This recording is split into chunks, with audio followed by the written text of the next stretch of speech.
Welcome to those joining us on the AusCycling YouTube live stream for the 2025 Melbourne Cup on Wheels, including the 2026 Victorian Estate Scratch Championships. Our first race of the morning, the Under-11 Boys Heart Starter, is out on track. 3 laps to go, and we've got a full day of racing action ahead of you.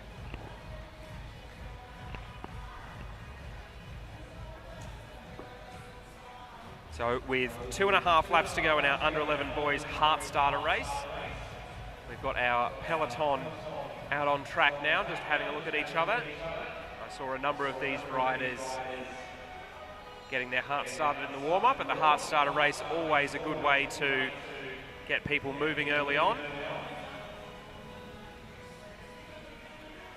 So we've got 3, might even be 4 Brunswick riders on the front as they're 4 wide going around the track.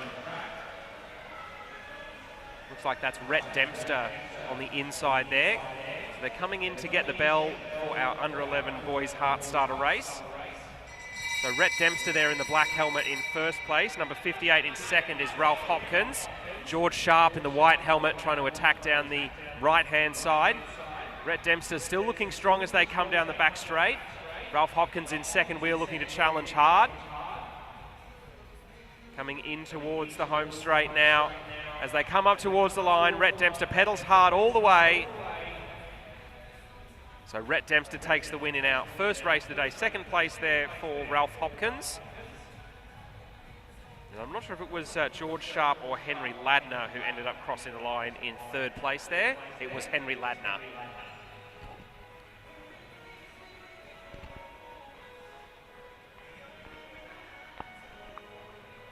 So first race of a very busy day of track cycling action here in Melbourne has been completed. We'll have our Under-11 Girls Heart Starter taking to the track shortly.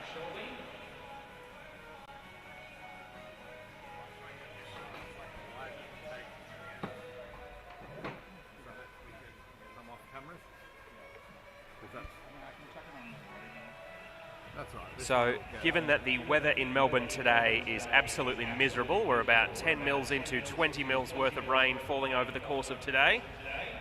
The idea of going for a ride in an indoor venue has never sounded more attractive.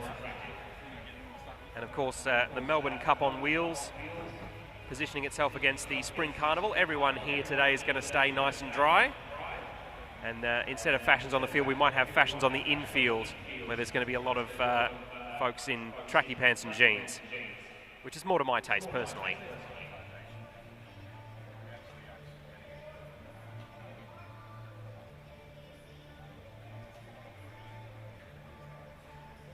So our 4 riders in our Under-11 Girls Heart Starter race just coming onto the track now.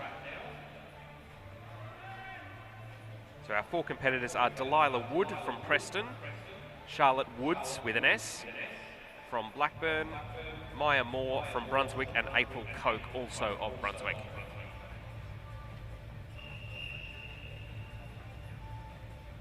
So the whistle blows, and immediately there's an increase in tempo there from number 69 at the front, April Coke. She's in the green helmet. Then it'll be Charlotte Woods in second wheel in the red, white and black of Blackburn. Delilah Wood of Preston in the fluoro yellow lid, just coming around the outside of the field there.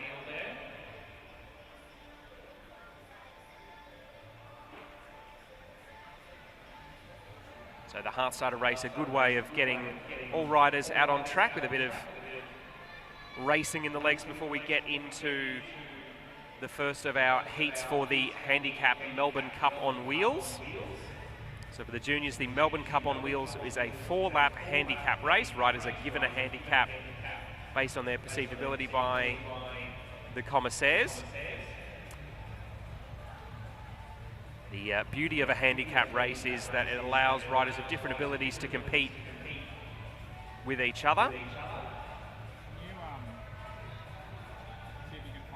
And with any luck, if the handicap has been set just right, everyone has a roughly equal chance of winning. It will just depend on who has the best legs on the day.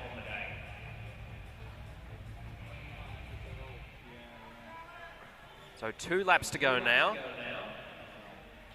So Delilah Wood from Preston, currently leading the field, just ahead of Charlotte Woods of Blackburn. A little bit of a gap there to Maya Moore from Brunswick. She's in the pink helmet, and then April Koch is in the green helmet. Makes my job a lot easier when all the riders are wearing different coloured helmets. Makes them easy to spot from a distance. Delilah Wood from Preston just surges out of the saddle there as Charlotte Woods has been slowly closing the gap over the last couple of laps.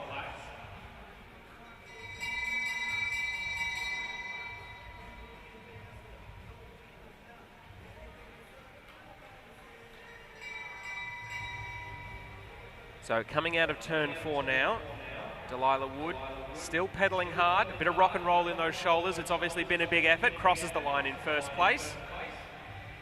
Charlotte Woods of Blackburn takes second.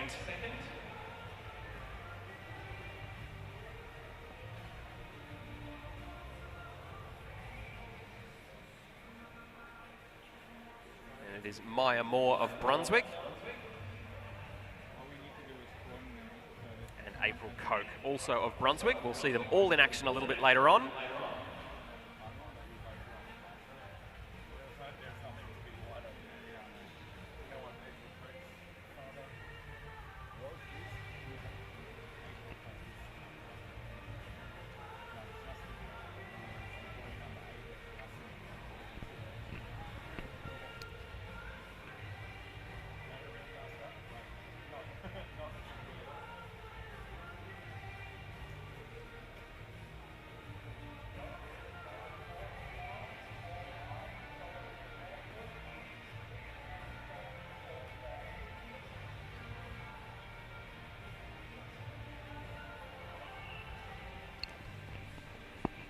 So event number 3 now on the track. This is the under-13 boys heart starter race. We've got 5 competitors in this one as the whistle blows.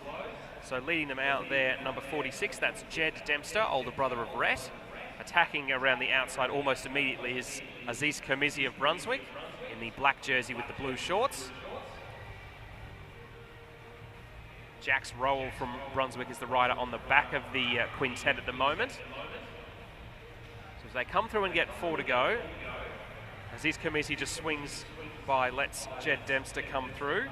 And it is Toby Hanger who's now into second wheel from Preston in the red jersey there. And then in the black long sleeves in third wheel currently, that is Jonathan Koch of Brunswick.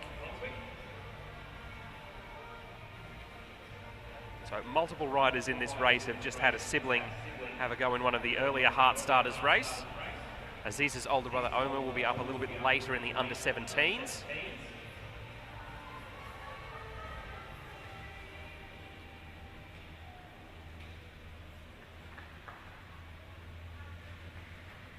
So our under-13 boys clearly quite enthusiastic to start their hearts. There have been a few attacks already as they come through and get 2 laps to go.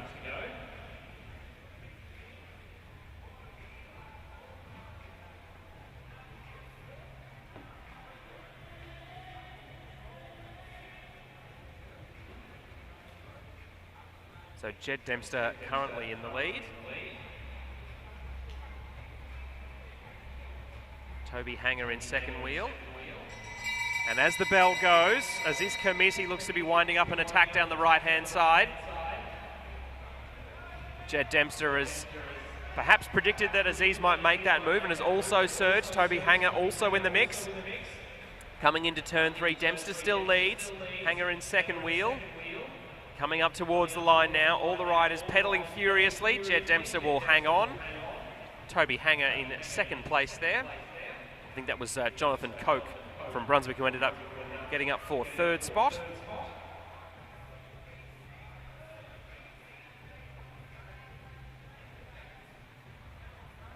So 2 minutes of racing for that one.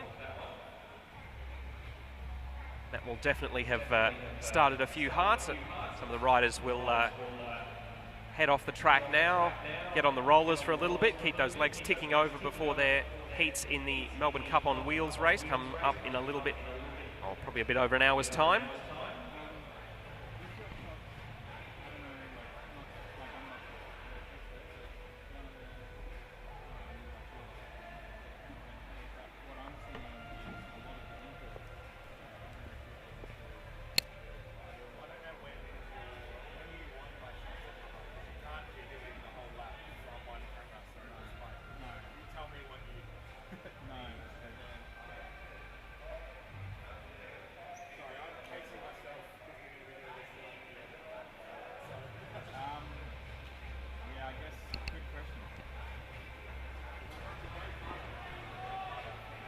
So we now have 6 riders on track for our under-13 girls heart starter.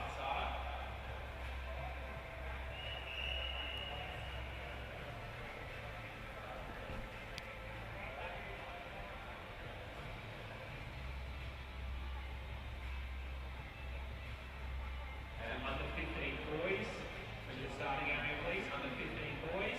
And as a general reminder to all riders, we need you in position and ready to start when the race before you is coming onto the track.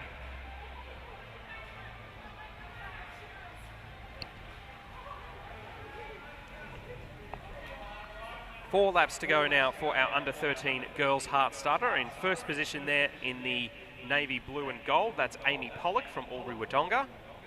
Second place there in the bright blue helmet, that's Isabel Muscat from Brunswick. We've got 2 riders from Blackburn in this heat, Hayley Bain and Violet Bartlett, as well as Indra Simons from Brunswick and Chloe Zheng from Preston. Chloe Zheng just on the back of the field there.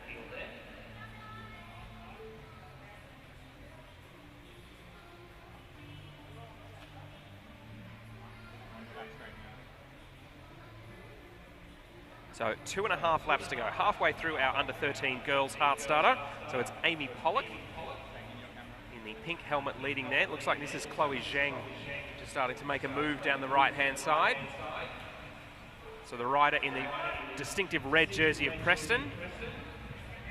Then Isabel Muscat, the diminutive rider with the blue lid, immediately coming up into her draft. Indra Simons, the under-13 girls national cyclocross champion, now trying to tag onto the wheel of her clubmate Isabel Muscat.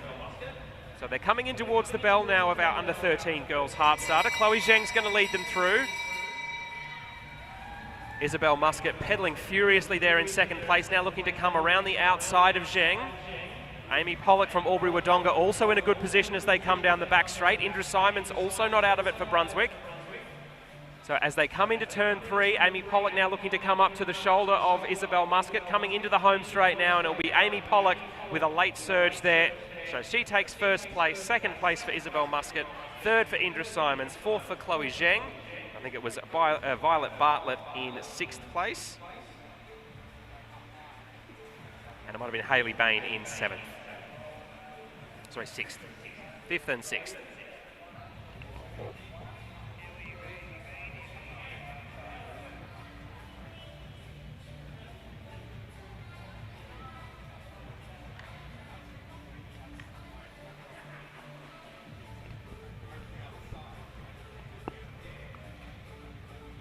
So if you're joining us on the AusCycling YouTube live stream today, we thank you very much for being with us. If you are supporting any of the riders here, please do leave a comment. Let us know who you're supporting, where you're supporting from. If you're Nan watching from the couch, or you're just a family friend, or just a person who's a fan of track cycling who wants to support our sport on what's otherwise a pretty miserable day here in Melbourne. Good thing it's nice and dry here at the Darebin International Sports Centre.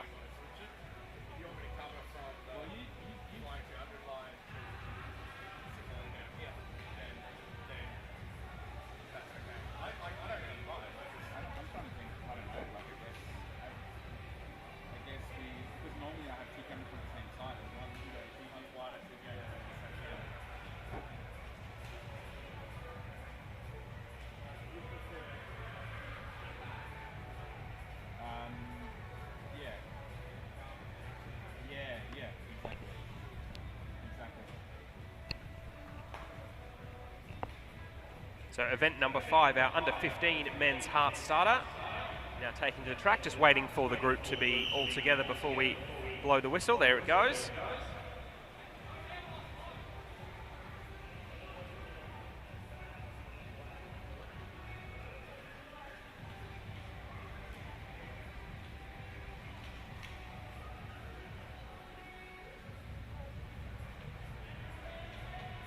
So 8 laps for our under-15 men's heart starter.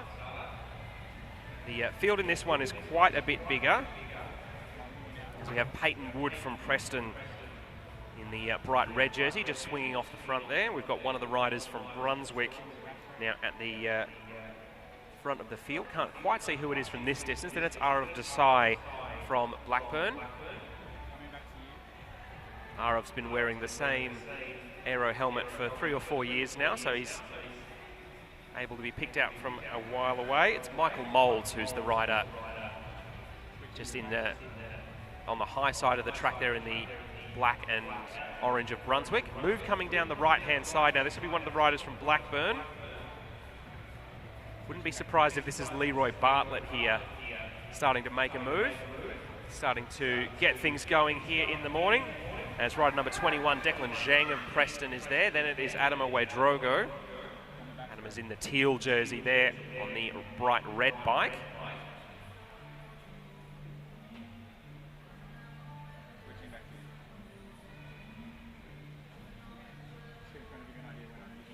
So after a little bit of a surge, the pace eases ever so slightly. So Declan Zhang in the green jersey there of Knights of Suburbia, the Preston rider. He's just on the high side of the track, just above Arav Desai, rider from Blackburn there with the blue and black helmet.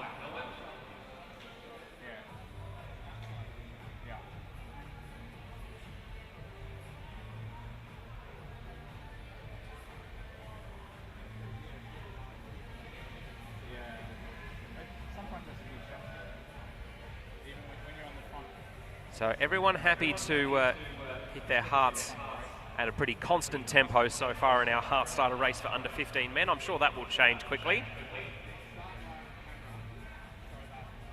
So 2.5 laps to go now. Still no big moves being planned just yet. Well, a little bit of a move sneaking up the inside of the track there. This is Arav Chakravarthi from Blackburn. So Chakravarthi flying down the back straight. His clubmate from Blackburn, Arav Desai, quick to notice the danger and try and get across. Coming up to get the bell now, it's Arav Desai. Then Charlie Pearson from Carnegie Caulfield in second wheel. Declan Zhang in the green jersey there of Preston starting to make a move. Adama Wedrogo also coming up the right-hand side from Carnegie Caulfield. As they come into the home straight now, Arav Desai is leading, but he's flagging late. Adama Wedrogo it is who ends up taking the win. A valiant effort from Arav Desai, who wound it up from a long way out and was probably about 10 or 15 metres too short there. So Arav Desai takes second place behind Adama Wedrogo. Charlie Pearson in third place. Leroy Bartlett of Blackburn in fourth.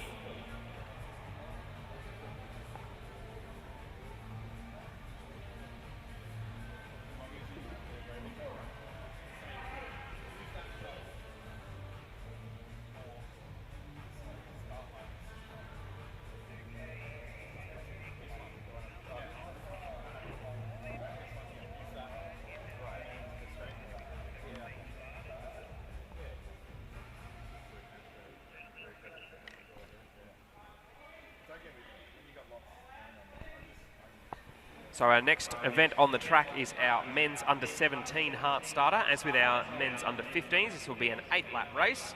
We've got 17 riders taking to the track. So the only rider on the start list who's a DNS is George Mulhern from Carnegie Caulfield. Just waiting for the group to form up before we blow the whistle and get them started.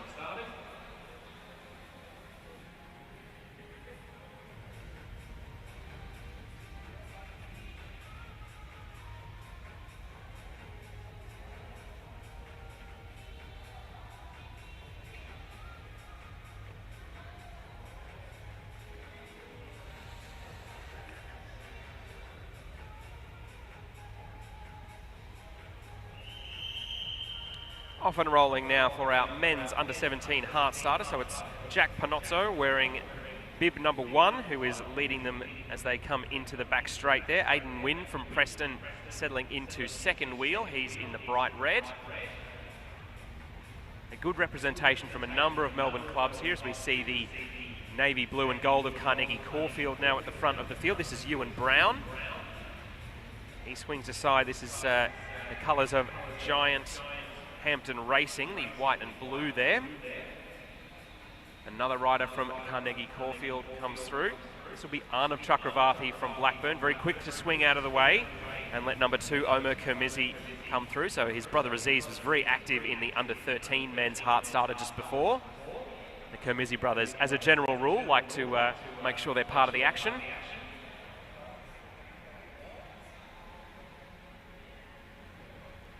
So a little bit of a solo move here from Aidan Wynne of Preston. He gives it about 100 metres before checking the gap over his shoulder and deciding that it's not quite big enough for him to push on with the effort.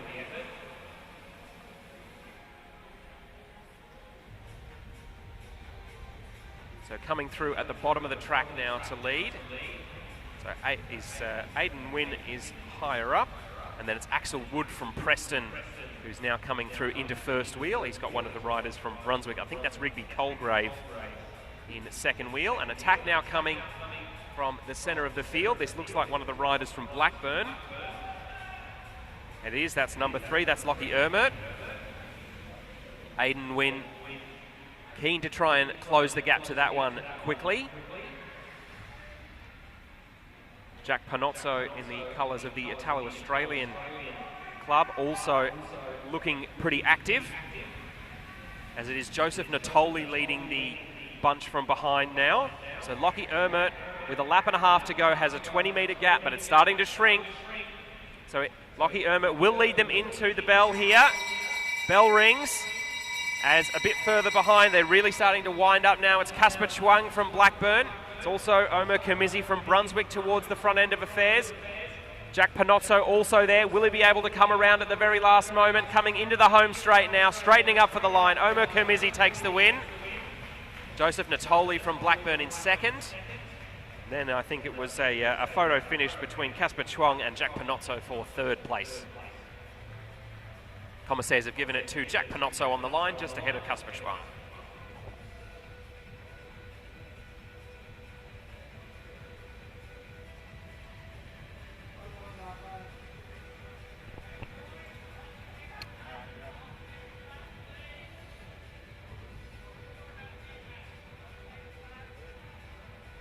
So just a note to the parents and helpers who are in the infield, this next race will be our last of the hard-side races. After that, we will have our Melbourne Cup on Wheels heats.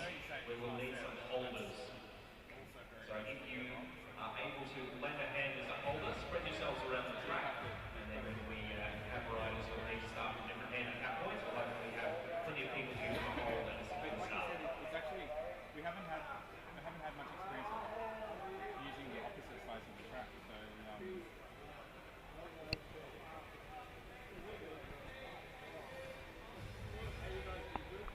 So coming onto the track now, our women's under 15 and under 17 combined heart starter race. 13 riders taking to the start for this event.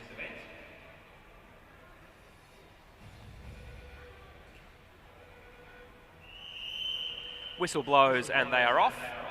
Leading them out of the gate in the blue and white of Giant Hampton Racing, that's Isla Shaw from Shepparton Cycling Club.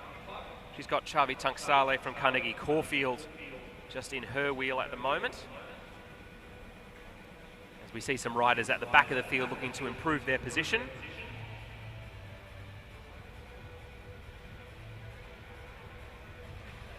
So Chavi Tunksale now leading the field as they come through with 7 laps to go. Jasmine Gill from Brunswick with the kinesio tape on her knee, quick to move out of the way, so that means it's now Asha Crofts from Brunswick. She's in the white, black and green of Human Key Locksmiths. Had a brief turn on the front there, has settled back into third wheel.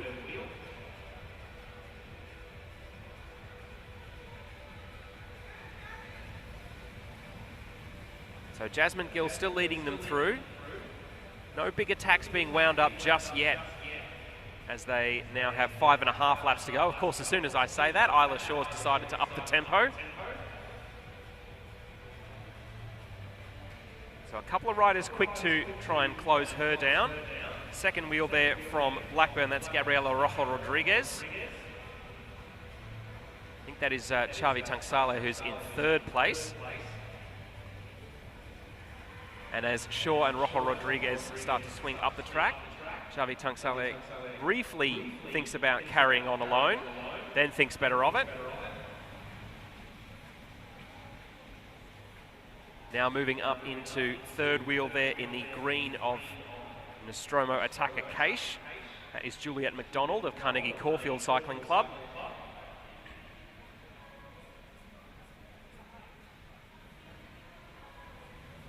So 3 laps to go now. Things starting to break up a little more.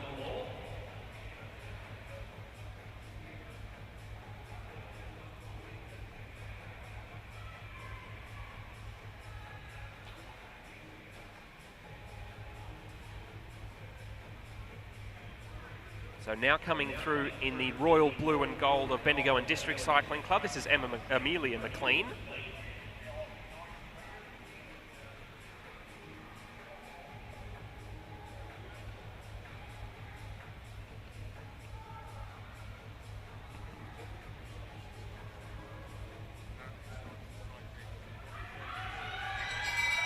All right, bell goes. 1 lap to go in our under 15 and 17 women's heart starter race. Isla Shaw now challenging Chavi Tunksale around the outside there. Asher Crofts in the black, white and green also challenging. Isla Shaw from Shepparton still looking strong as she comes up towards the line. A late charge from Amelia Jirovkova from Brunswick isn't going to get her. So Isla Shaw it is who takes the win there.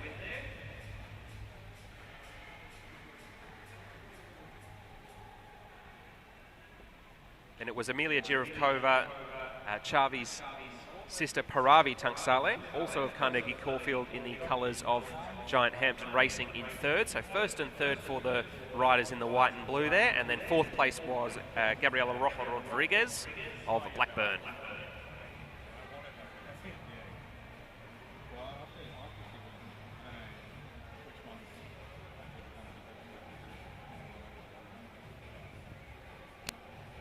If you're looking for a little something to do in between races, the AusCycling History Archive is open for the course of today's racing.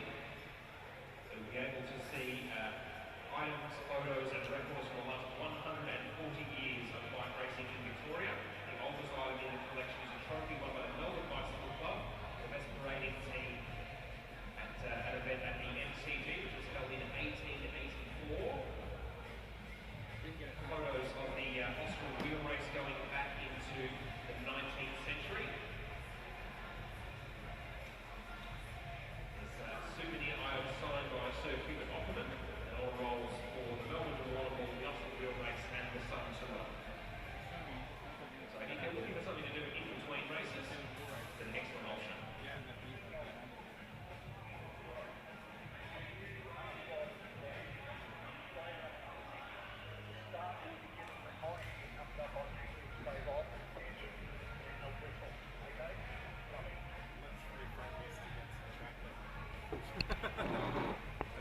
So the first event in our Melbourne Cup on Wheels heats now taking to the track. This will be our under 13 Melbourne Cup on Wheels Heat 1. So there'll be 12 riders in this race with the first 7 riders progressing to the final. It is a 4-lap race, so 1,000 metres minus whatever your handicap is. So our limit rider today going from 210 metres, number 68 Maya Moore from Brunswick, from 175 metres from Blackburn Hayley Bain, from 160 metres Indra Simons of Brunswick, from 150 metres Delilah Wood of Preston, from 145 metres Akashar Ahmadi, from 115 metres Henry Ladner of Brunswick, from 100 metres Rhett Dempster, also of Brunswick, from 70 metres Jax Roll of Brunswick, from 10 metres Jed Dempster, and off scratch will be Aziz Kermizi.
think a slight delay here. We've had a couple of riders a little late out of the blocks.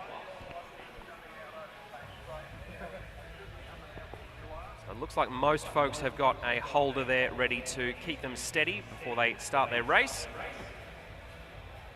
So just a bit of information about how the race will start. When all riders are ready, I will say, riders, attention, and then the whistle will blow.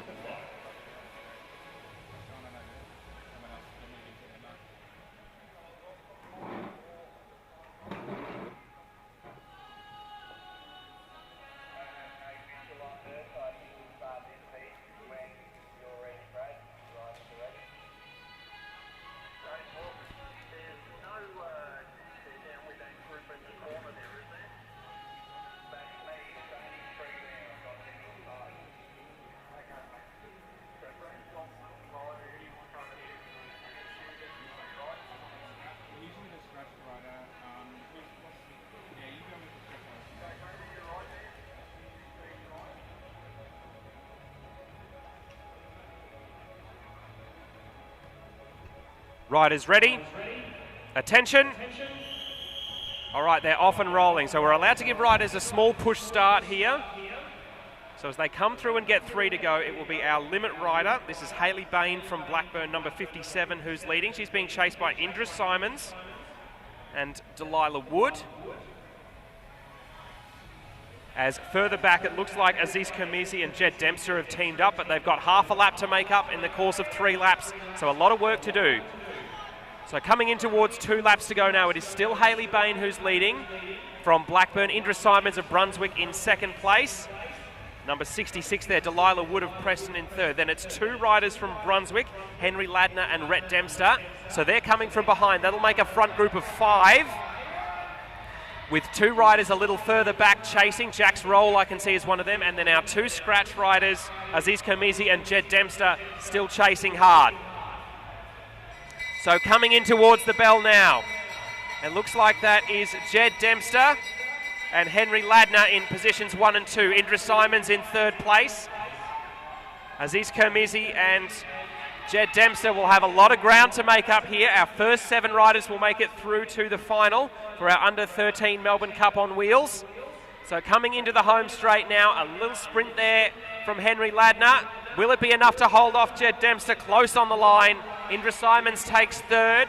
Delilah Woods takes 4th. Hayley Bain, Jed Dempster, Aziz Kermizi.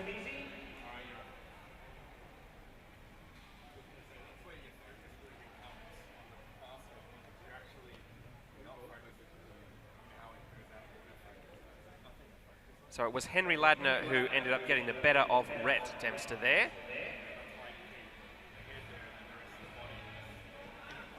Then it was Indra Simons in 3rd, Delilah Wood in 4th. So that race was more for the limit riders than the scratchies. Hayley Bain from 175 metres, our furthest rider out on the limit, took 5th place. Jed Dempster of Brunswick got 6th.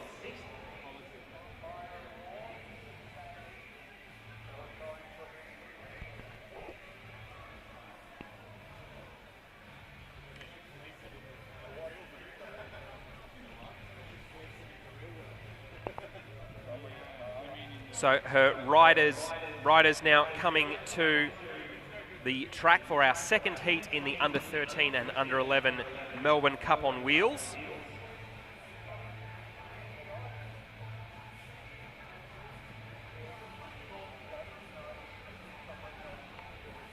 So in this heat, our limit rider from 220 metres will be April Koch of Brunswick.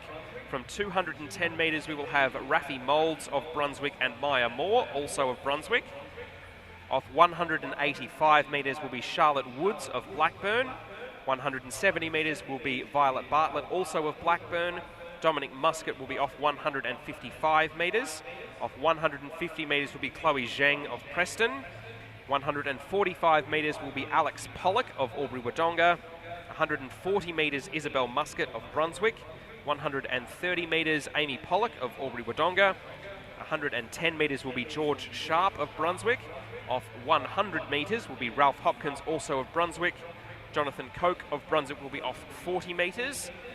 And our rider starting closest to scratch will be Toby Hanger of Preston.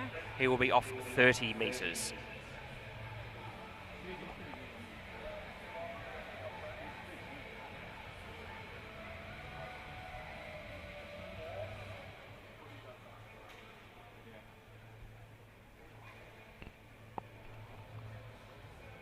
So a little adjustment being made at the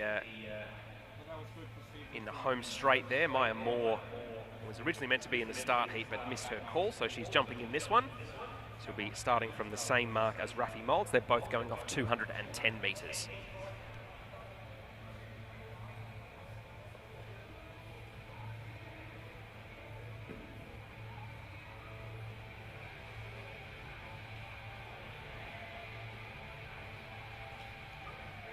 Riders ready.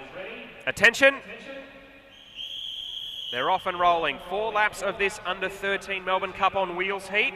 So April Coke in the bright green helmet and black jersey will lead them off. Chasing her also in a bright green helmet, that's Rafi Moulds of Brunswick.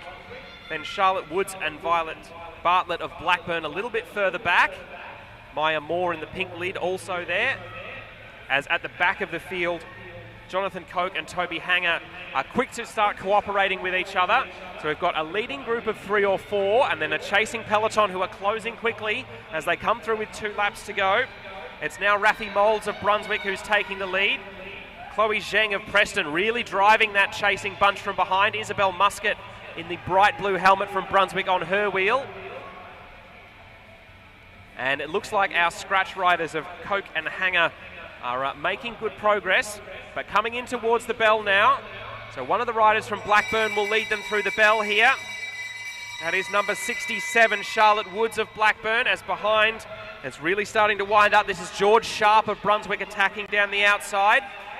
Just behind him is number 58, that's Ralph Hopkins in the black, also of Brunswick. A strong finish now coming from Amy Pollock in the navy blue and yellow of Albury-Wodonga. So coming into the finish now, and it looks like it will be George Sharp who takes first place. Then Ralph Hopkins second, Amy Pollock third, Isabel Muscat. And it was one of the riders from Blackburn there. I think that might have been Charlotte Woods taking 5th spot.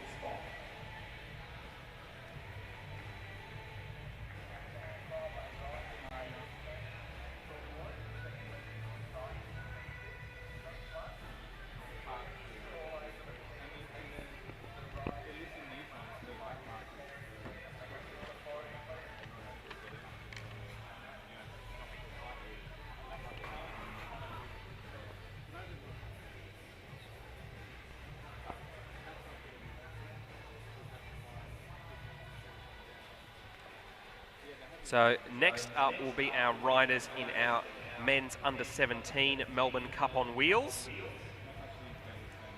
Our limit rider from 180 metres will be Zikri Fouad of Brunswick. From 170 metres will be Arav Chakravarthi of Blackburn. From 155 metres we will have Thomas Perry of Albury-Wodonga. From 150 metres, Michael Moulds of Brunswick. From 140 metres, Charlie Pearson of Carnegie Caulfield. From 130 metres, Henry Grigg of Blackburn. From 110 metres, Declan Zheng of Preston. Axel Wood of Preston will be going off 90 metres. Rigby Colgrave of Brunswick will be going off 100 metres. Caden Ryan of Blackburn will be going off 95 metres. Casper Chuang of Blackburn will be going off 85 metres. Jake Lesky of Carnegie Caulfield will be starting from 65 metres.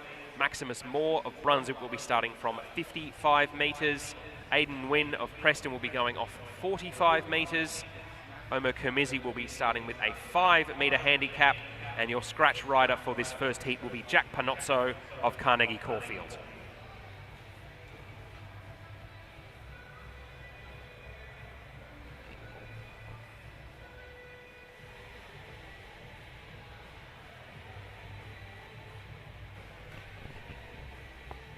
So if my counting's right, we should have 16 starters in this first heat of the under-17 and under-15 Melbourne Cup on Wheels.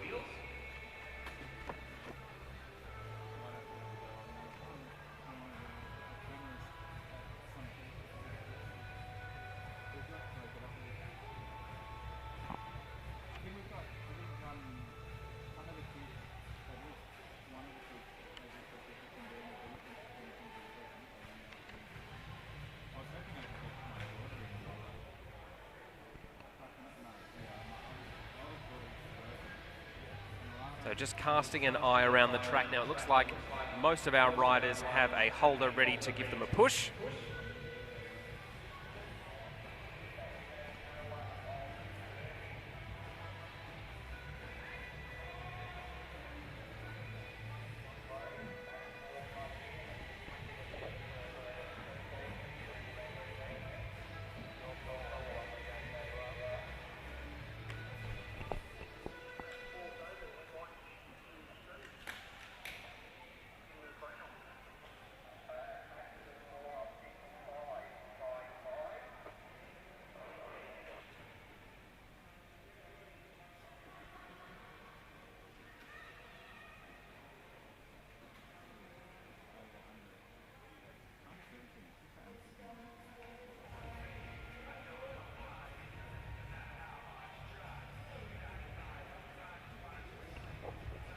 Maximus Moore of Brunswick has, I think, popped out on the wrong side of the track. We'll get him into his position quickly. I did think I saw him in that Heart starter race. I would have been surprised if he didn't take the start here. There he is.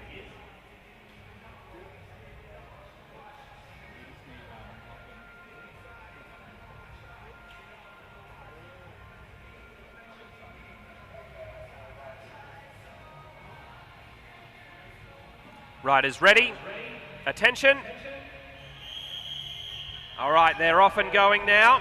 So 5 laps for the under 17 and under 15 Melbourne Cup on wheels, as it's Zikri Fouad and Arav Chakravarthi who will lead them through 4 laps to go. Thomas Perry of Albury Wodonga quick to look over his shoulder as he tries to catch the leading 2.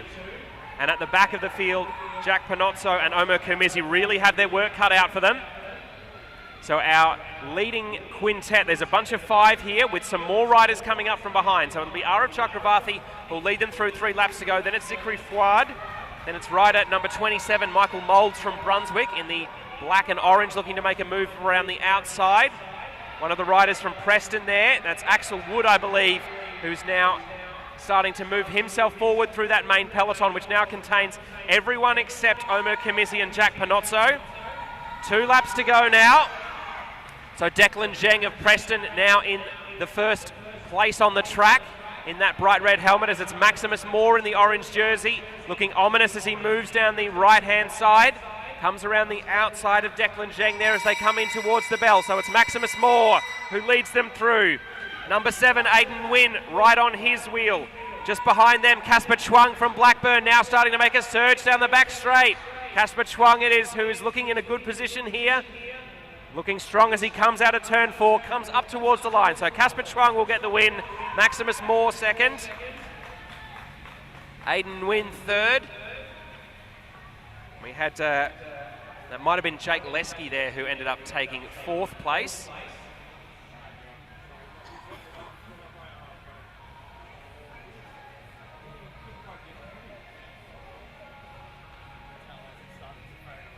Casper Chuang taking a comfortable victory in the end there. The group behind, I think, riders at the front were more than happy to take a position that would qualify them for the final rather than sprinting for the win.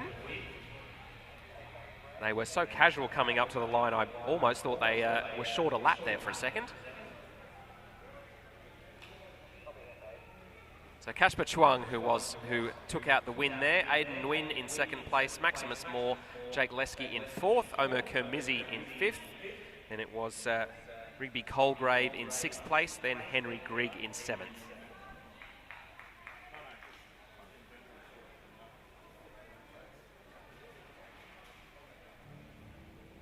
So that was the first of 2 heats for our under 17 and under 15 Melbourne Cup on wheels. For men, next up will be our 2nd heat for the men's under 15 and under 17 Melbourne Cup on wheels. So your limit rider off 200 metres will be Peyton Wood of Preston. Evan Tobin from Geelong will be off 190 metres. Arav Desai of Blackburn will be off 160 metres. Ari Riley from Bendigo and District Cycling Club will be off 145 metres. Oscar Dizeldorp from Brunswick will be starting with a 130 metre handicap. Leroy Bartlett of Blackburn will be off 120 metres. Adama Wadrogo of Carnegie Caulfield will be starting from a 115 metre mark. Elias Armstrong from Carnegie Caulfield will go off 105 metres. Lewis Wilkes of Blackburn will start from 100 metres. Arnav Chakravarthi will go off 90 metres. Elliot Burney of Brunswick will go off 75 metres. Ewan Brown of Carnegie Caulfield will go off 50 metres. Jasper Griffiths of Carnegie Caulfield will go off 35 metres. Joseph Natoli from Blackburn will start off 30 metres. And the shortest handicap will go to Lockie Ermit of Blackburn, who will start off 20 metres.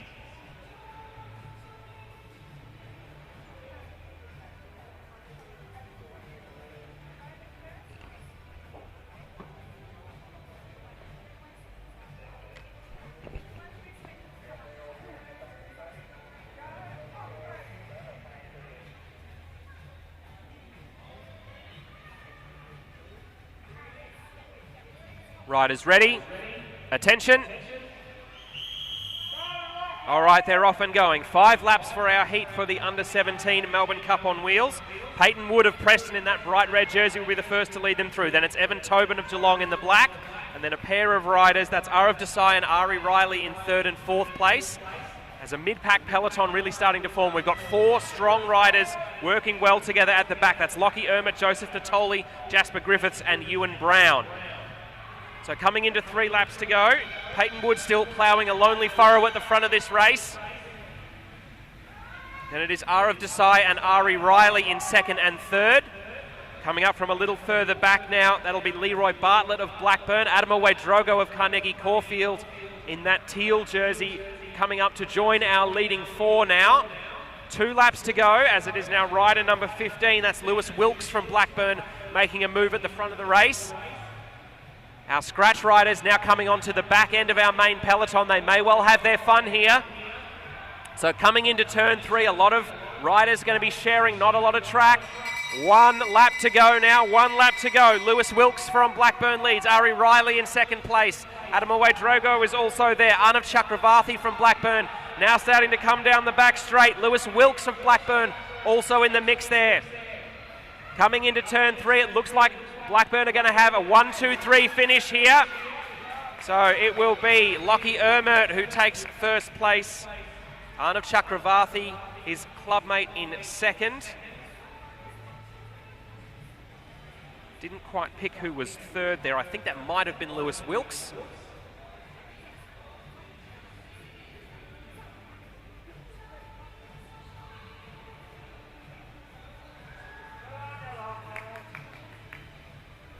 So plenty of cheering and clapping from the Blackburn fans and supporters in the crowd, which we always like to see.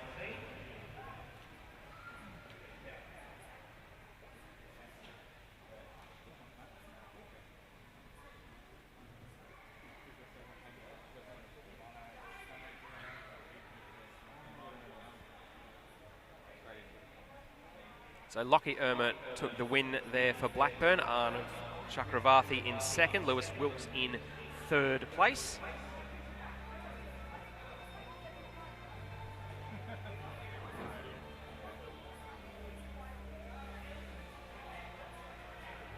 Then it was Adamo Drogo from Carnegie Caulfield in 4th. I think he might have been the furthest forward finisher of the under-15s. And it was Ari Riley, Joseph Natoli, and our last qualifier to the final was Jasper Griffiths.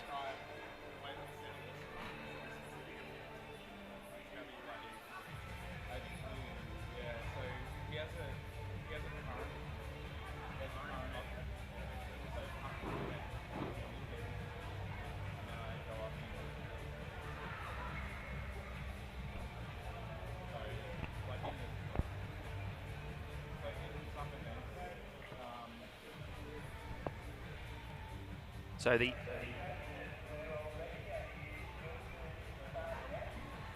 so our next event on the track will be our women's under-15 and under-17 progressive points race. The field is small enough that they'll all fit into one final for the Melbourne Cup on wheels. So rather than having qualifying heats, we'll have a progressive points race here. It's called that because as the race goes on, there are progressively more points on offer.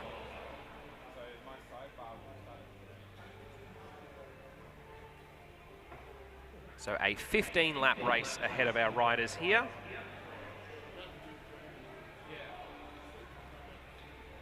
race that will have 13 starters in total.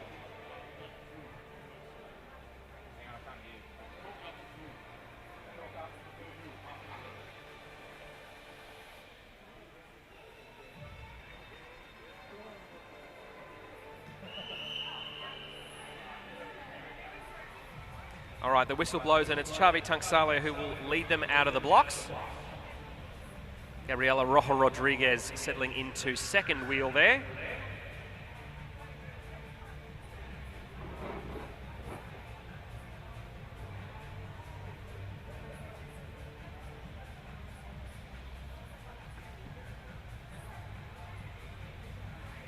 And it's a little bit of a gap. Looks like that's Natalie Dixon in the pink helmet, just on the inside of the track there on the bright green bike.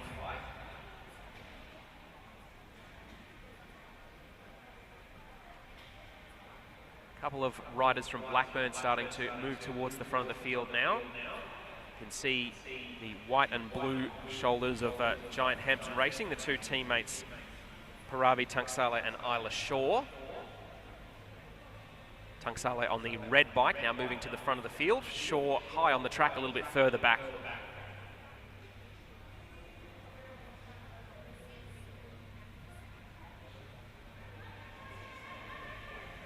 All right, this looks like it to be a little bit of a move here from Gabby Rojo Rodriguez and Paravi Tunksale.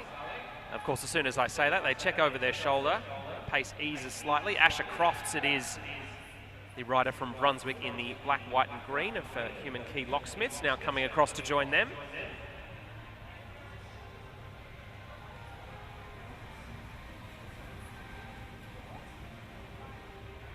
As further back, it is Juliet McDonald in the light green, Isla Shaw in the white helmet, and the blue and white of Carnegie Caulfield now starting to come around the outside.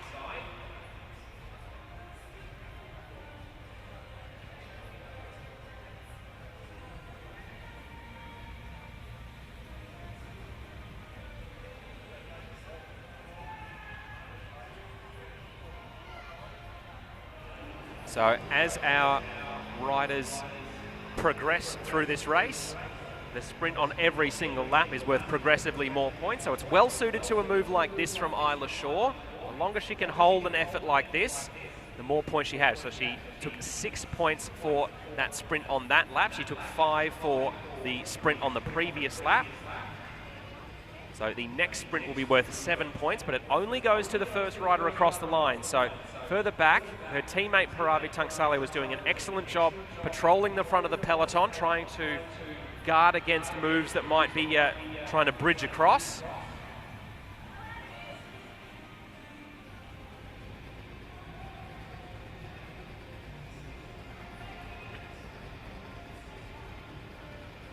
So coming up towards the line now, there should be 8 points for Isla Shaw through this time. It is indeed 8 points for Isla Shaw.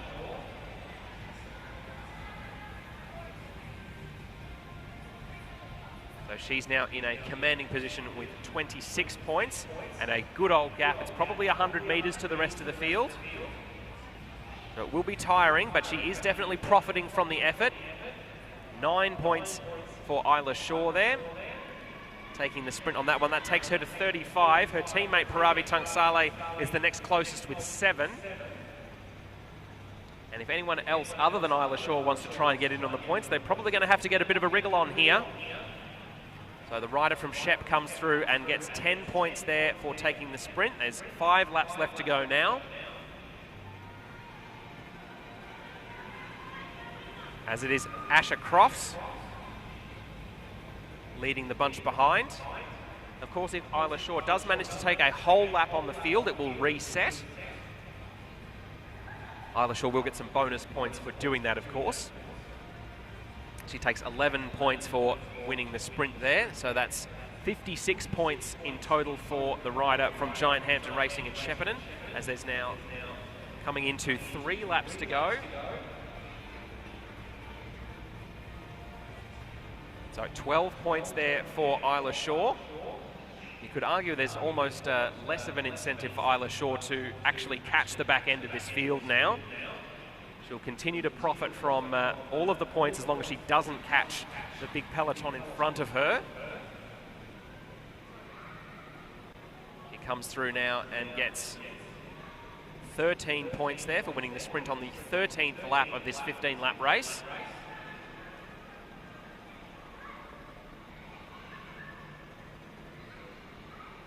So at the front of the main field, Isla's teammate Paravi Tunksale has done an excellent job patrolling the front of the field. 14 points there for Isla Shaw as she wins the penultimate sprint. She's now all the way up to 95 points total. The next closest rider is her teammate Tunksale, who has 7. So safe to say Isla Shaw will be feeling pretty good about that as the sprint is on from behind. So Isla Shaw going to come through and finish off an extremely profitable progressive points race. 15 points for her taking the final sprint, so she'll finish with 110 points. You can do better than that, but not a whole lot better. Gabri Rojo Rodriguez taking the sprint from behind just ahead of Juliet McDonald's, and then the Tunksale sisters, Paravi, then Chavi.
Okay, so our under-11 girls Motorpace race is off and going.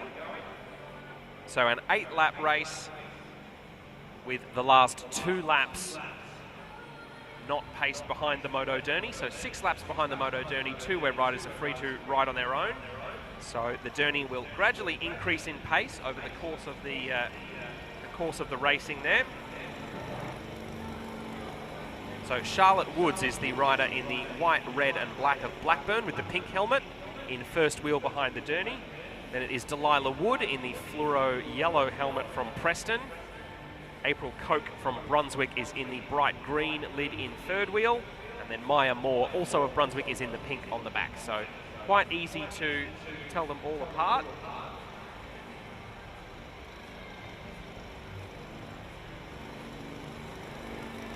So Charlotte Woods, the rider in first wheel there, more of a raspberry pink to her helmet as opposed to the highlighter pink of Maya Moore.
So halfway through our under 11 girls Motorpace race now.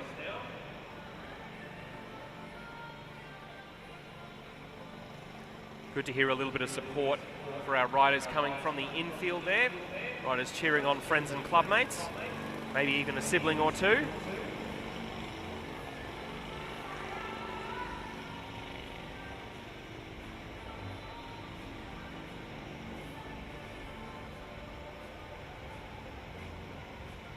Fantastic to see such strong junior club programs at multiple clubs around Melbourne and Victoria more widely, helping to get young kids into track racing and cycling from a young age. There we go. Okay, so our moto has swung off the track there. So it will be Delilah Wood and Charlotte Woods racing for our last two laps. They're our leading pair, as behind it's Maya Moore versus April Coke.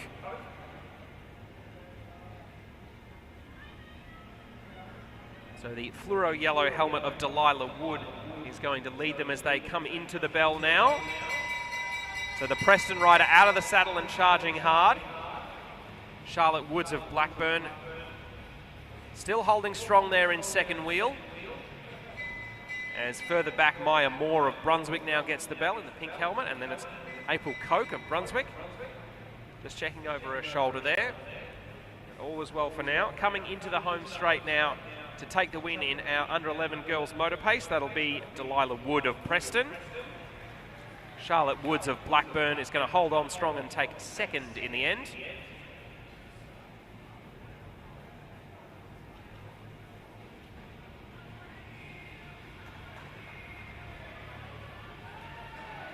And then almost done. Charging hard late is April Coke. She's not quite going to catch Maya Moore there, but a good strong finish from April Coke, which we always like to see.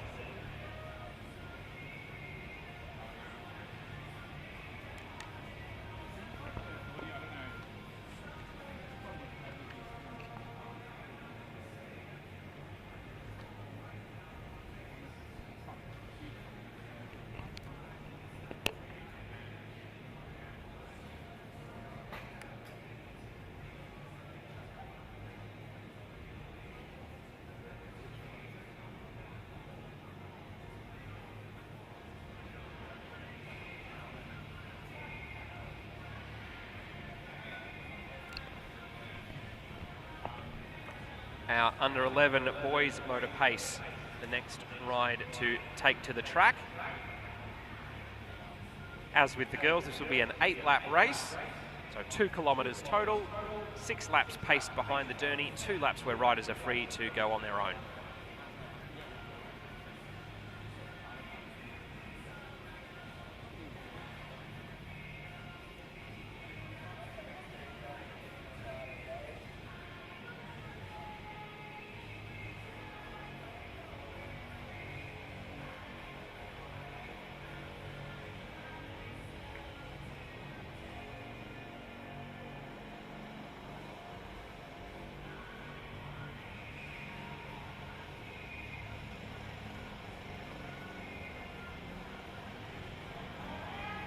All right, our riders are off and going.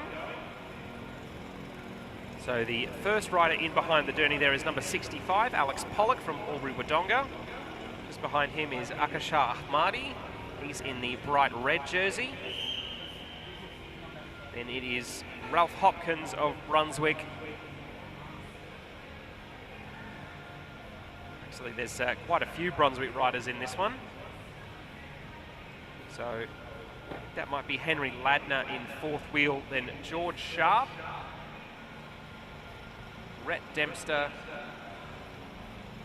Dominic Muscat, and then I think Rafi Moulds is on the back.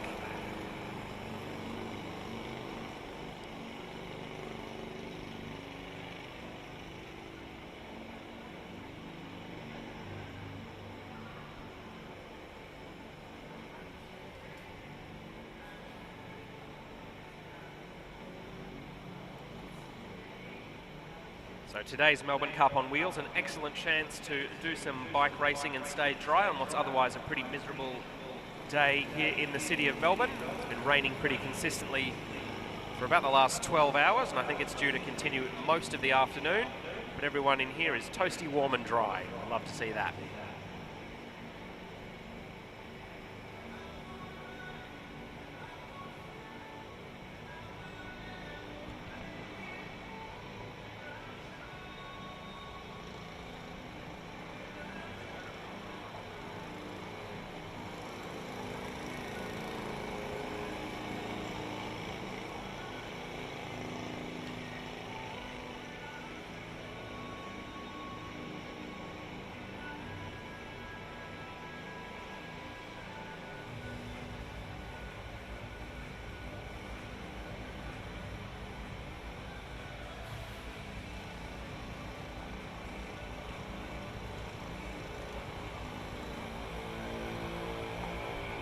So the moto clicks up a gear there as they go through 4 laps to go, halfway through our 8-lap under-11 boys Motorpace race.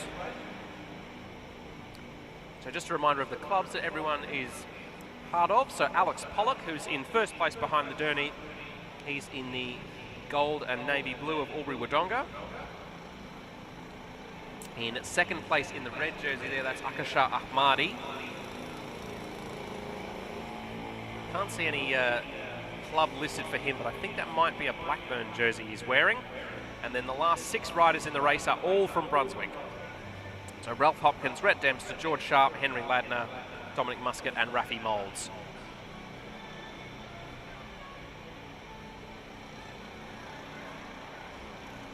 All right, our moto swings away.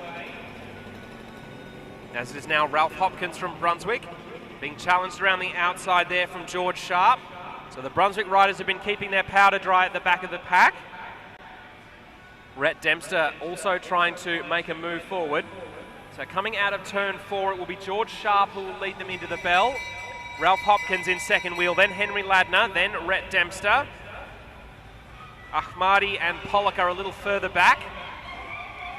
So coming down the back straight now, 4 riders from Brunswick, as it is Ralph Hopkins who is challenging George Sharp. He's up to his hip. He's up to his shoulder coming out of turn 4. Will he have enough in the tank to come past him? They come up to the line. Ralph Hopkins just manages to get there. Second place there for George Sharp. Third, I think, for Henry Ladner. And 4th spot there for Rhett Dempster. A little bit further back, Alex Pollock, Akashar Ahmadi, Dominic Muscat, and just coming into the line now in that bright green helmet, Rafi Moulds. So an excellent little race there from our under-11 boys in the Motorpace.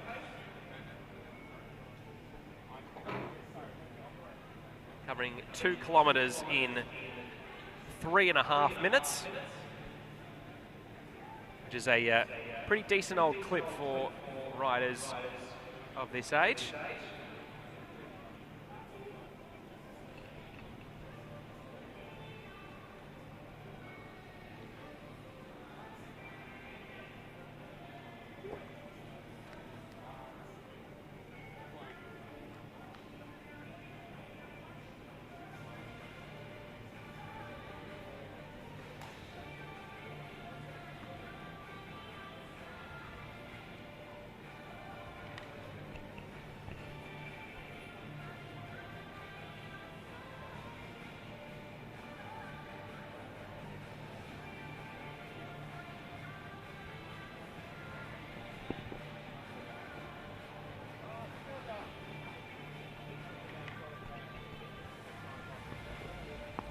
So our next race on the track will be our under 13 girls Motorpace.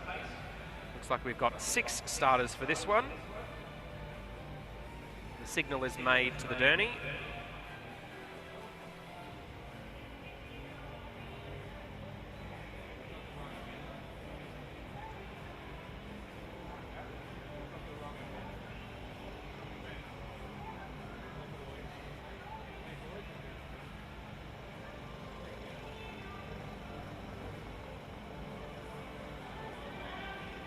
All right, riders roll out another 8-lap race, 6 laps behind the Derny.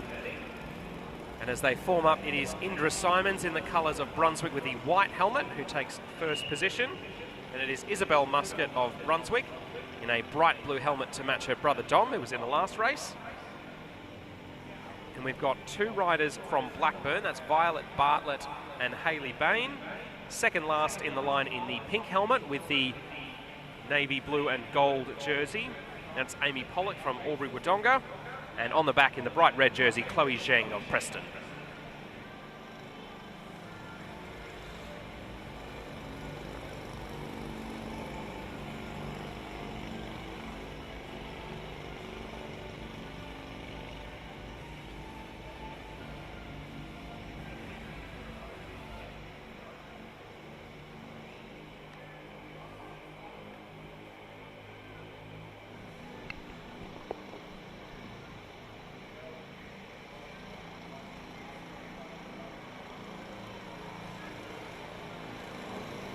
So Indra Simons at the front of the pack, just deferring to Isabel Muscat to take up the lead. Isabel Muscat happy to get a nice, comfortable draft off the Motorpace, but given that Isabel isn't very tall, she can get a good draft off most of her competitors, as well as the motorbike.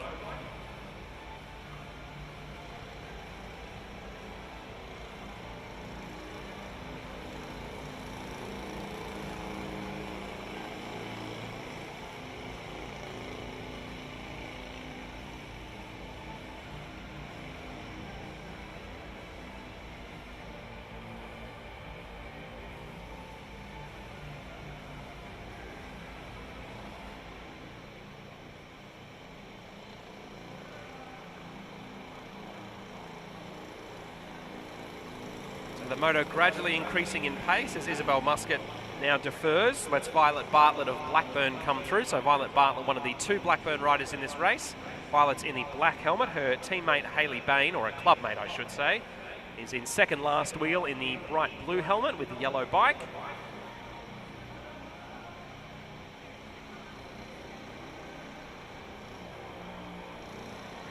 So 3 laps to go now. This will be the last lap with the Derny in place.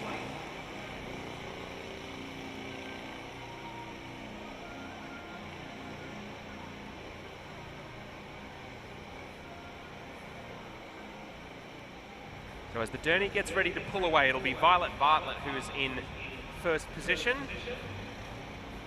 Isabel Muscat there in second wheel. Indra Simon starting to wind up in third wheel at the moment. Then it's Amy Pollock of Albury-Wodonga, as Chloe Zheng from Preston having to plough a lonely road, trying to get across to our leading 4.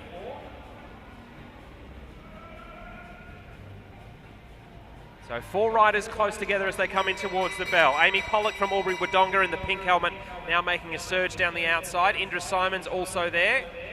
Isabel Muscat trying to come around Violet Bartlett and into second place, but Pollock still looking strong as she comes down the back straight. Isabel Muscat head bobbing all over the place, trying to force every little bit of energy into the pedals here. Coming up towards the finish line now, Amy Pollock will take first place, second for Isabel Muscat. Third there, I think Violet Bartlett just managed to beat Indra Simons on the throw. So third for Violet Bartlett, fourth for Indra Simons. Then Chloe Zheng of Preston will take 5th place, and Hayley Bain of Blackburn gets some warm applause as she comes up and takes 6th spot on the line.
So our next race on the track will be our under-13 boys motorpace. Our 5 boys were meant to start before the girls in the program, but in the words of Commissaire Dave, Mr. Pink Morgan, the girls were ready and the boys weren't. So it just goes to show that if you're ready for your race, you never know, you might even get an earlier start.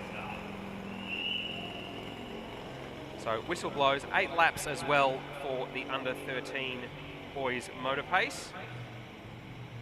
6 laps behind the Derny, 2 laps where riders are free to race for themselves. And our 5 competitors, so first in line behind the Derny from Brunswick, I'm pretty sure that is Jed Dempster. Second wheel from Preston in the grey helmet, and the bright red jersey is Toby Hanger. In third spot in the black jersey with the blue shorts, that's Aziz Kermizi. And then 2 riders in identical long-sleeved black jerseys and blue bikes. They're sitting in 4th and 5th wheel of the moment. The slightly shorter of the 2 is Jax Roll from Brunswick, and then Jonathan Coke just behind him. It's been a very exciting last month in the Roll household. Jax's mum, Erin, recently competed in the Paracycling Track World Championships, where she won gold in the women's C4 sprint.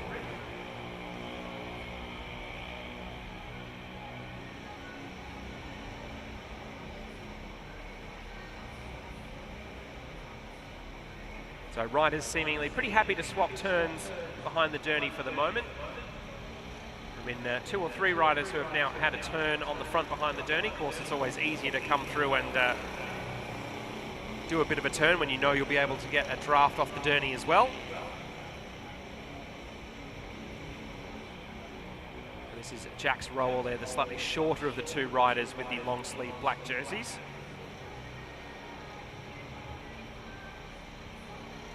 So 4 riders out of this 5 from Brunswick Cycling Club. Toby Hanger, who's in 4th wheel from Preston, is the lone rider not representing Brunswick CC. And quite a few riders who started out in Brunswick's junior track program now taking to the boards here at today's racing at the Melbourne Cup on wheels, which we always love to see. So Derny now increases its speed. This will be the last lap with the Derny on the track, as it's now Jonathan Coke who takes up the pacemaking. Jed Dempster spinning quite a fast tempo behind him, as Aziz Kermizi now starting to move up the outside of this bunch, looking to put himself in a good position once the Derny pulls away, which it does now. And almost as soon as the Derny is free, it is Aziz Kermizi who's attacking down the outside. Jonathan Coke trying to hold strong at the moment. Jed Dempster in the wheel of his clubmate Kermizi there. And Toby Hanger from Preston is a hanger-on. He's in 3rd wheel at the moment, slipping back to 4th as they come in towards the bell. Bell goes, and it'll be Aziz Kermizi who'll lead them through. Jed Dempster in the white helmet in 2nd place. Then it is Jonathan Coke. Toby Hanger still not out of it, the rider from Preston. He's now trying to move down the outside of this bunch, as Aziz Kermizi thrashing himself, trying to get every last bit out of the pedals. He's being challenged around the outside by Jed Dempster. Coming up towards the line now, it'll be Jed Dempster who gets the win. Aziz Kermizi in 2nd place, Jonathan Coke in 3rd, 4th place in the end for Toby Hanger, and a valiant 5th for Jax Roll. It's kind of weird because we've got the, that's all right. It's kind of weird. I'm holding them to the back straight usually.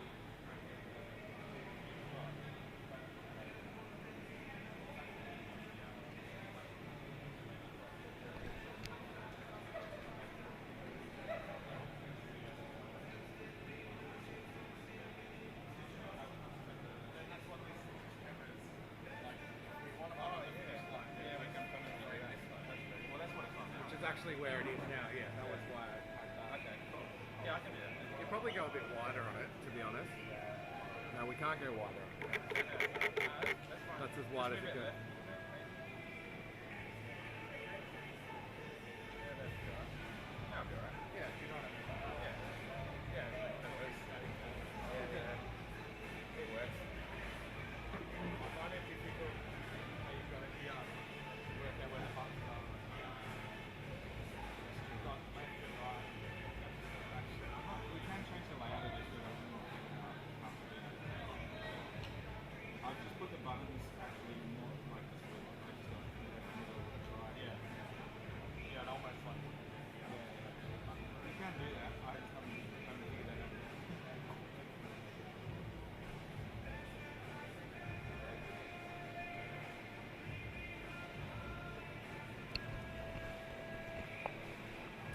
So our men's under 15 Motorpace now taking to the track. There'll be 14 starters in this race, a 12-lap race, 10 laps behind the moto, 2 laps where riders are free to race for themselves.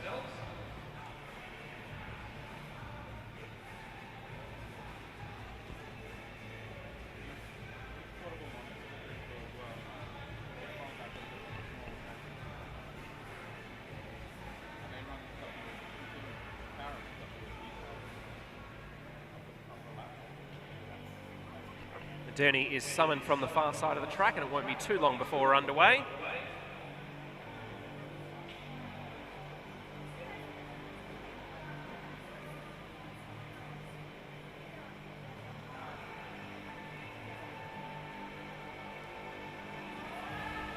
All right, our riders are off. So 12 laps for our under 15 men's Motorpace here. So as the whistle blows, it is Arav Desai of Blackburn who's in first wheel there. Then it is Peyton Wood from Preston in the bright red jersey in second place. Adam Drogo, the rider in the teal jersey there from Carnegie Caulfield, sitting in third wheel there on the bright red bike. Fourth position, we have one of the riders from Blackburn there. That's rider number 25, Henry Grigg. Just behind him, another of his Blackburn clubmates, that's Arav Chakravarthi. He's in the black and fluoro yellow helmet. Then it's Declan Zheng from Preston, green jersey and bright red helmet.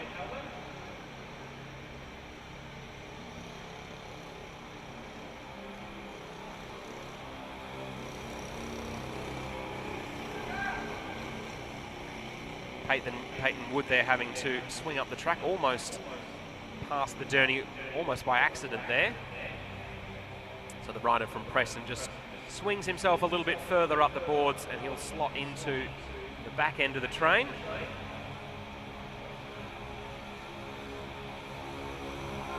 So Adam Drogo now leading this bunch, the rider from Carnegie Caulfield. So just behind him, it's Henry Grigg from Blackburn. And it is Arav Chakravarthi, also of Blackburn. Declan Zheng from Preston is currently in fourth wheel. Then in the solid white helmet, in the navy and gold of Carnegie Caulfield, that's Charlie Pearson. In the royal blue with the gold around the centre, that's Ari Riley of Bendigo and District Cycling Club. The fluoro yellow with the pink flashes on it, that's Zikri Fouad from Brunswick. Zikri had a good week this week. He placed very well at the Hawthorn Cycling Club Teardrop Criteriums on Wednesday night.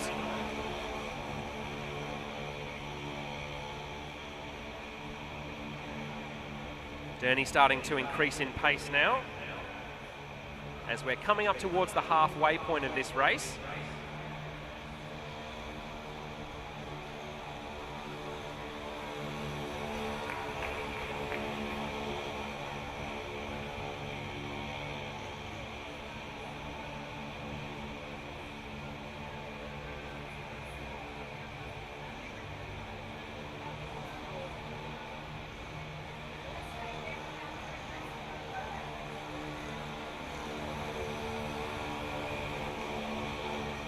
So riders very happy to follow the Derny and swap off some turns for the time being. No one really looking at spending a whole lot of energy trying to improve their position from the back of the field. Coming through 4 laps to go, so it'll be 2 more laps now behind the Derny as it's Declan Zheng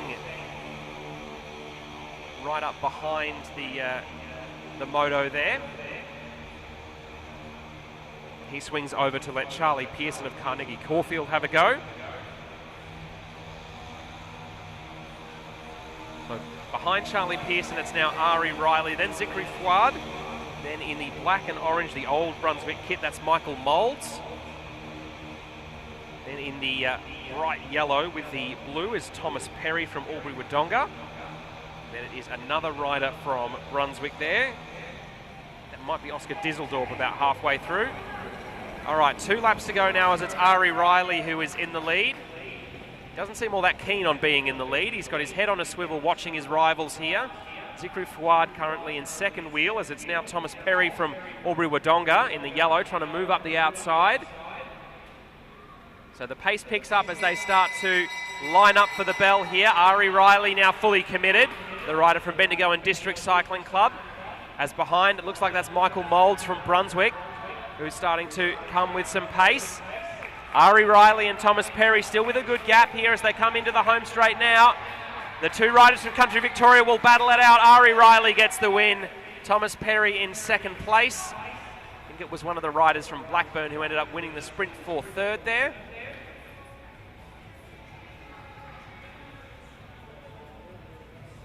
It was indeed Henry Grigg of Blackburn who ended up getting the third spot over the line.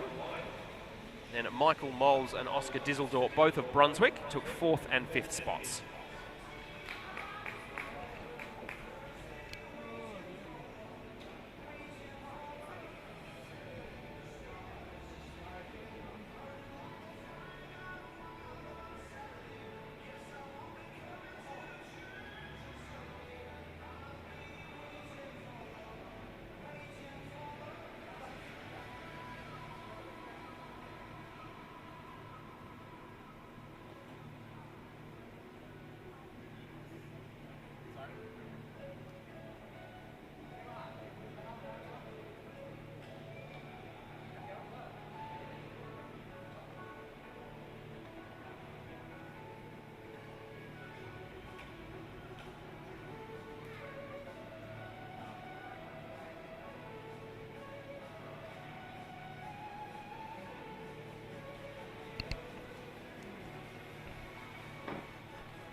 So next up will be our combined under 17 and under 15 women's motor pace. As with the last race, 12 laps, 3 kilometres total. With the Derny leading the riders for the first 10 laps. And then riders free to race for themselves for the last 2.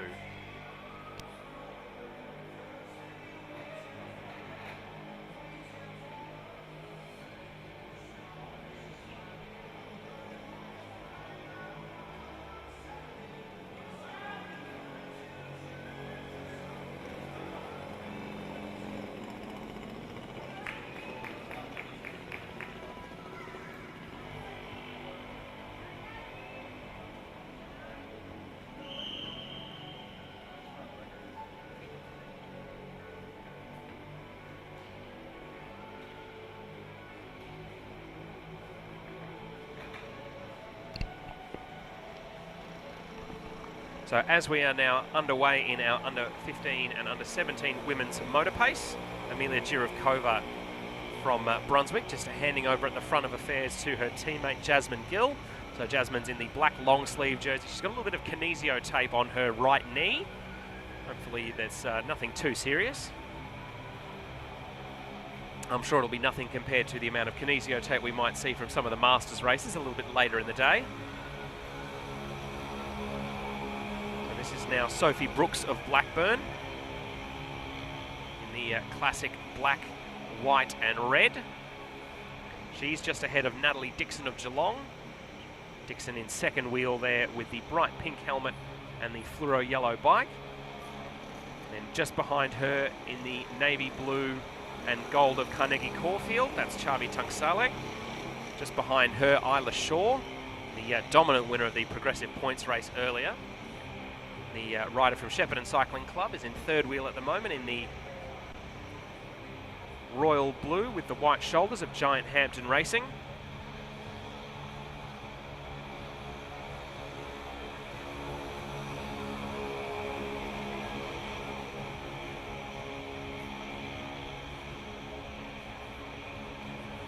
So tempo slowly starting to pick up here. 7.5 laps to go for our combined under 17 and under 15 women's field for this Motorpace race.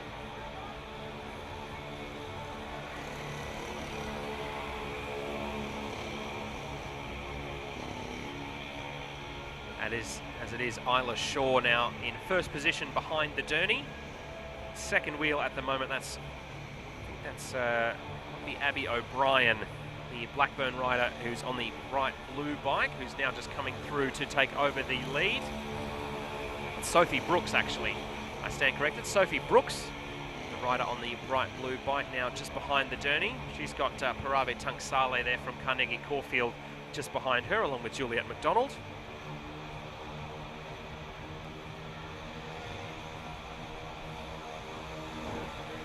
So pace really starting to increase now with 5 laps to go. And we're starting to see a few gaps opening up in the field a little further back. So at the moment it's Parave Tungsale from Carnegie Caulfield in the colours of Giant Hampton Racing leading. She just hands over responsibility to Juliet McDonald, who's in the light green of the Stromo Attacker Caiche. Just on her wheel is another of the riders from Blackburn. Then in third wheel at the moment, that is Asher Crofts, also of Brunswick. So 3 laps to go now. This is Gabby Rojo Rodriguez from Blackburn, who's in first wheel, as our front group is down to 7. A few riders have been shed out the back. So as the Derny prepares to exit the track, just swings over to the side now. So it's Gabby Rojo Rodriguez who will lead them through. Asher Crofts in second place. Then it is Parave Tungsale and Juliet McDonald. Isla Shaw now starting to come up around the outside with her teammate sister Chavi Tungsale in her wheel. Coming in towards the line now. 1 lap to go. It's Isla Shaw who will lead them through. Chavi Tungsale from Carnegie Caulfield in her wheel at the moment. Will she have enough to come around at the last? Isla Shaw in good position as they come into turn 3. Tungsale is going to have to make a very late surge if she wants to get past. I'm not sure she can do it. So Isla Shaw takes the win. Tungsale second. Looks like that was Gabby Rojo Rodriguez just ahead of Asher Crofts for third and fourth. Juliet McDonald, I think it was, who ended up taking 5th place.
So our under 17 men's Motorpace riders just about ready to go now.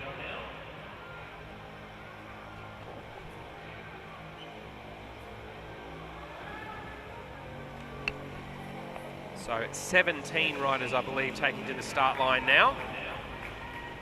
So as they set off, it'll be Omer Kermizi in the colours of Brunswick who'll take first position behind the Derny. And Lockie Ermert is also there from Blackburn. Elliot Burney from Brunswick is in the light blue.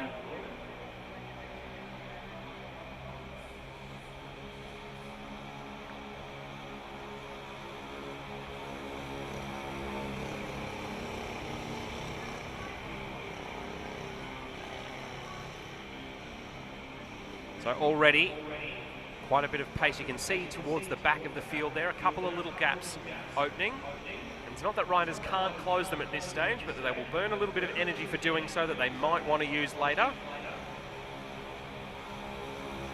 So Elliot Burney of Brunswick now up to first position behind the Derny. And it is Ewan Brown, the tall figure from Carnegie Caulfield. He's in the white and blue of Giant Hampton Racing in second wheel. And in third wheel at the moment, that is number 13, Arnav Chakravarthi, wearing it upside down to counter bad vibes and bad juju, as is a common superstition among racing cyclists. Casper Chuang from Blackburn currently in fourth wheel, in the black skin suit with the bright pink bike.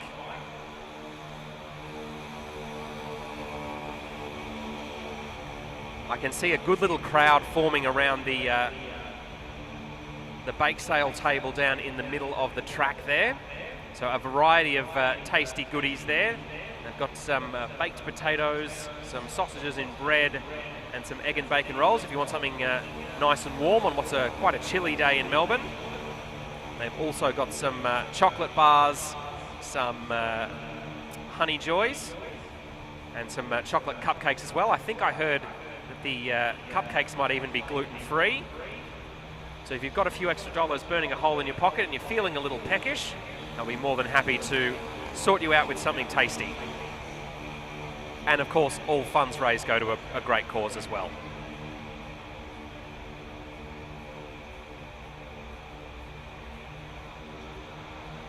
So it's not just the bake sale who are selling their wares here today. Over on the other side of the pylon in the centre of the track, we've got the team from Velo Pro, selling a wide variety of Go Faster accessories for your track bike. They've got some specialised handlebars over there, as well as some very funky aero socks. I picked up a pair of the aero socks a couple of weeks ago, and then was third in a criterium a few days later. If you're familiar with my style of riding, I have to say the fact that I ended up on the podium is a definite indicator that the socks work. So if you're looking to buy a bit of free speed, Velo Pro will definitely help you out.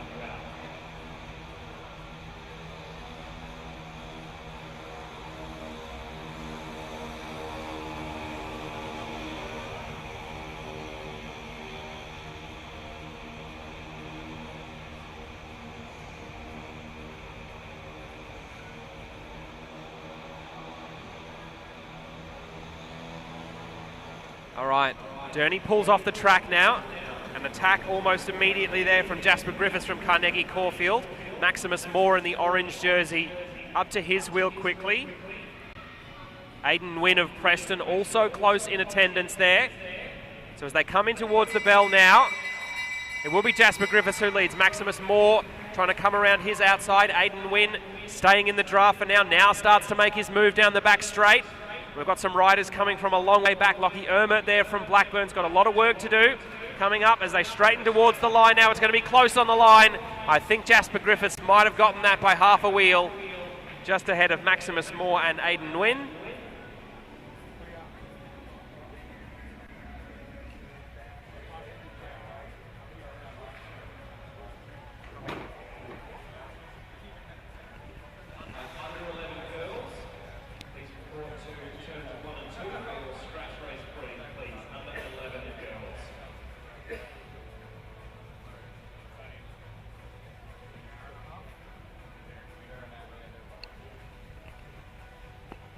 So that concludes our Motorpace races on the program for the top of the day. So Jasper Griffiths, the first rider over the line there, ahead of Aidan Nguyen, Maximus Moore and Jake Lesky.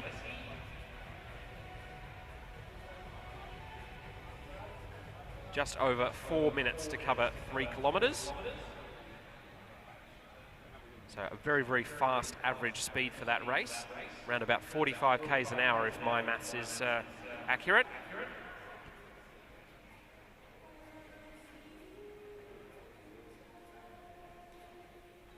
So with the conclusion of the Motorpace races, we'll now have a series of scratch races.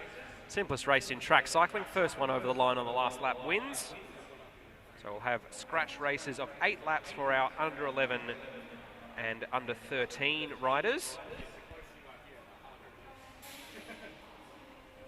And then our under 15 and 17 riders will race for 20 laps for under 15 men and the combined under 15 and under 17 women.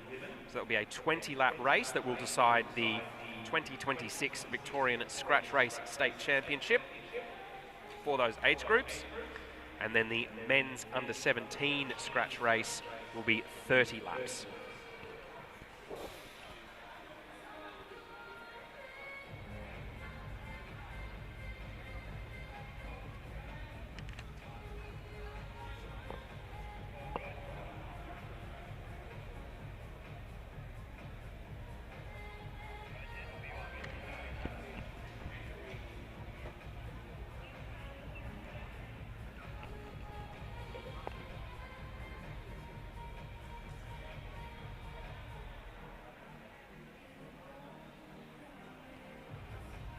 So our first scratch race on the track will be our under 11 girls.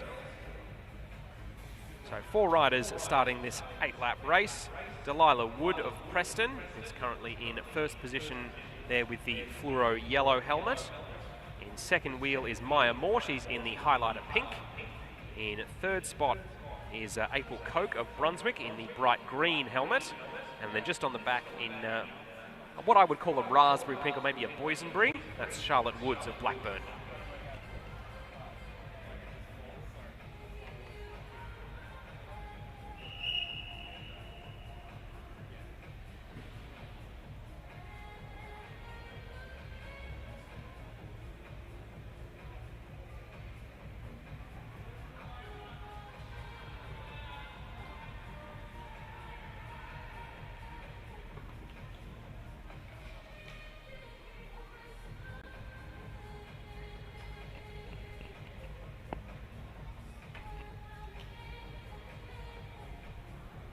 So coming through 7 laps to go now. Delilah Wood of Preston just checking over her shoulder there.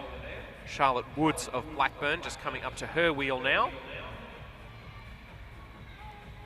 Slots into second wheel but doesn't seem interested in taking the lead for the moment, as Maya Moore is just about holding on to the back wheel of that leading duo. She's in the slipstream at least.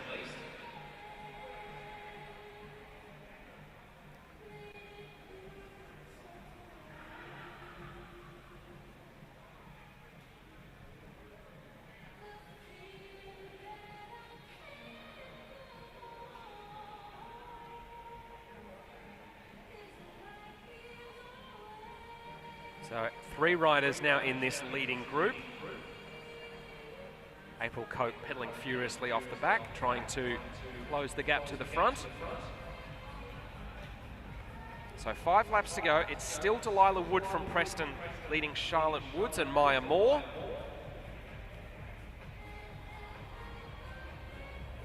Maya Moore seems to be growing in confidence race by race this morning, which is always lovely to see.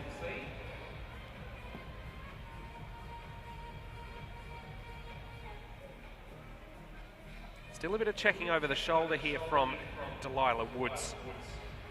Delilah Wood singular, at the front of the race. Just checking the position of Charlotte Woods, plural, who's in second wheel. Maybe the Blackburn riders planning to spring the trap as they get into the last couple of laps of this race. Or maybe Maya Moore has got something unexpected coming from third wheel.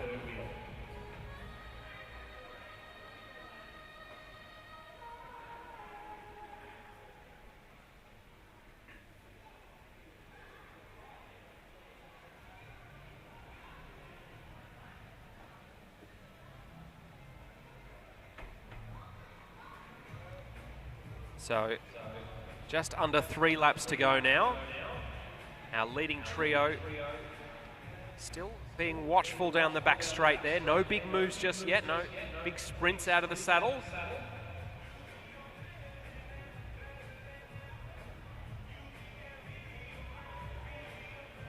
April Coke really trying hard here. Oh, a bit of an attack now as they come through 2 laps to go from Delilah Wood of Preston.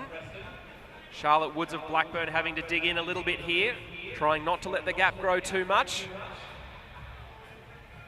Maya Moore also hanging on strong. The gap is slowly opening. It's not out of the realm of possibility that it could be closed by the time they get to the finish. So they're coming up towards the bell now. Another sprint out of the saddle there for Delilah Wood. Charlotte Woods of Blackburn with a bit of work to do now to try and get back across. The Preston rider looking strong as she comes down the back straight. After half committing to an attack on the previous lap, she's really committed to this one. And as she comes out of turn 4 now, she's got a good lead. So coming up to the line now to take the win in this scratch race will be Delilah Wood of Preston. And then second place it will be for Charlotte Woods of Brunswick. A good ride from Maya Moore in 3rd place, and April Coke from Brunswick will take 4th spot.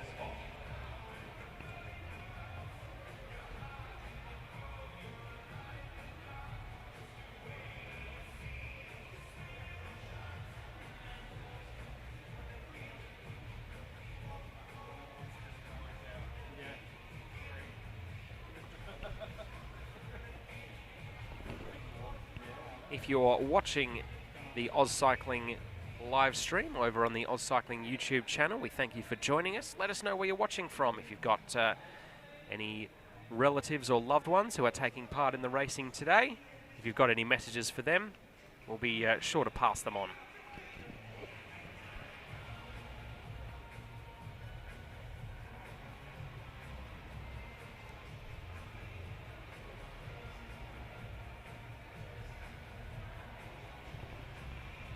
So our next group up on the track, this will be our under 11 boys scratch race. Just waiting for the group to be complete before the whistle blows, and then there it goes. So this is Akasha Ahmadi, who's in first wheel at the moment. Rhett Dempster of Brunswick it is in the skin suit, which must be the smallest skin suit that Brunswick sell. Now comes into first place. He's got 6 clubmates here out of the 8 competitors, or 5 clubmates including him, to make 6 overall. As one of them, number 61 there, that's Henry Ladner now at the front of affairs.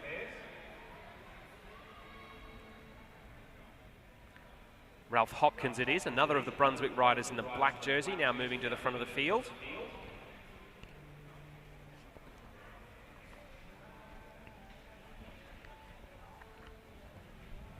Ralph Hopkins leads them through 6 laps to go. George Sharp in the white helmet now comes through for a turn on the front. Rhett Dempster has slotted himself back into second wheel.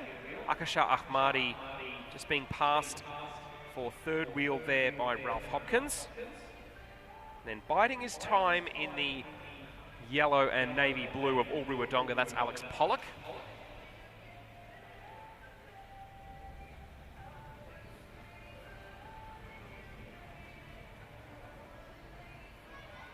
And then a full-blooded out-of-the-saddle sprint there from Dominic Muscat in the bright blue helmet, trying to hold on to this leading group.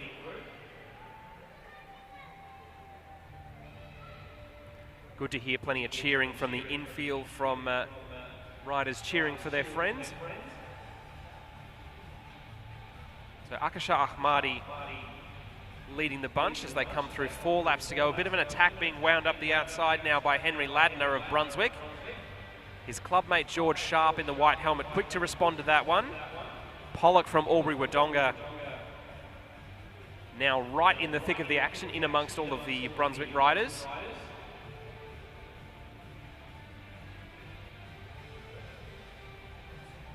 So Alex Pollock from Albury Wodonga attacking from the front here, deciding that the easiest way to try and escape all of his Brunswick competitors was to be out the front on his own. as he leads them down the back straight now. So it's Pollock in first place, Ralph Hopkins is in second wheel, and it's Rhett Dempster in third wheel. Then Henry Ladner and George Sharp is just on the back in the white helmet.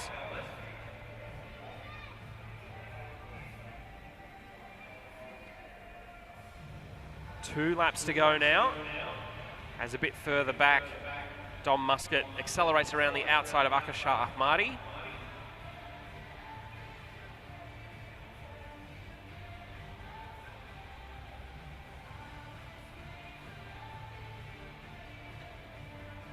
Riders coming in to get the bell now. Ralph Hopkins in the black will lead them through. Henry Ladner in the black helmet there, just on his wheel, trying to challenge him down the back straight on the outside. Rhett Dempster also in amongst the mix there. George Sharp not out of it either in the white helmet. So Hopkins it will be who will lead them around the bottom of the track coming into the home straight. Will he be challenged at the last? Dempster's coming at him quickly. Oh, very, very close on the line. I don't know if I could pick it from here, honestly, between Ralph Hopkins and Rhett Dempster there. We'll leave that to the judgment of the commissaires. I can see them looking at the screen now. And Ralph Hopkins just ahead of Rhett Dempster. Oh, there must have been absolutely nothing in that one. Henry Ladner in third, George Sharp in fourth place in our under-11 boys scratch race.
So our under-13 girls riders now on track. 6 riders taking to the start of an 8-lap race. So Violet Bartlett in the colours of Blackburn, with the black helmet leading this field at the moment. Amy Pollock from Albury Wodonga, with the pink helmets currently sitting in second wheel. And it's Chloe Zheng in the bright red of Preston. Isabel Muscat in the bright blue helmet in fourth spot at the moment. Then it's Indra Simons, second last wheel, and then just on the back in the bright blue helmet, that's Hayley Bain on the very bright yellow bike.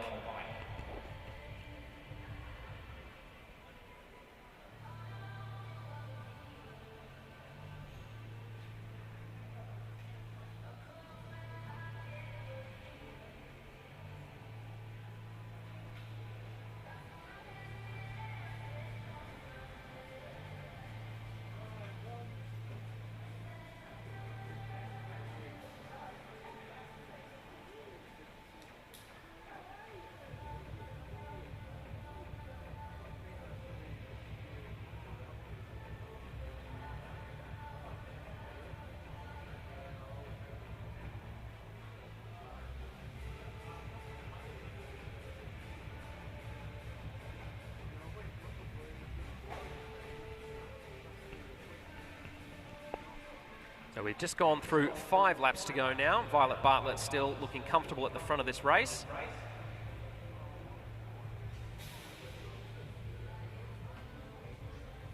So far the girls racing this morning has tended a bit more towards the tactical.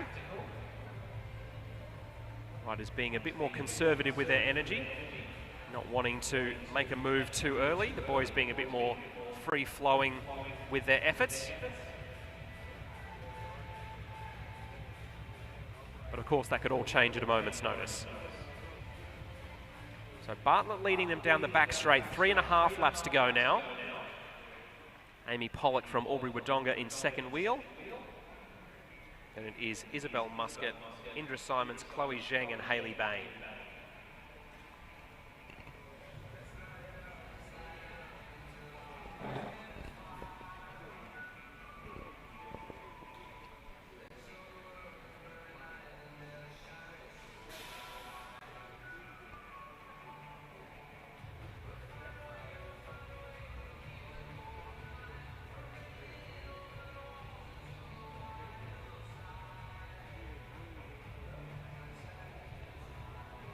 So a little bit of a standing acceleration now from Violet Bartlett. She lifts the pace with 2 laps to go.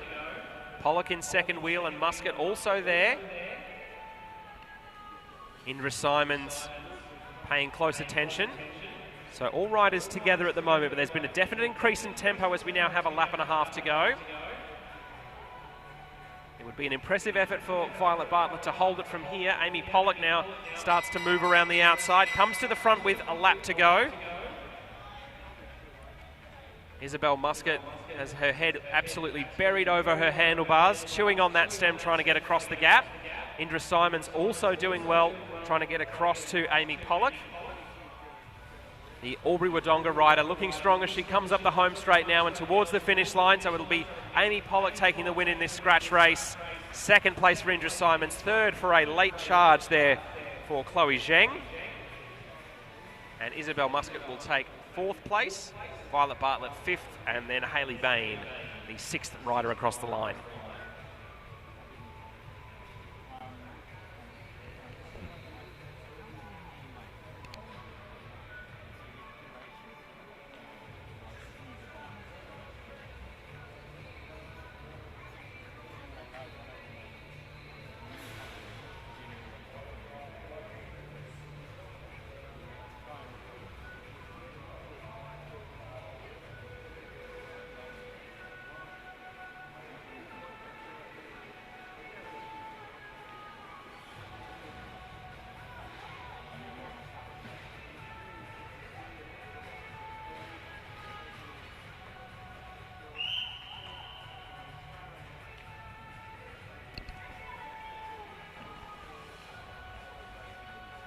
So under 13 boys now on the track. 5 riders taking on an 8-lap scratch race. So on the front there in the colours of Brunswick with the white helmet, that's Jed Dempster. Coming around the outside now to take over the pacemaking. That's Aziz Kermizi, also of Brunswick. She's in the black jersey with the blue shorts. Toby Hanger of Preston is in the bright red. He's in second wheel at the moment, the only non-Brunswick rider in this race. And then the 2 riders at the bottom of the track there in second and third wheel now. So in second wheel, the slightly taller of those 2 figures, that's Jonathan Koch, and just behind him, that's Jax Roll.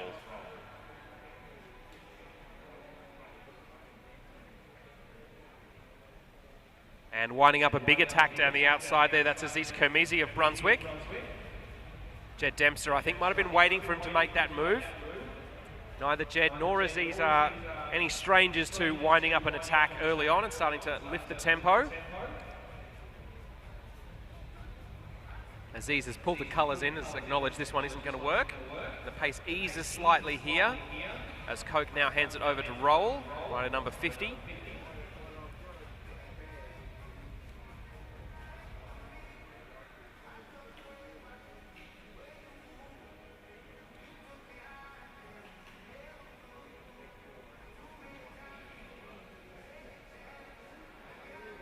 So the lone Preston rider, Toby Hanger, just takes a swing off the front of the peloton, casts his eye down the track to see Jonathan Koch come through for a turn, albeit short. The pace is really lifted here. Aziz Kermizi has another go off the front. But Jed Dempster, I think, is very keen not to give Kermizi any latitude here. Dempster just settles the pace down a little bit as he takes over the front, keeping his head on a swivel there. I think particularly looking for Kermizi, possibly waiting for Aziz to make another attempted attack.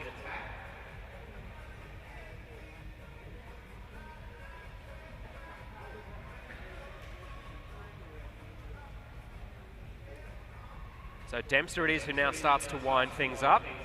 Coming in towards 2 laps to go now. Toby Hanger up to second wheel. Aziz Kamizi now coming around the outside again. He tried it at 6 laps to go. There's a little less fury in his attack this time around. Probably more to reposition himself before the big move comes. Now it does. Coming into turn 3, just over a lap and a half to go. Coming in towards the bell now. So Kamizi will lead them through.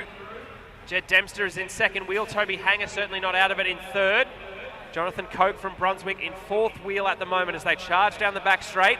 Kamizi will lead them into turn 3 in the black jersey with the blue shorts. Will Jed Dempster have anything to come around him at the last as they come up towards the line? Riders straighten out. Kamizi will take the win. Just ahead of Jed Dempster. Toby Hanger taking third place there. Fourth for Jonathan Coke. And Jack's Roll not too far off the back in fifth spot.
So our next race up on the track will be the first of our 2026 Victorian Scratch Race State Championships for the day.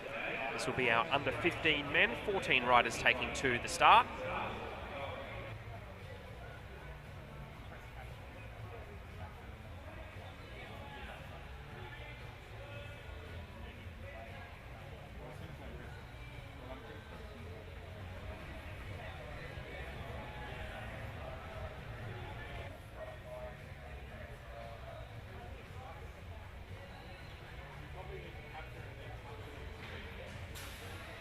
So a 20-lap race here, 5 kilometres total for this Victorian State Scratch Race Championship for under 15 men.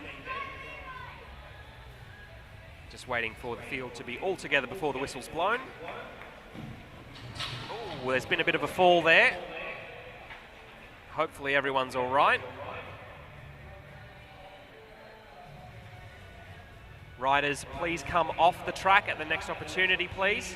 Riders, come off the track. We will try and restart.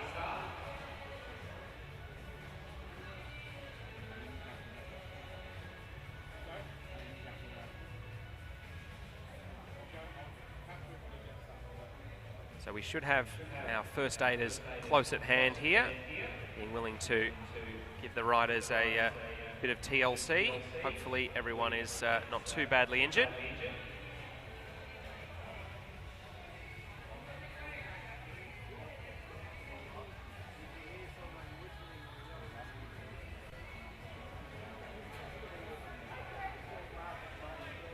So we're just on hold here at the moment while our fallen riders get seen to. It was Adama Wedrogo and Zikri Fouad who were the fallers. Adama looks to be back up on his machine, which is good news. Zikri still requiring some attention there. I think he's talking to the attendants there about his fall, so hopefully he's not too badly banged up.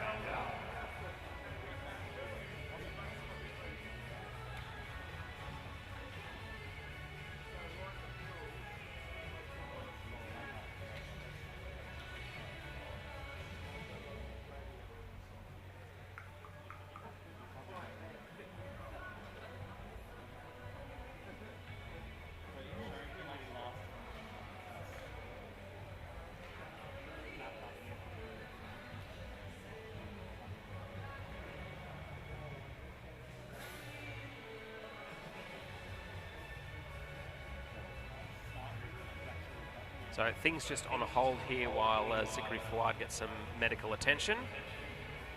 He's sitting up now, so I think that's good news.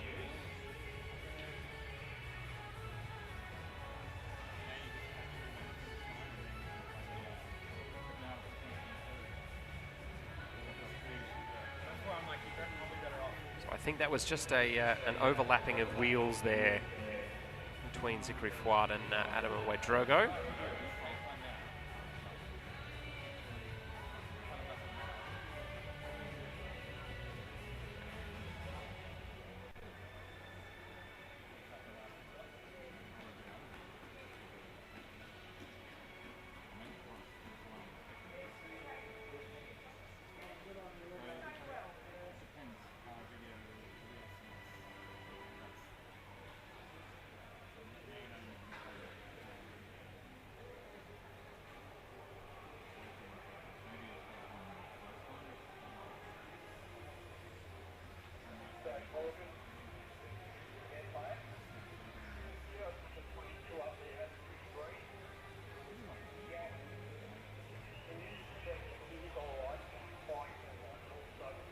So Zikri Fouad limping a little bit, but good to see that he's walking under his own steam.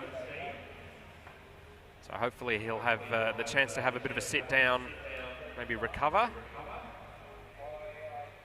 Hopefully he's not too badly injured. I can see someone getting a chair for him now. So with any luck, he won't be too badly hurt, and we'll see him back in action before too long.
So a quick update from the commissaires. After that fall at the start of the under-15 men's race, we'll have a gap before we restart them. So we'll have our under-15 and under-17 combined scratch race in the meantime.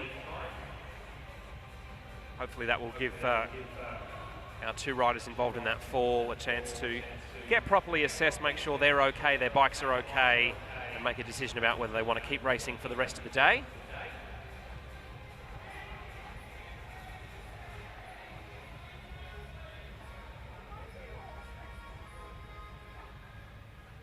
So our under-15s and under-17s for our combined women's scratch championships for Victoria. 20-lap race. They're just getting the final briefing there from Dave, Mr. Pink Morgan. I can see a few warm jackets being discarded as riders are done with their warm-ups.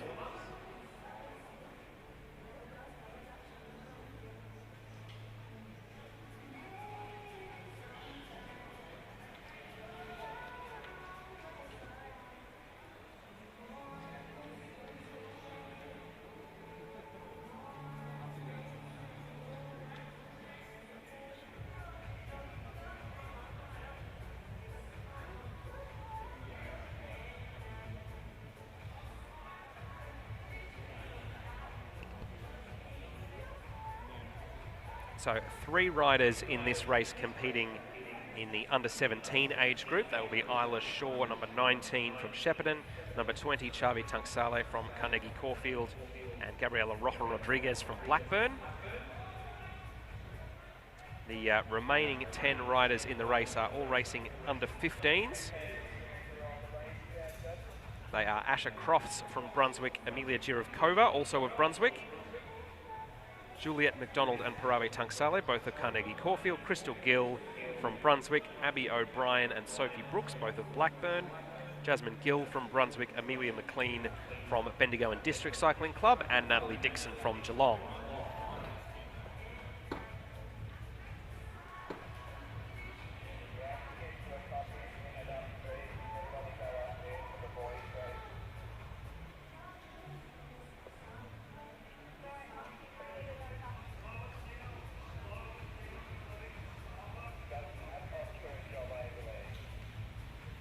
So the call comes from the commissaires just to slow the front of the bunch down, give everyone a chance to get on before the whistle's blown, and indeed the whistle has now blown. So 20 laps in our combined under 15 and under 17 women's scratch race. And this is Chavi Tunksale of Carnegie Caulfield, who has rolled off the front of the bunch. Almost more by accident than by design. She certainly didn't seem to have a whole lot of venom to start with, but she's noticed she's got a gap and decided she may as well go on with it. As further back, Isla Shaw, who had that very impressive progressive points race at the start of the day, has recognised the danger, wants to close it down. And then Gabby Rojo Rodriguez in third wheel there. So if she manages to make it across, we will effectively have two separate races, one just for our under 17s and one just for our under 15s. Which will certainly make my job as a caller a little bit easier. So Chavi Tunksale there leads Isla Shaw. Gabby Rojo Rodriguez still trying to pedal hard to get across the gap. Just checks over her shoulder to see where the under 15 bunch is. They're probably about 100 metres behind her. Currently being led by Abby O'Brien of Blackburn, with Crystal Gill of Brunswick. Jasmine Gill, Crystal's her sister. Jasmine Gill in second wheel. Plenty of cheers there for Gabby Rojo Rodriguez from a bunch of the Blackburn boys who are warming up in the finishing straight, encouraging the under 17 rider to make it across to the two leaders in that field. So our two under 17 leaders go through 15 laps to go. So a quarter of the way through this scratch race championship now. As a bit further back, the under 15 bunch have been very happy to let them go.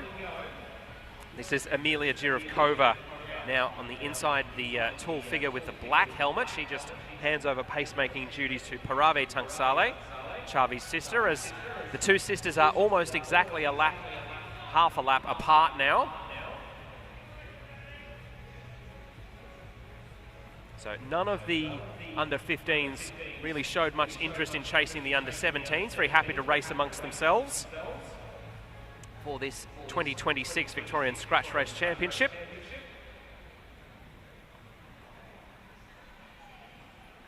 Still plenty of encouragement for Gabby Rojo Rodriguez.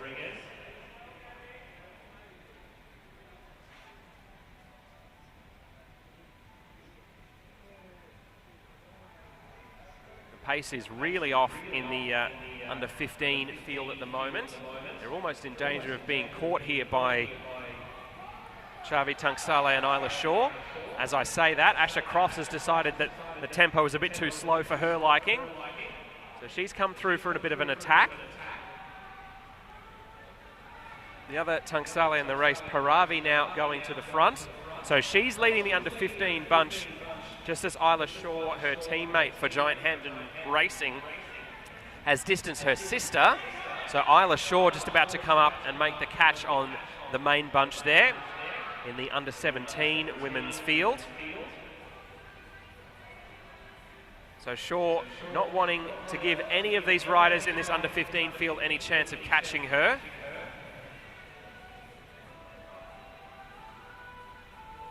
Now, because this is a scratch race, there are no points involved for gaining or losing a lap. It's just about where you are on the track relative to everyone else. So in our under 17 race, Isla Shaw now leads about half a lap ahead of Chavi Tunksale, and then another probably 50 or 70 metres back to Gabriela Rojo Rodriguez. As in the under 15 field, they've gone through halfway now, and it's Natalie Dixon in the pink helmet from Geelong Cycling Club making a bit of an attack. Amelia Girovkova there from Brunswick settling into second wheel. Her older brother Ollie was a recent representative for Australia at the Junior Truck World Championships in the Netherlands. Third wheel in that bunch there, that is Crystal Gill of Brunswick.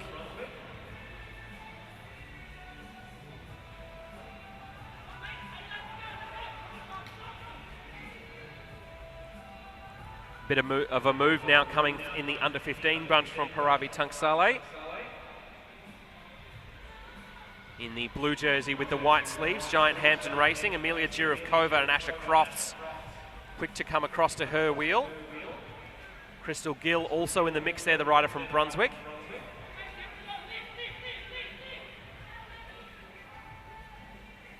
Isla Shaw goes through and passes Gabby Rojo Rodriguez there. So as our under-15s come through, 6 laps to go now.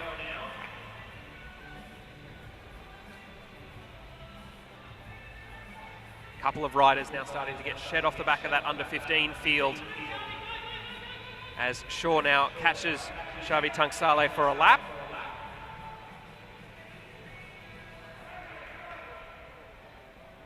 So 5 laps to go for our under-15 field. Quite a bit of looking around. A fairly stark contrast to the commitment of the charging Isla Shaw, who's leading our under-17 women's race. So Isla Shaw just in the process of catching the under-15 field for a second time.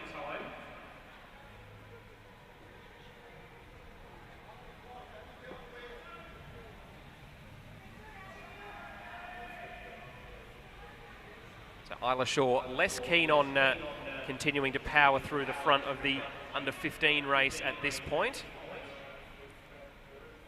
Probably fair enough too, as it's probably not too far away from kicking off at the front of our under-15 women's race. Some looking around there from Sophie Brooks at the front of that race. Paravi Tunksale from Carnegie Caulfield now comes to the front. Amelia Jirovkova just behind her, slightly higher on the track. Juliet McDonald in the light green of Nostromo attacker Caish. As winding up an attack around the outside there, the rider from Bendigo and District, Amelia McLean. They come through and get the bell now. Amelia Jirovkova, the rider from Brunswick, will lead them down the back straight. Paravi Tunksale and Asha Crofts are also there. Isla Shaw is coming around the outside. Asha Crofts from Brunswick now coming in towards the fourth turn there, straightening up for the home straight. So Asha Crofts will win the under-15 race. Isla Shaw will get second place in the under-17 women, as Xavi Tunksale takes second there in the under-17 race, just ahead of Gabby Rojo Rodriguez. So an excellent and multifaceted combined scratch race there for our under-15 and under-17 women.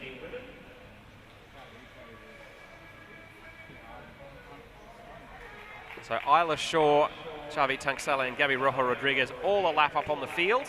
And Asha Crofts, the winner of the under-15 women's race, just ahead of Paravi Tunksale and Juliet McDonald.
So after that aborted attempt at the under 15 men's scratch race. We're off for attempt number 2 now, and good to see towards the back of the field both of the riders who fell before, Zikri Fouad and Adama Wedrogo, now on their bikes and in the race.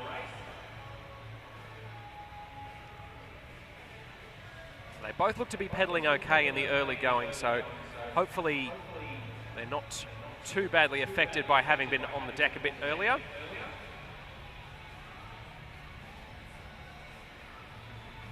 So 19 laps to go in this 20 lap men's under 15 scratch race state championship for 2026.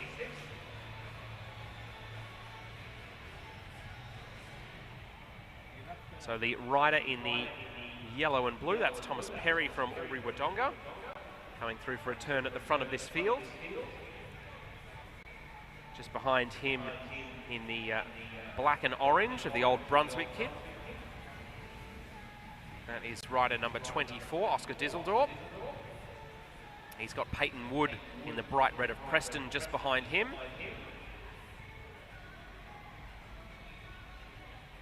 And I think it might be Declan Zheng, who's currently sitting in second wheel, the rider from Preston. Indeed, it is Declan Zheng now coming to the front of the field. He swapped out his red vented helmet for a white aero one. Leroy Bartlett from Blackburn now coming through to take over the pacemaking at the front of the field. Arav Chakravarthi comes through. He flicks the elbow, and it's Zikri Fouad, who seems to be riding okay at the moment, not showing too many signs of the fall that he had earlier. It was an awkward little fall. It looked like he might have potentially twisted an ankle or a knee. That's the good thing about being in the under 15 age group, is you're made of rubber, you tend to bounce, and it obviously hasn't affected him too badly, which is good to see.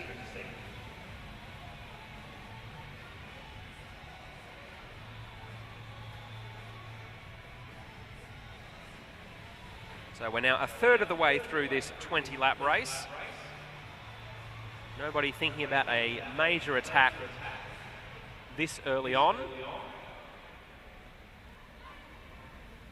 Adama Wedrogo there just comes up the track. Bit of an increase in tempo there from Leroy Bartlett. Waited for Wedrogo, one of the more powerful riders in this field, to swing off before making an attack. Hands it over to Ari Riley now, the rider in the royal blue and yellow of Bendigo and District Cycling Club. Bendigo, a town that has produced fantastic cyclists of just about all disciplines over the years, whether that's on the track with the likes of Glenn O'Shea,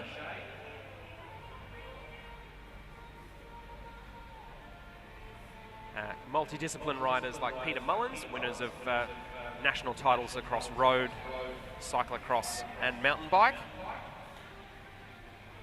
Riders who have started on the dirt and then made their way over to the road like Jack Haig. And of course a very exciting group of current riders as well.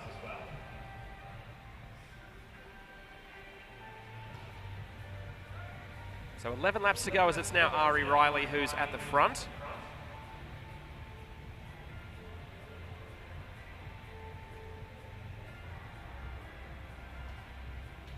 The washing machine effect starting to pick up in earnest a bit more now. Riders spending shorter and shorter periods on the front, more and more eager to swing out of the way, as it's Leroy Bartlett now leading the field, just ahead of Charlie Pearson. So Charlie Pearson quick to flick the elbow there. The rider from Carnegie Caulfield almost immediately gives way to Thomas Perry from Albury Wodonga.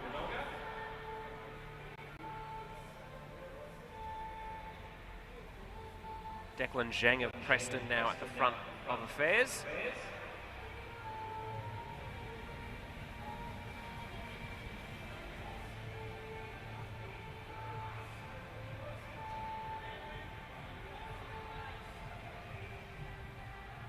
So a bit of a lull here as the bunch catches Evan Tobin, it is, the rider in the black who's being lapped there.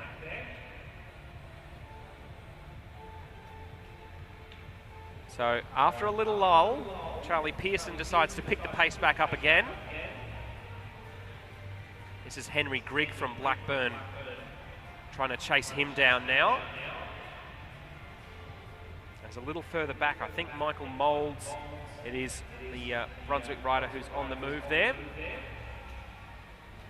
In the third wheel, oh, that's actually Oscar Dieseldorp who's in the silver helmet.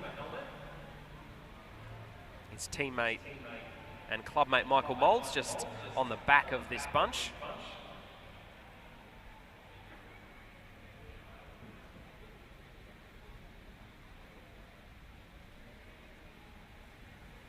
So Dieseldorp leading. Zachary Fouad, who was on the deck 20 minutes ago, has decided to use what's left of the adrenaline as he's passed now by his fellow faller, Adam Ouedraogo from Carnegie Caulfield.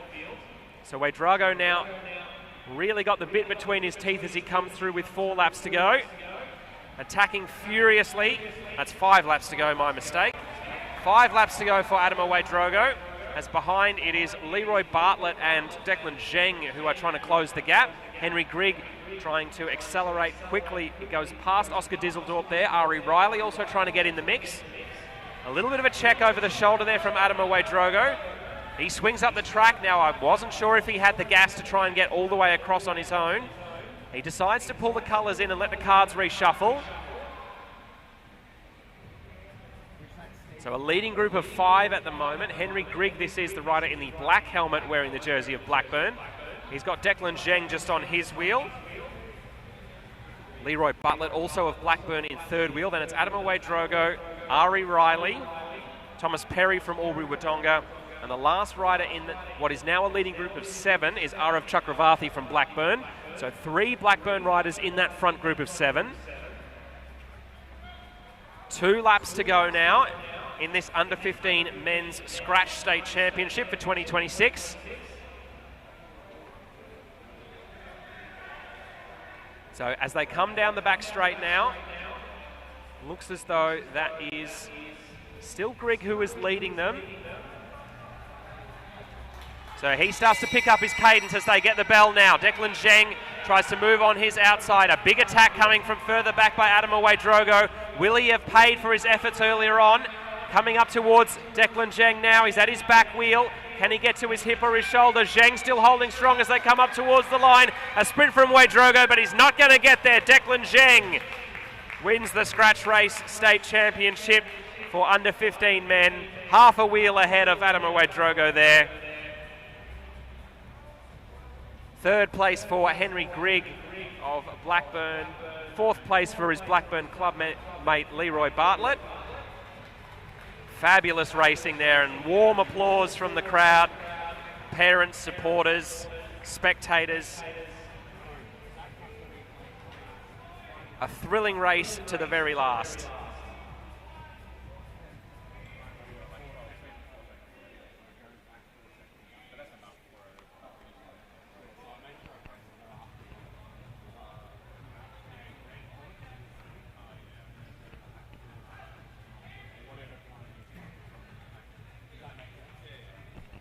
So we are now moments away from the last of our junior scratch race state championships for the day, the men's under 17 scratch race championship. This will be a 30-lap race.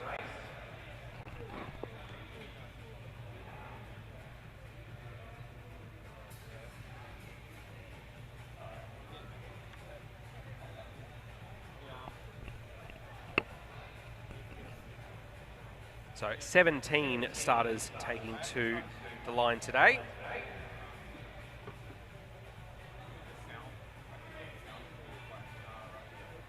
So it looks as though our commissaires have just about given the all clear. We should be underway shortly.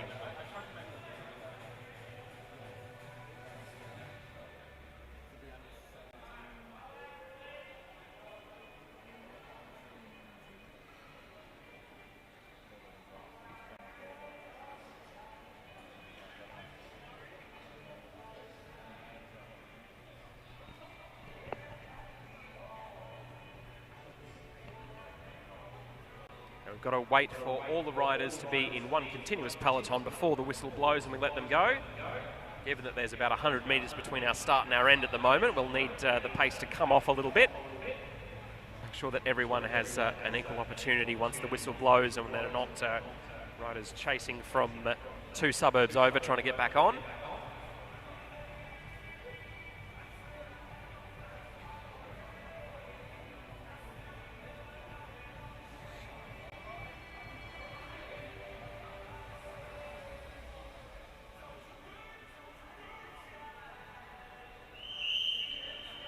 Whistle blows and we are underway, a 30-lap race for our men's under-17 scratch race state championship for Victoria for the year 2026. We're already into the first of our 2026 championships.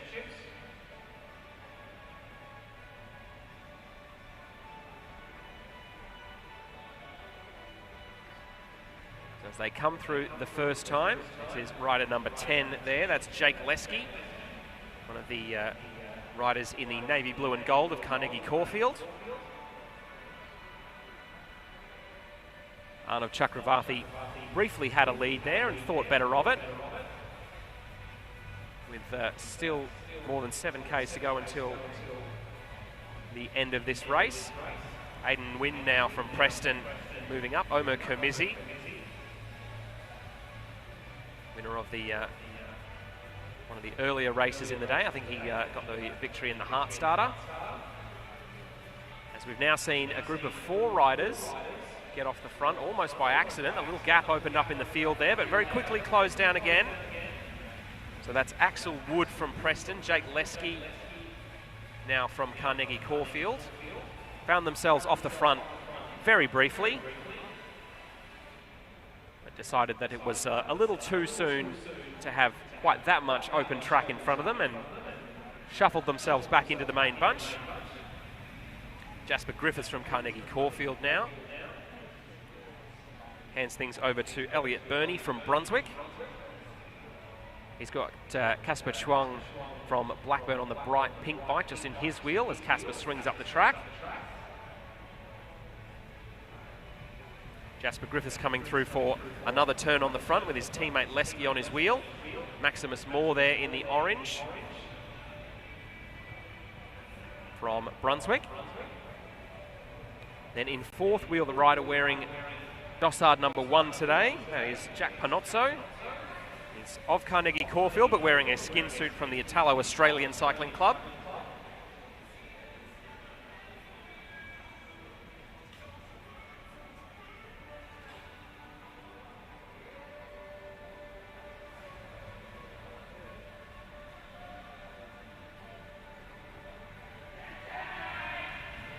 Plenty of cheers there for Jake Lesky. It's now Caden Ryan of Blackburn at the front. A little bit of a surge in pace there from Omer Kermizi. Gets out of the saddle and gives it, I'd say, 5 good hard pedal strokes before he realises that everyone else is wise to his game. So Elliot Burney now leading the bunch in a Team Bridge Lane skin suit. Axel Wood from Preston now hands over to Casper Chuang.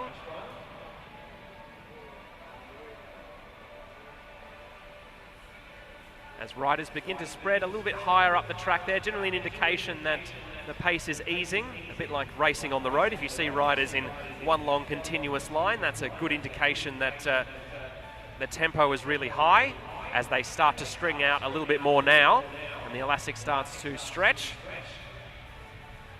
So Jasper Griffiths it is who's leading them through. So we're 1/3 of the way through this race now. 10 laps gone, 20 laps to go. Joseph Natoli from Blackburn sees his first time on the front, albeit briefly.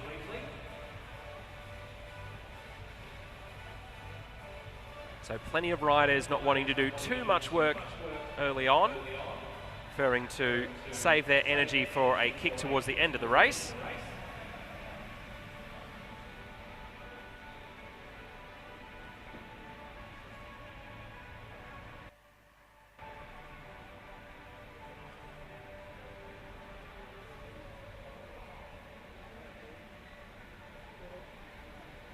So a check over the shoulder there from rider number 19. That's Elias Armstrong from Carnegie Caulfield in the red helmet.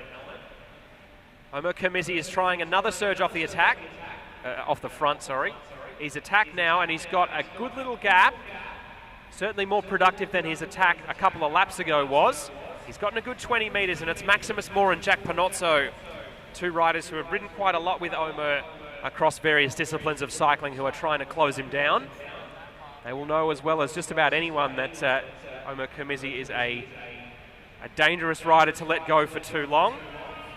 I remember Omer used to absolutely terrorise men's D grade a couple of years ago at Coburg Criteriums out in the north of Melbourne. He'd always take off on lap 1 with the enthusiasm of someone who's very young, while all of us who were slightly older and slower and heavier were still trying to get warmed up.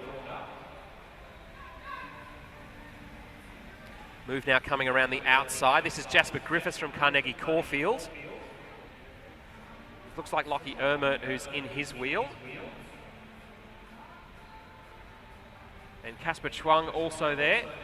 Pace really picking up now as they're through the halfway point. 14 laps to go now. So into the second half of this race. Pace eases again. All of a sudden, a group that was strung out behind one lone rider is 5 or 6 riders wide between the top and bottom of the track. A big attack being wound up here at the top of the track by one of the riders from Blackburn. I thought that might have been Lockie Ermert. Indeed it is. By using the high side of the track, he's been able to get himself a good little gap here. So he's got, I would say, 50 metres that is now on Casper Chuang, who's leading the chasing peloton behind. 12 laps to go. As behind Casper Chuang, it is Jake Lesky of Carnegie Caulfield, the next rider in line. He's being followed by Arnav Chakravarthi.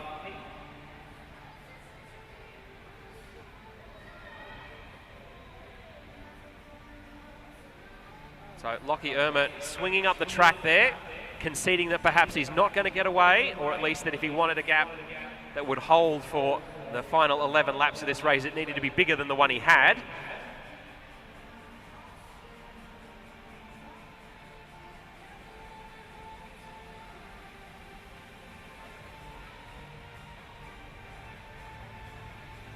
Plenty of looking around again at the front of the race as Elliot Burney just flicks the wheel in that Bridge Lane skin suit. The rider from Brunswick coming through and letting others have a turn. This is now Jack Panozzo of Carnegie Caulfield. Omer Kermizzi now starting to move up the inside. He's got Ewan Brown on his wheel. Ewan in the blue with the white sleeves of Giant Hampton Racing, the same team as Isla Shaw and Paravi Tangsale. So that squad's having quite a good state championship so far. Move coming up around the outside now as they go down the back straight. Looks like that's Jasper Griffiths from Carnegie Caulfield. As with Lockie Ermert, he's attacked from the back and from the high side of the track. And like Lockie Ermert, he's got a good little gap here.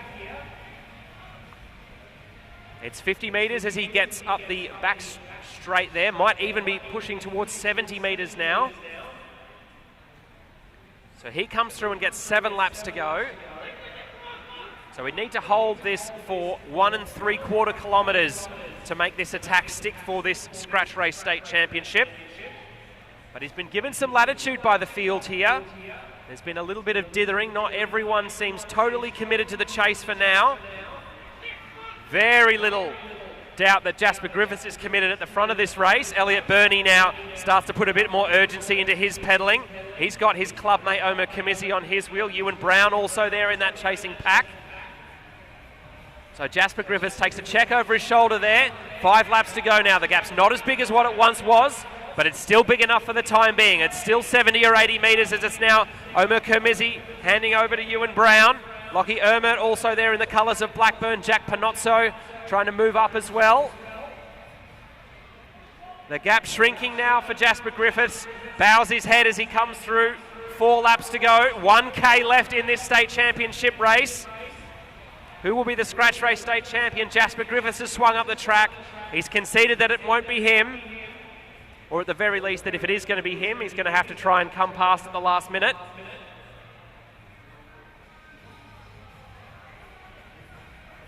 And all of a sudden there's a lot of looking around with 3 laps to go. Plenty of cheering coming from the infield and the stands as well. Everyone cheering on their rider and their team. Bit of a surge at the front now from Ewan Brown from Carnegie Caulfield. He's got one of the Brunswick riders there. That is rider number 16, Rigby Colgrave, in second wheel. As with a lap and a half to go, it's now Jack Panozzo trying to make a charge down the outside of the field. Omer Kamizi into second wheel now. One of the riders from Blackburn, I think that's Joseph Natoli, into third wheel as they come in and get the bell. Panozzo will lead them in. Kamizi now trying to get into the slipstream of Jack Panozzo as they come up the back straight. Will the Brunswick rider have anything to try and steal the state championship at the last? Jack Panozzo is going to lead them up towards the line. Jack Panozzo will take it. Second place for Omer Kamizi. A creditable third there for Joseph Natoli from Blackburn. Was able to get into the slipstream of Panozzo and Kamizi. Not quite enough to come around. Lockie Ermert settles for fourth place after a flyer for a couple of laps about halfway through.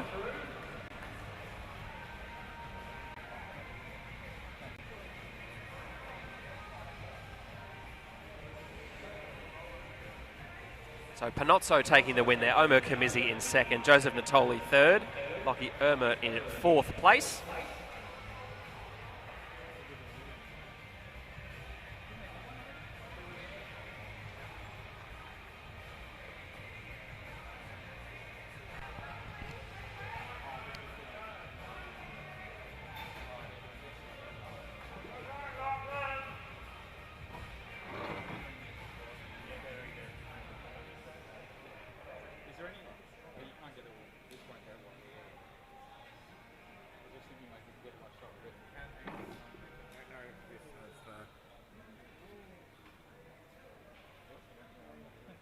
Sorry, we're on that shot? Yeah, let's get another shot. Yeah, cool. So I've got a 0.8 wide conversion for it. This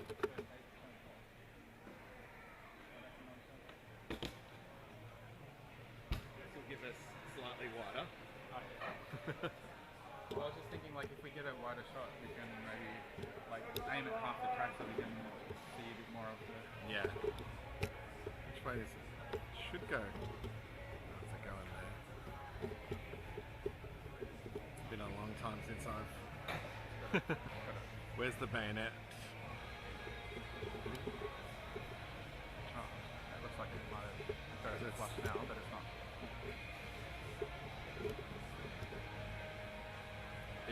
It may be for the other camera too. You know, like...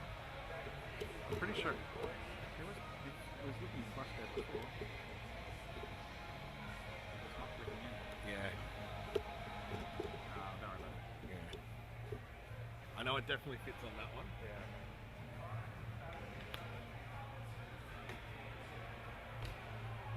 But I would have thought the hoods were very similar.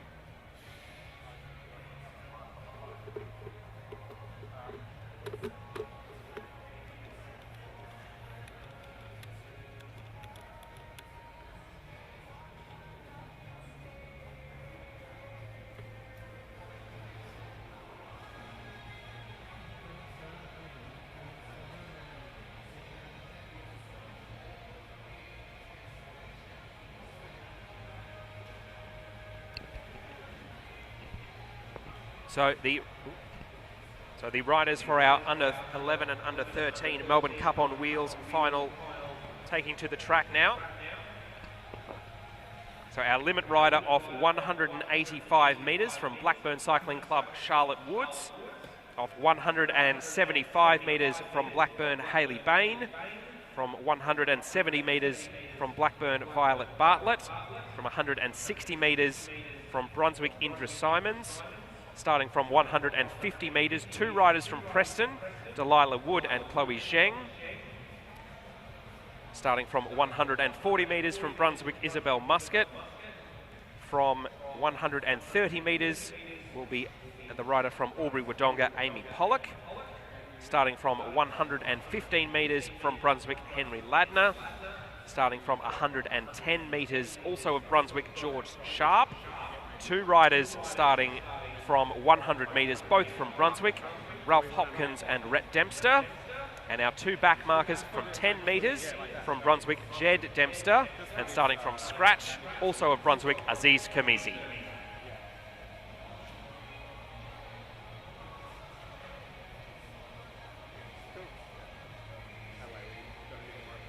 Looks like we've got one or two riders who might need a holder. I think we're just about sorted now.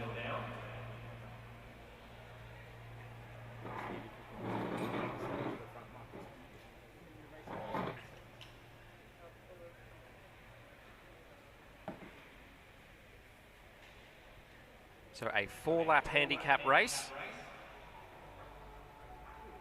$100 in prize money for the winner.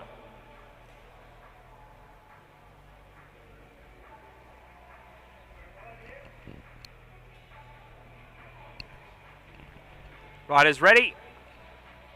Ready? Attention! All right, they're off and racing. $100 on the line for the winner here. So Charlotte Woods, our limit rider from Blackburn. Hayley Bain and Violet Bartlett chasing hard. Then it's Indra Simons as our riders coming off scratch are half a lap behind with 2.5 laps to go. Will they be able to close down the front of the field? Charlotte Woods from Blackburn still leading this bunch for the moment. Violet Bartlett and Indra Simons chasing hard from behind, as is Hayley Bain. Charlotte Woods checks over her shoulder a couple of times, but she's still got 10 or 20 metres. As riders are starting to come from further back now in that main bunch, it looks like that's one of the Dempsters. I think that's Jed Dempster. Sorry, that's Rhett Dempster it is, who is now coming down, looking to challenge Charlotte Woods. They've got 1 lap to go. Rhett Dempster and Ralph Hopkins is right there. Henry Ladner is right there. George Sharp is right there. I think our 2 scratch riders are out of it. Ralph Hopkins in the black leads them into turn 3.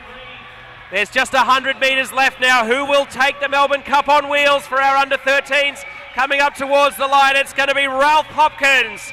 Ralph Hopkins takes the win. 2nd place there for Rhett Dempster. 3rd for Henry Ladner. 4th place for George Sharp.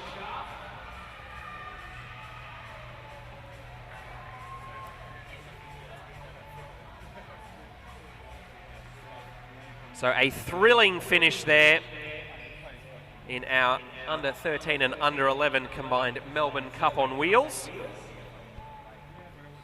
So a cool $100 cash for our winner there, Ralph Hopkins. Rhett Dempster's 2nd place will net him $50. 3rd place, Henry Ladner will get $20. And 4th place, George Sharp will get $10, which is still better than nothing. That'll get you a little something from the canteen. So an excellent under-13 and under-11 combined Melbourne Cup on wheels race. Let's give them a big hand, folks. Superb riding from all of those who took to the track there.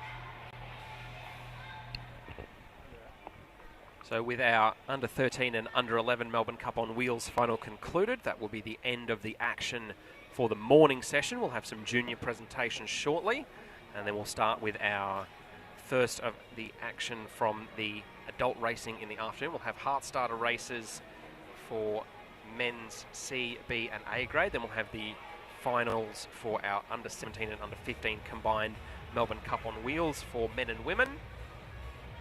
So we'll have a break of around about half an hour before the action resumes, but we will have presentations in 5 minutes.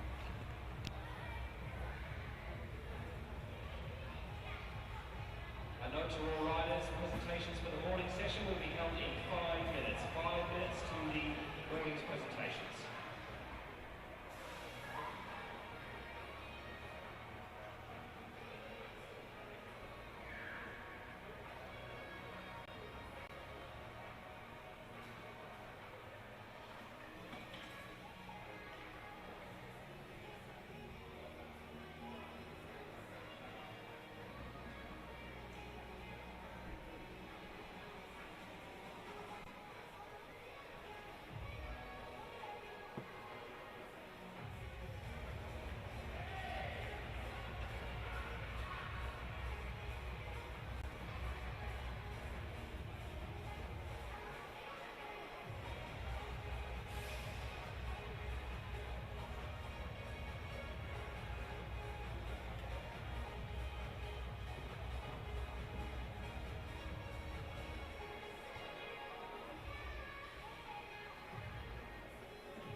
your racing for the day, please remember to return your race numbers to the registration desk, please. Riders who are finished for the day, please return your racing numbers to the reg desk, please.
We had it originally on the finish line, but because of the handicap race, we tried to get it on the right angle. The shot looking down the finish line is good, especially when there's a guy up the front. I was trying to use it to, you can see when we're closing, that's really cool. That one there, I want to cable to the wall so that every time in the stream you just go and chuck a camera on the wall. So at the moment it's The judges often put a finish line camera on the wall. yeah. Actually, yeah, I want to run a cable to about where they do it, and then we just get rid of those players. Just a little bit of liability. Yeah.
see. I've never looked at it ever before.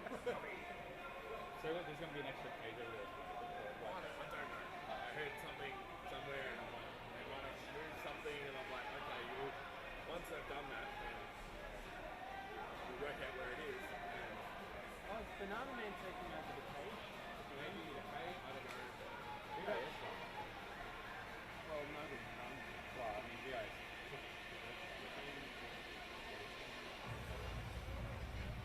I don't know. I heard things.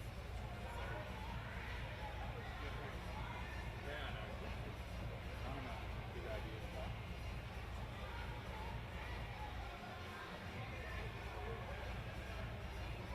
I think it's alright. Hopefully we'll actually get the next capable kids to come up with numbers or something. This one here that you're it's literally it's right here. So if we could have a cable through to there to plug something into and not have to use a wireless cord.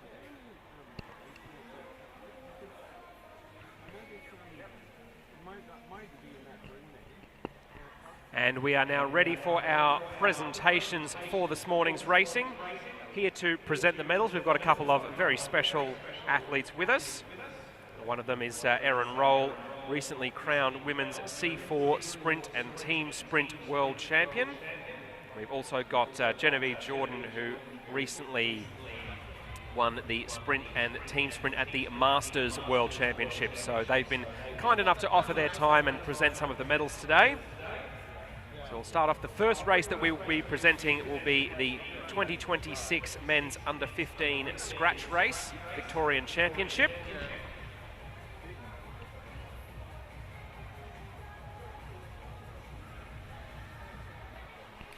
In third place from Blackburn Cycling Club, Henry Grigg.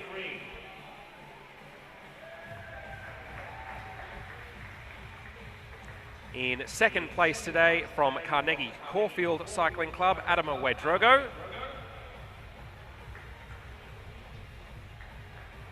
And your winner today from Preston Cycling Club, Declan Zheng.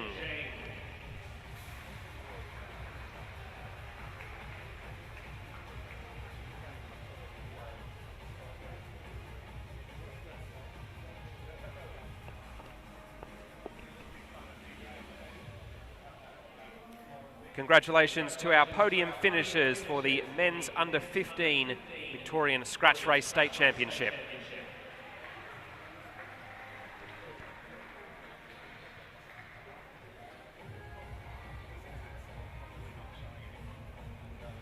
The presentation for the Women's Under 15 Scratch Race State Championship will now take place. Third place today and winner of the bronze medal from Carnegie Caulfield, Juliet McDonald.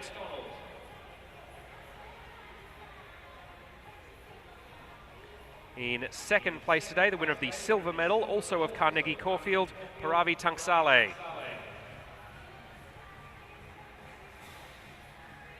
And the winner of the gold medal today and your new state champion from Brunswick Cycling Club, Asher Crofts.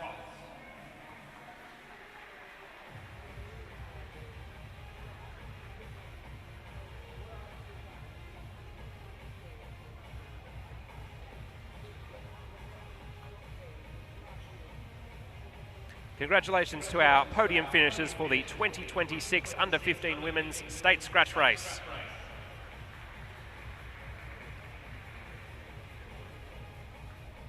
The presentation for the Women's Under 17 State Scratch Race will now take place. In third place today, the winner of the bronze medal from Blackburn Cycling Club, Gabriela Rojo Rodriguez.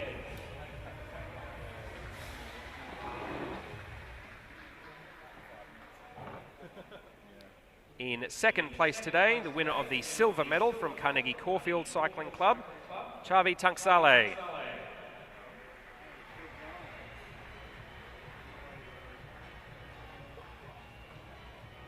And the winner of the gold medal and your new state champion from Shepparton Cycling Club, Isla Shaw.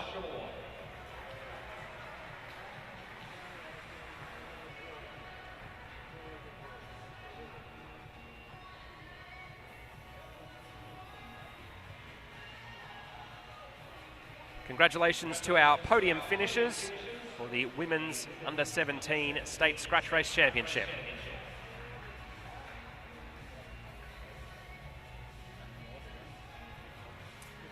The presentation for the Men's Under-17 State Scratch Race Championship will now take place. In third place today, the winner of the bronze medal from Blackburn Cycling Club, Joseph Natoli.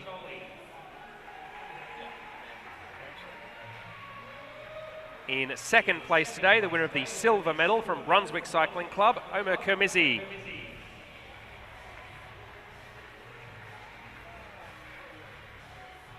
And the winner of the gold medal and new state champion from Carnegie Caulfield Cycling Club, Jack Panozzo.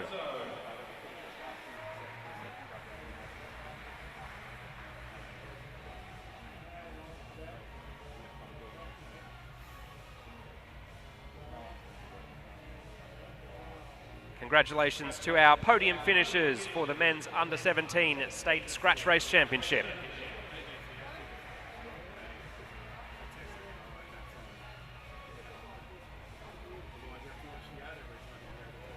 The presentations for the Under-13 and Under-11 Melbourne Cup on wheels will now take place.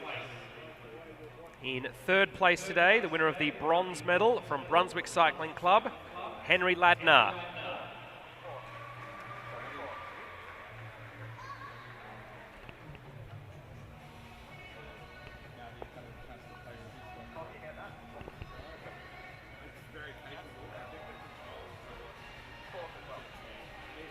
Sorry, I got a bit ahead of myself there. I missed fourth place today from Brunswick Cycling Club, George Sharp.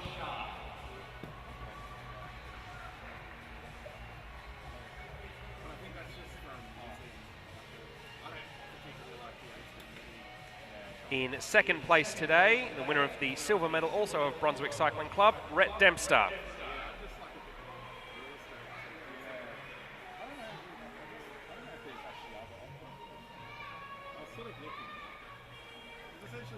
And first place today, the Melbourne Cup on Wheels champion and winner of $100 from Brunswick Cycling Club, Ralph Hopkins.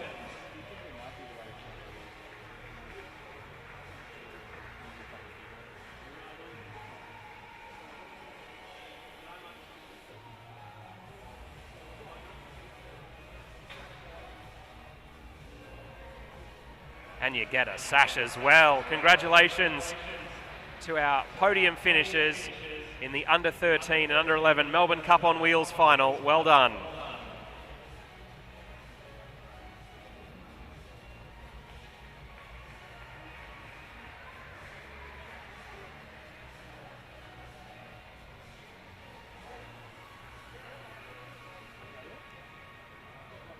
Congratulations to all. That concludes our presentations for the morning session.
Track is now open for warm-ups for our senior riders taking to the action this afternoon.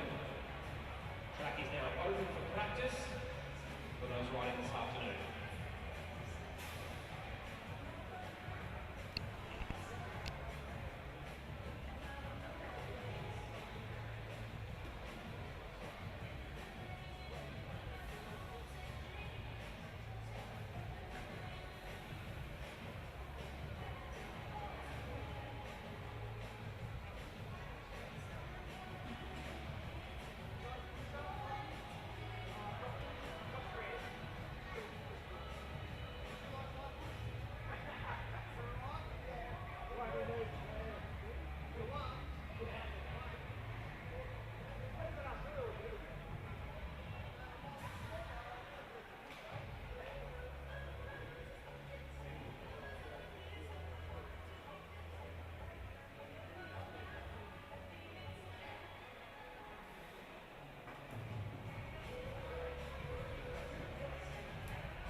Welcome back to our coverage of the AusCycling Melbourne Cup on Wheels for 2025. My name's Tom McQuillan. I'll be your commentator for this afternoon. The first of our adult races have taken to the track now. This is the men's C-grade heart starter.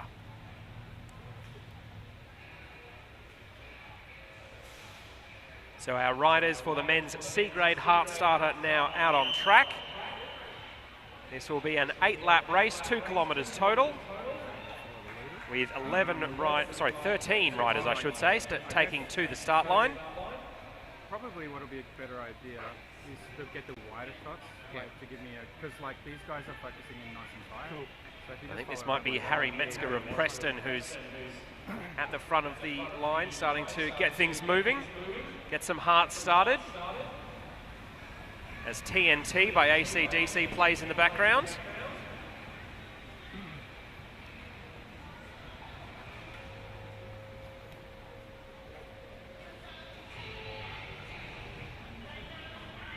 So Harry Metzger will lead them through as they come through 6 laps to go.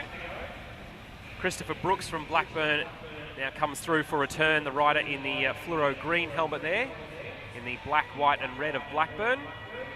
Stephen Crow in the blue skin suit there, just sitting at the bottom of the track. Oliver Hall from Shepparton in the black and green, just moving up to second wheel now.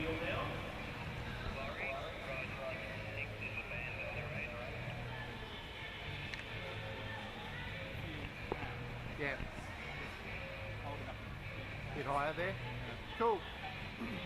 So with 4 laps to go now in this C-grade heart starter race, Harry Metzger and Oliver Hall, rider number 60 and 61, out with a bit of a gap, probably 10 or 20 metres now, I would say. Andrew Sluter from Brunswick chasing them down, as is Alvin Dumaraus of Preston. Alvin's in the all black with the very distinctive gold disc wheel. Perfect. I'll just keep it at that level and follow around the back. So they've got a group of 4, then Matthew Denham from Horsham in the black skin suit with the white lid, leading a group across to them. So 2 laps to go now as a move comes from Andre Akridis.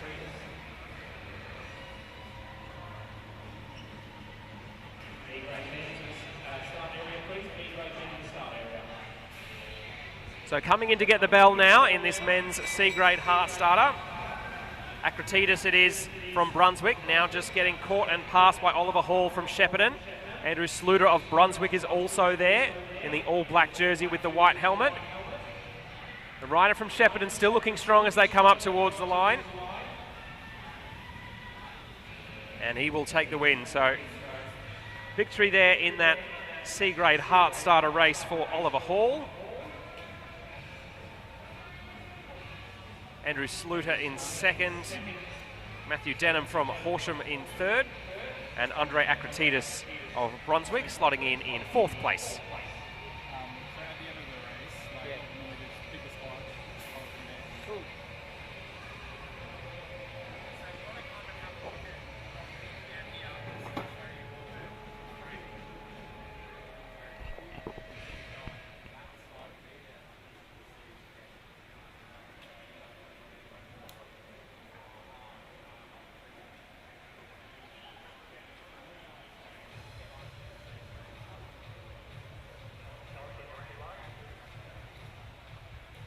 So our men's B-grade riders getting ready for their heart starter race. As with the C-graders, 8 laps, 2 Ks total. Get everyone's legs nice and warm and ready for a day's racing action.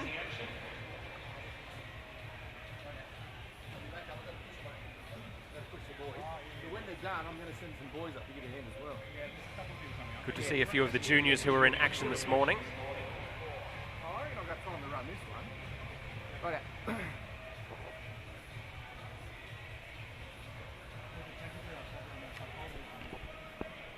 So 13 riders taking to the track now.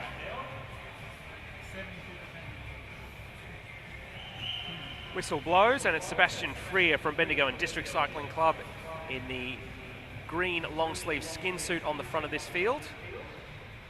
He was in action here last weekend for the 2 days of the Blackline Track League, a national competition for under 19 and under 23 and under 25 riders, looking to bridge the gap between junior racing and elite racing on the track. As are a number of the other riders in this field. So Thomas Williamson from Brunswick just swinging off the track there. He was in action last weekend, as is the rider currently on the front of affairs. That's Sam Hudson, also of Brunswick.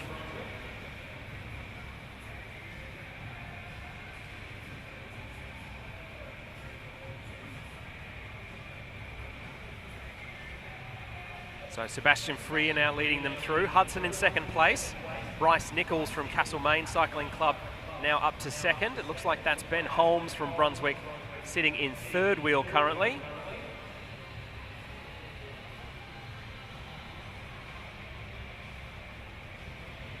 So halfway through now, as Sean Cleary from Blackburn now comes through to take a turn. His clubmate Peter Felstead is in the all white, just on his wheel. And then it is John North from Preston just behind them in the black helmet and the long-sleeved grey striped jersey.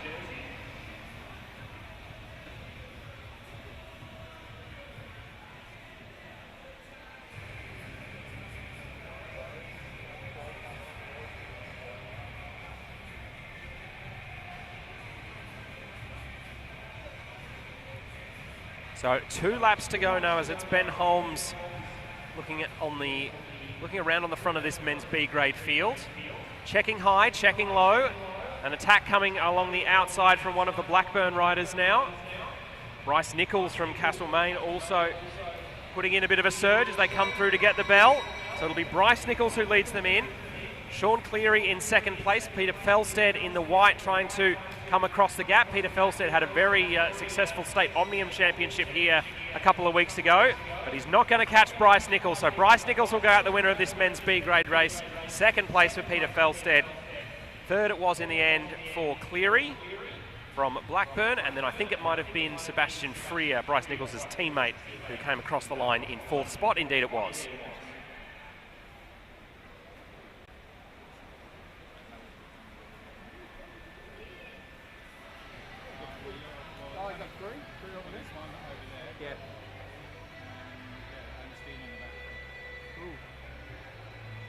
A good powerful surge there from Bryce Nichols, able to get him the victory.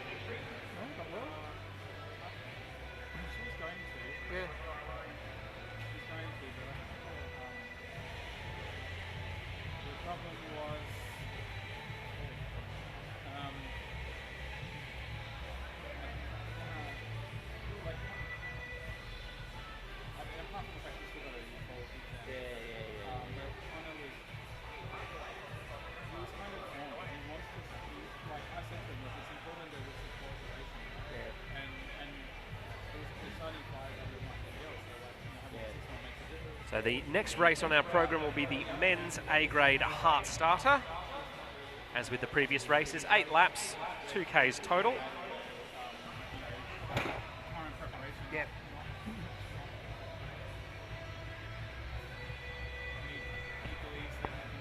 So 10 riders starting this race. Oscar Gallagher today. So your field will be Ollie Girovic from Brunswick, Logan Taplin from Hawthorn, Daniel Bucknell from Preston, Alasdair Norris and Benjamin Woods, both from Blackburn, Caleb Antle from Canberra, Riley Boyd from Brunswick, Lawson Fransman from Carnegie Caulfield, Aubrey Price from Preston, and James Maxted from Mornington. Yeah, I will. Yeah. So a lot of talent kicking around this field. As with the previous group of riders, a lot of these guys were in action last weekend at the Blackline Track League. Aubrey Price, who's at the front of the bunch there, was consistently in among the points representing Brunswick Cycling Club's team.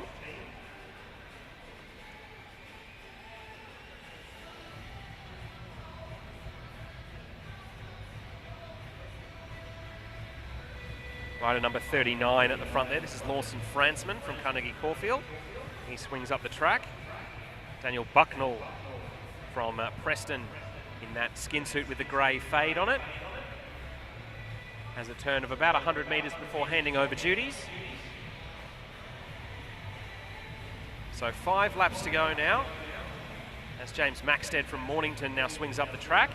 Hands duties over to Alasdair Norris. He's in the grey of Royal Bikes with the bright blue machine.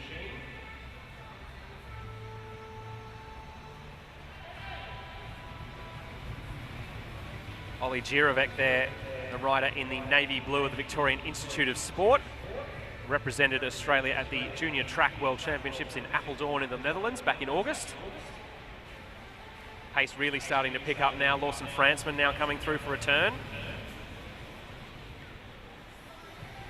And a bit of a surge seeded there from Ollie Girovic. Logan Taplin in the grey of Duda Cycling Team. He hands over to Alasdair Norris now. Coming into 2 laps to go. So Norris it is, then it's James Maxted. Third rider in line there is Caleb Antle. He's in the all-white helmet and black jersey.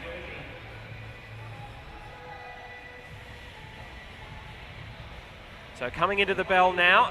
Big surge there from Alasdair Norris. Lawson Fransman now trying to track him down in the white jersey with the blue sleeves. The navy blue of Ollie Girovic in the colours of the VIS. Coming up to the shoulder now of Alasdair Norris. Will he have enough to get past? Indeed he will. So Ollie Girovic takes the win. Second there for Logan Taplin. Third for Alasdair Norris. I think Caleb Antle got across the line in 4th spot.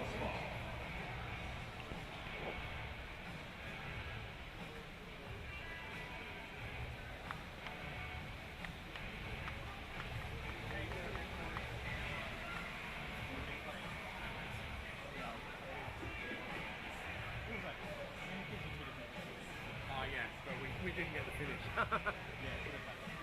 Do you want the finish or the handicap? Like, do you want that for the handicap?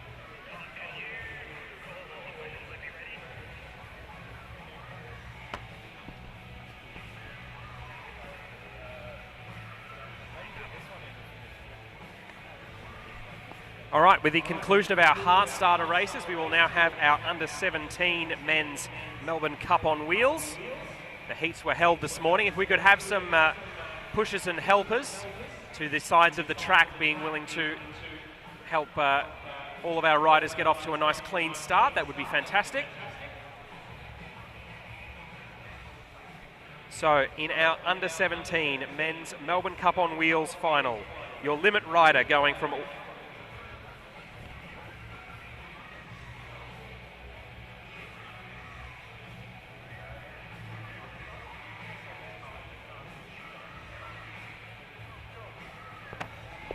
Sorry about that. All right, as I was saying, our limit rider going from 145 metres from Bendigo and District Cycling Club, Ari Riley. Going from 130 metres from Blackburn Cycling Club, Henry Grigg. Starting from 115 metres from Carnegie Caulfield Cycling Club, Adamo Wadrogo. Starting from 110 metres from Preston is Declan Zheng. 2 riders starting from 100 metres. Rigby Colgrave from Brunswick and Lewis Wilkes from Blackburn. Caden Ryan of Blackburn will start from 95 metres. Starting from 90 metres, also of Blackburn, Arnav Chakravarthi. Starting from 85 metres, also of Blackburn, Kasper Chuang. Starting with a handicap of 75 metres from Brunswick, Elliot Burney. From 65 metres from Carnegie Caulfield, Jake Lesky. Starting from 55 metres from Brunswick, Maximus Moore. Starting off a handicap of 50 metres from Carnegie Caulfield, Ewan Brown. With a handicap of 45 metres, Aidan Wynn from Preston. From a mark of 35 metres, Jasper Griffiths of Carnegie Caulfield. Starting from 30 metres from Blackburn, Joseph Natoli. From 20 metres, his Blackburn teammate Lockie Ermert. And starting from 5 metres, the rider with the shortest handicap today, that is Omer Kermizi of Brunswick.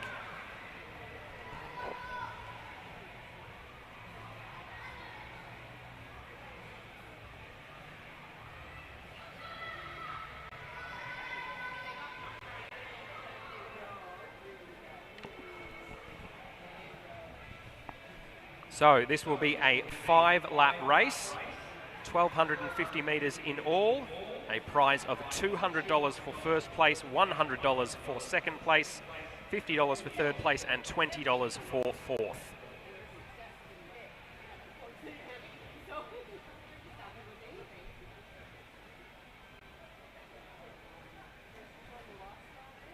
Riders ready? Attention! All right, they are off and rolling in this under-17 Men's Melbourne Cup on Wheels final as they come into the home straight for the first time.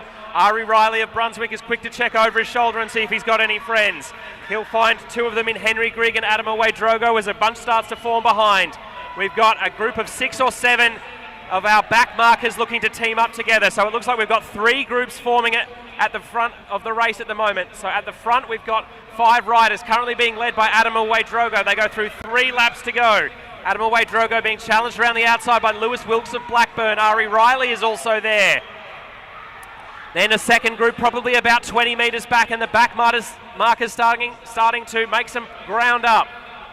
Coming through 2 laps to go, Lewis Wilkes from Blackburn. He's got 5 or 10 metres over Adam Away-Drogo, as behind Casper Chuang in the black on the pink bike starts to make his move forward. Casper Chuang now starting to come around the outside of that limit rider group, as behind our back markers are closing in quickly. Casper Chuang will lead them through. 1 lap to go. Jake Lesky right on his wheel. Lockie Ermert, Omer Kermizzi and Declan Zheng all closing in quickly. As they go down the back straight, it's still Casper Chuang coming around the outside. Lockie Ermert there. Omer Kermizzi's going to have to come around late. Lockie Ermert going up towards the line. Lockie Ermert takes it for Blackburn. Lockie Ermert takes the win. Omer Kermizzi in second place. Third it was in the end for Aidan Wynn of Preston. Fourth for Casper Chuang. So a thrilling Melbourne Cup on wheels there, in doubt all the way to the end.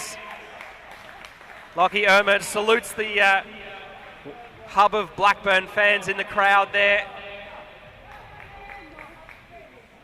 So an excellent race from all involved there.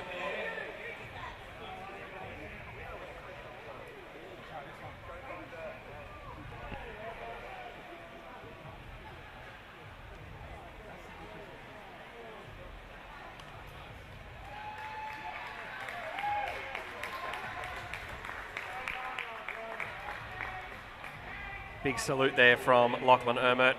Strategically done in the home straight right when the cameras are there. That's an important skill to have, is knowing when you're going to be captured, so you can share that far and wide when the photos are published.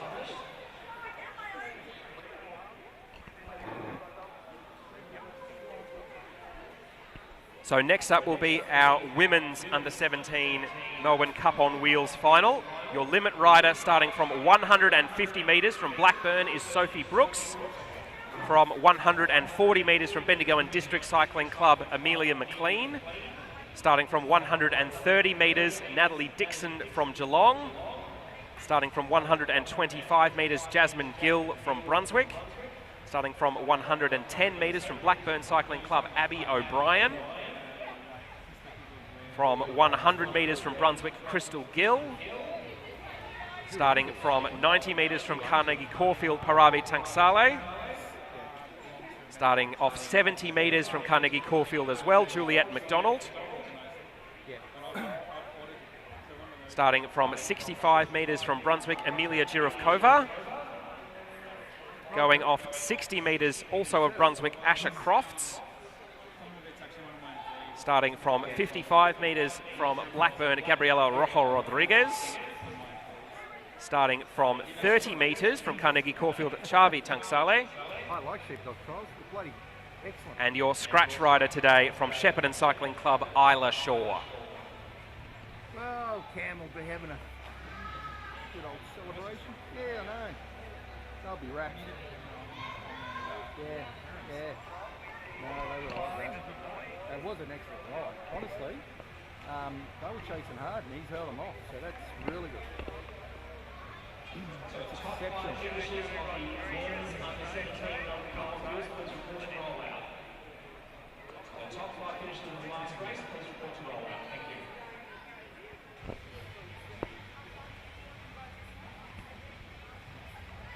So just about ready to go for our women's under 17 Melbourne Cup on wheels.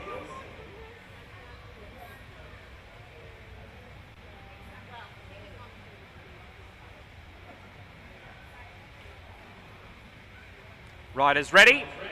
Attention. All right, they're off and rolling now. So your limit riders coming into the home straight here to cross off 4 to go will be Sophie Brooks from Blackburn and Amelia McLean from Bendigo and District. Natalie Dixon chasing there. A couple of riders teaming up further back. That's Jasmine Gill and Paravi Tunksale, I think. And Isla Shaw already starting to make some ground up on Chavi Tunksale at the back of the field. So as they come up towards 3 laps to go, our leaders come into the home straight, and it will be Amelia McLean from Bendigo and District now going past Sophie Brooks, as behind Paravi Tunksale from Carnegie Caulfield making some ground up. She's got a couple of riders near her. So Juliet McDonald is in there, as is Amelia Girovkova, as Isla Shaw is now starting to make some ominous progress down the back of the field. Coming into 2 laps to go now. Amelia McLean from Bendigo and District Cycling Club still holding strong. Chavi Tunksale has her sister in her sights. Paravi is now up into second wheel in this race. Juliet McDonald, Isla Shaw, Chavi Tunksale, all now looking at making a strike as they come in towards the bell. So Amelia McLean will lead them in. 1 lap to go. The Tunksale sisters are currently in second and fourth. Our scratch rider Isla Shaw is now up to third. She's got her teammate Paravi Tunksale. She's just moving around her outside as she comes down the home straight. Does Chavi Tunksale have anything left in the tank? Isla Shaw will lead them into the home straight. Chavi Tunksale coming up towards the line. She's not going to challenge. Isla Shaw will take the win. Chavi Tunksale takes second place. I think it might have been Asher Crofts grabbing third. It was indeed Asher Crofts in third and Paravi Tunksale in fourth place. Look, I think it's great. It's always good to watch that in the start as well.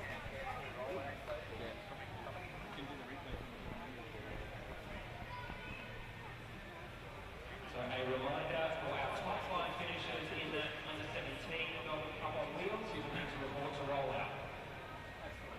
So that will be Isla Shaw, Sophie Tunksale sisters, Asher Crofts.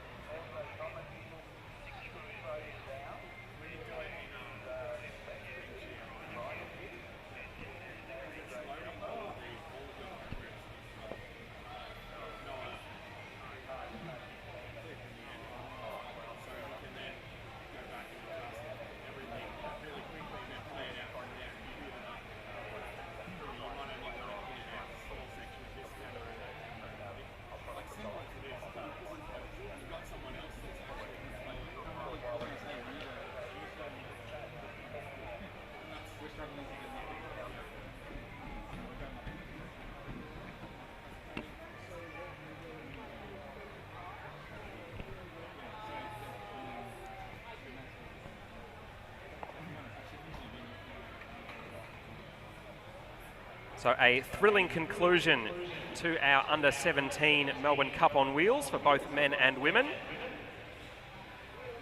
So our next race up on the track will be the next of our Heart Starter events.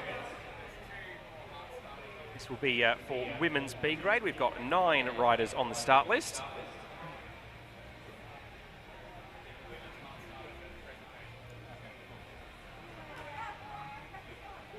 So we'll have heart starters for women's B grade, we'll be followed by women's A grade, and then we'll have our presentations for the Melbourne Cup on Wheels races that just finished.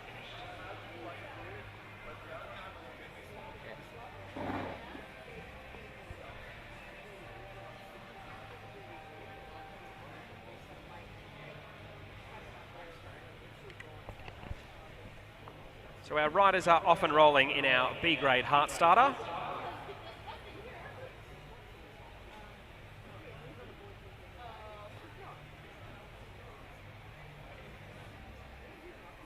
So an 8-lap race, 2 kilometres in total. The whistle blows there, as is Rebecca Williamson in the aqua blue from Brunswick, getting us started there.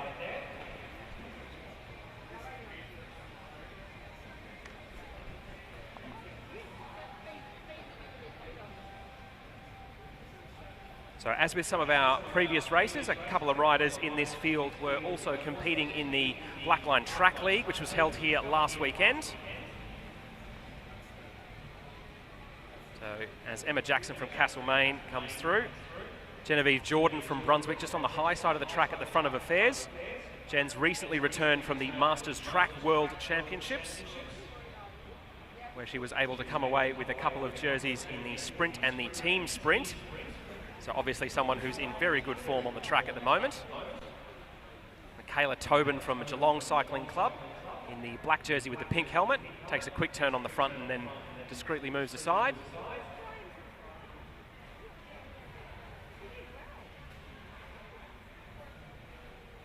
So coming into 5 laps to go now, Rebecca Williamson back on the front. She's got Samantha Bradbury from St Kilda now in the front of affairs in that bright pink kit, which is a slightly different shade of pink to the other rider in pink. That's Pippa Denham, who's about 2/3 of the way back down. Pippa Denham with the black disc wheel in the pink kit. As this is now rider number 11, Emma Jackson, in the bright yellow of Castlemaine. She had a quick turn on the front there. Quick to defer to some of the other riders. No real aggression seen so far in this heart starter, but I'm sure that will change in a matter of moments. So Jen Jordan at the bottom of the track there, as looking down the track in the white jersey, sorry, the white helmet with the pink and orange jersey.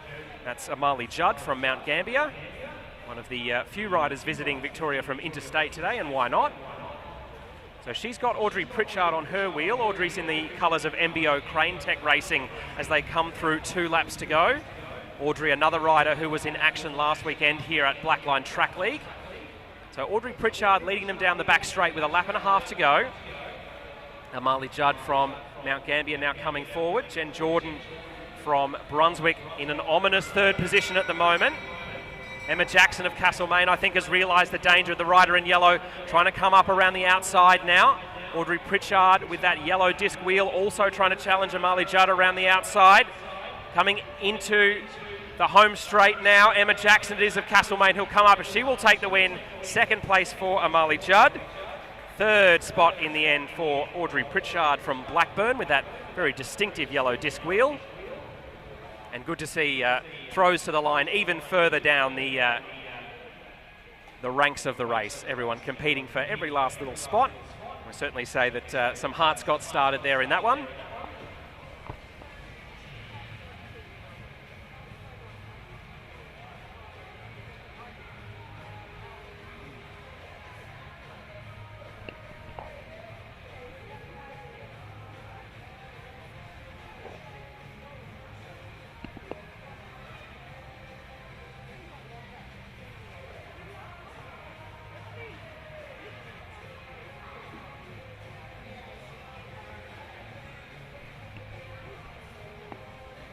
So as our women's B grade heart starter competitors make their way off the track, we'll have our women's A grade heart starters taking to the boards. Some extremely accomplished riders in amongst this field.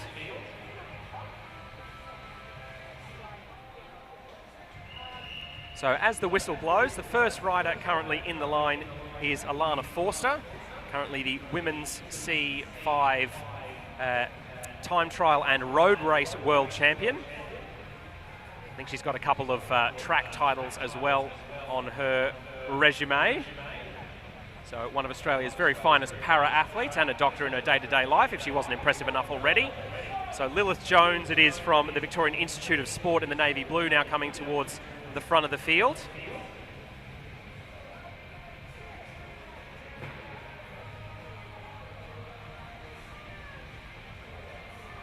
So in the bright red helmet, coming through, that's Alana Hribar, I think.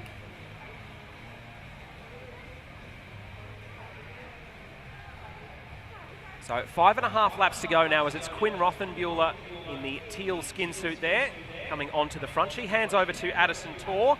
Those two riders both in action last weekend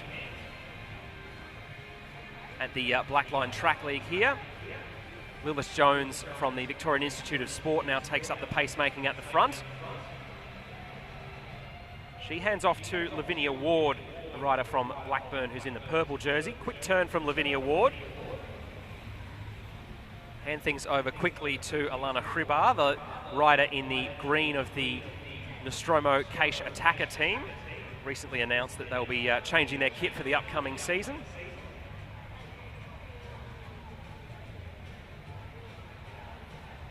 So 3 laps to go now as it's Rothenbuehler who's in the lead. She hands things back over to Lilith Jones. Hribar is there as well. Bit of looking around at the front end of affairs. No one wants to be right on the front right at the moment. They're almost 4 wide as they come into the home straight, about to get 2 laps to go. Now Lilith Jones starts to wind it up. She's got Amy Masters from Blackburn on her wheel. Little bit of a gap forming there. They've only got 5 or 10 metres.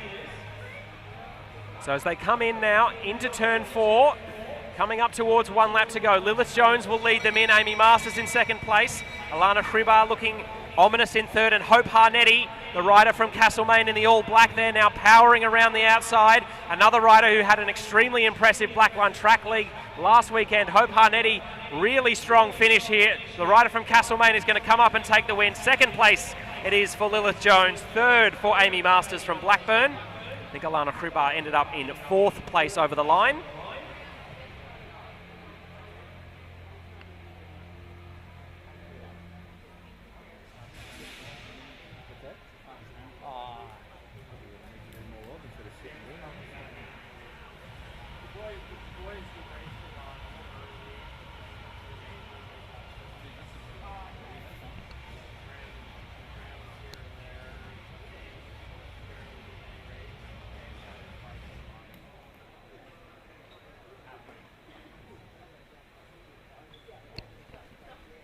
So that will conclude our heart starter races. We will now have our presentations for the Junior Melbourne Cup on Wheels.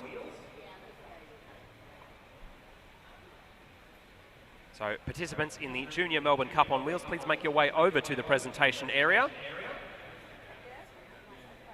We'll be handing out some cash prizes and very fancy sashes shortly.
The presentations for the men's under-17 Melbourne Cup on Wheels will now take place. In fourth place today from Blackburn Cycling Club, Casper Chuang.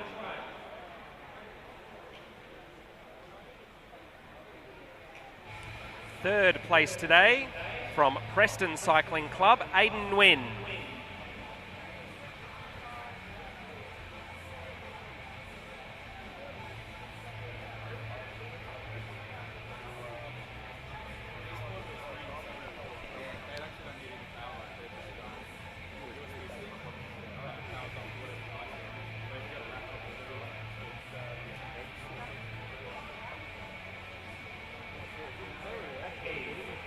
Presentations for the Melbourne Cup on Wheels are just about to take place. Please make your way down to the presentation area.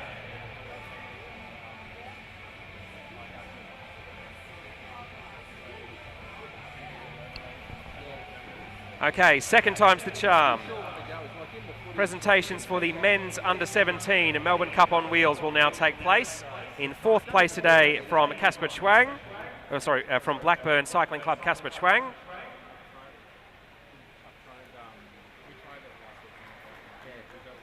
In third place today from Preston Cycling Club, Aidan Nguyen.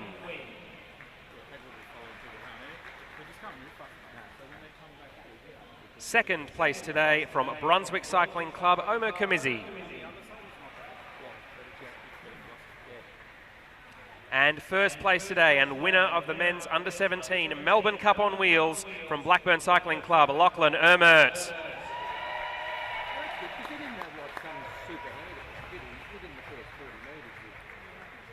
Presentations to the riders being made by Emma Jackson and Sam Bradbury, two riders who are recently returned from winning World Championships at the Masters Track Worlds in the team sprint. Congratulations to our podium finishers in the men's under-17 Melbourne Cup on Wheels.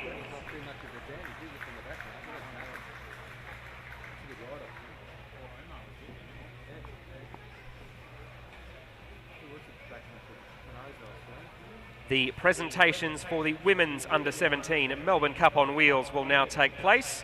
In fourth place today from Carnegie Caulfield Cycling Club, Paravi Tanksale.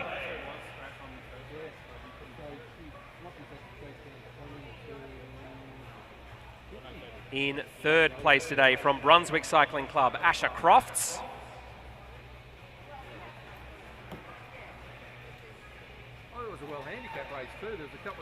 In second place today from Carnegie Caulfield Cycling Club, Chavi Tanksale. Oscar was doing the handicapping, I think, wasn't he? For this? Pierce. Was he handicapping? The juniors, yeah. He hasn't done too bad. And your winner and under-17 women's Melbourne Cup on Wheels champion from Shepparton Cycling Club, Isla Shaw. He got one out of each group. It wasn't like he was just the back markers that picked it up. So.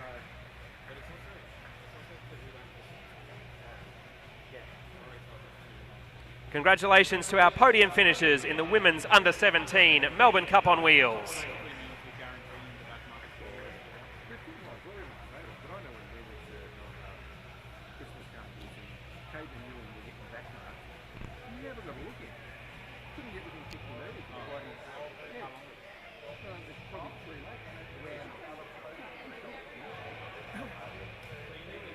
Even though they're longer tracks than Castlemaine, this wasn't long enough.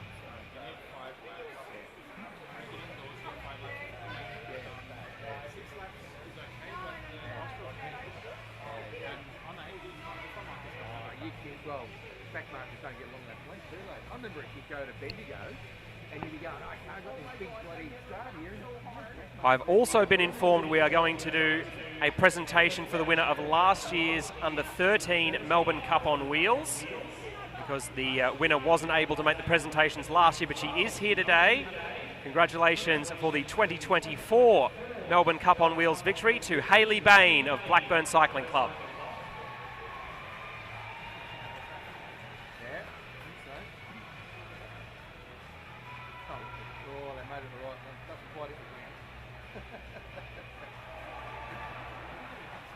And a big cheer from the crowd. We love to see that.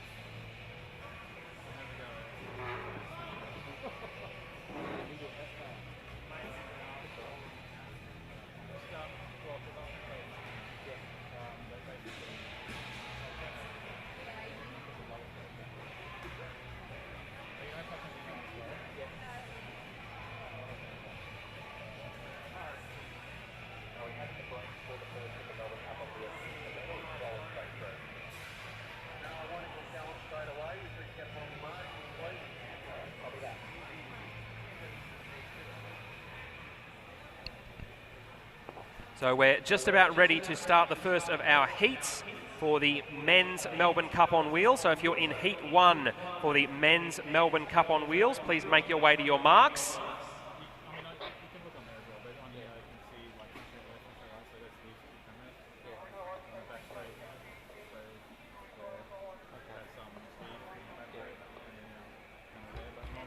So in this first heat for the Men's Melbourne Cup on Wheels, your limit rider, starting from 210 metres, will be Alvin Dumaraus of Preston Cycling Club.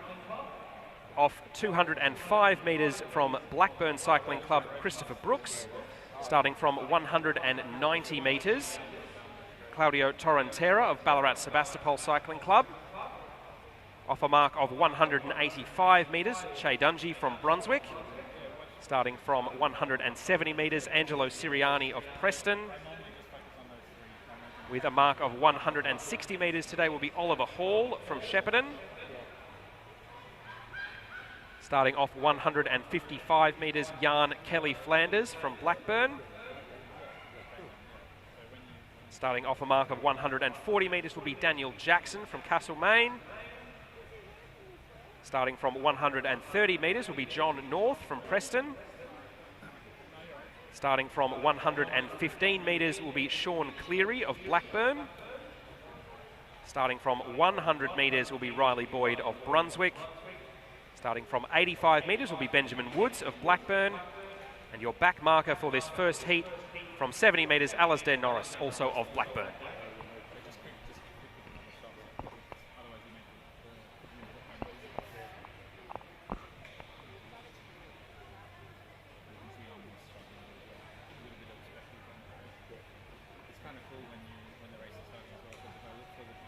Now, just casting an eye around the track, I think all of our riders have a holder.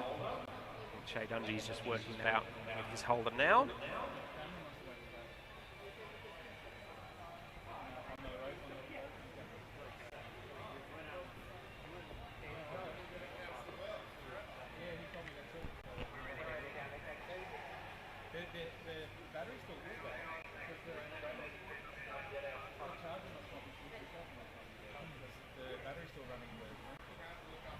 Riders ready, attention. Okay, they're underway. It's a 6-lap race, the Melbourne Cup on Wheels. Looks like there was a bit of an issue off the start for Alvin Dumaraus. Hopefully he's able to sort that out. So Claudio Torrentera from Ballarat Sebastopol Cycling Club leads the field down the back straight in a group of 4. He's being quickly closed in by Oliver Hall in the black and green from Shepparton Cycling Club. As some of our backmuckers, the 2 riders from Blackburn and Alasdair Norris really starting to get things cooking now. 4 laps to go, as it's now Jackson from Castlemaine, Daniel Jackson in the yellow who's at the front of this field. Che Dungy from Brunswick in the orange and purple now coming through for a turn. Riley Boyd, the rider with the distinctive yellow rear disc wheel, up to second spot. John North from Preston in the long-sleeved striped jersey there now into second place. Jackson in third, but our back markers are starting to close in pretty quickly. 2.5 laps to go now. So John North from Preston leads them into 2 laps to go. Then it's Daniel Jackson from Castlemaine. Riley Boyd, the rider from Brunswick there with the red helmet, now comes through to take a turn. There's a little bit of a lull at the front, and that's going to give the advantage to those who have come all the way from the back. The back marker, Alasdair Norris in the grey of Royal Bikes, starting to wind things up as they come in towards the bell. 1 lap to go now. Top 6 riders will make it through to the Melbourne Cup on Wheels final. So it's Alasdair Norris leading them down the back straight. Riley Boyd is there. A couple of the Blackburn riders are in there. That looks like Christopher Brooks. Coming up towards the line now, Alasdair Norris will lead them over. Riley Boyd second. Then 2 riders from Blackburn, Che Dungy will make it, as will John North. So 6 riders in that front bunch. They will all qualify for the Melbourne Cup on Wheels final later tonight.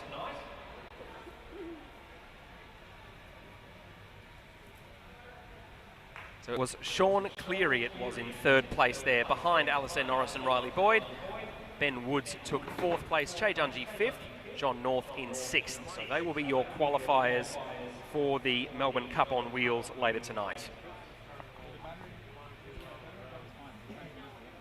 Yeah, okay. Well then the camera might have just decided it was having a sleep.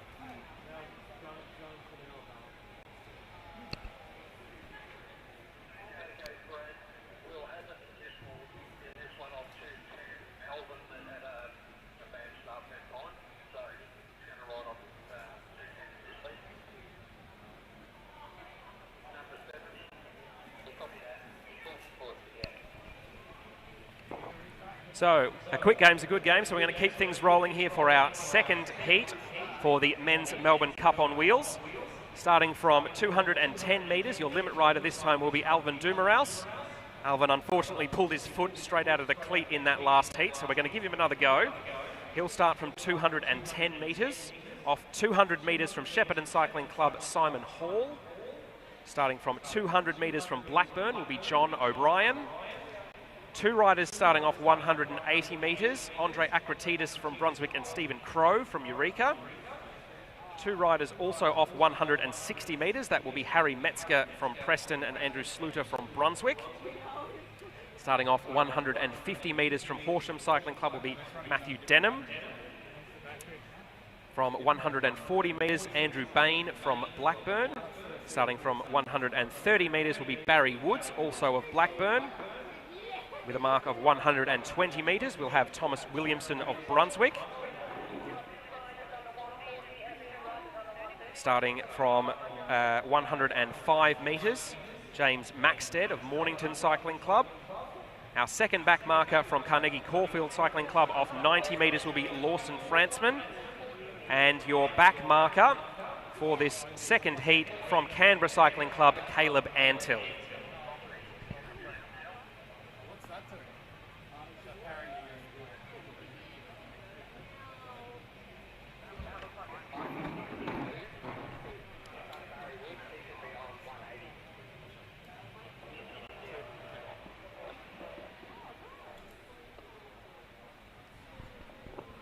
Well, I think someone might have miscalculated their mark there, just moving a little bit further forward now.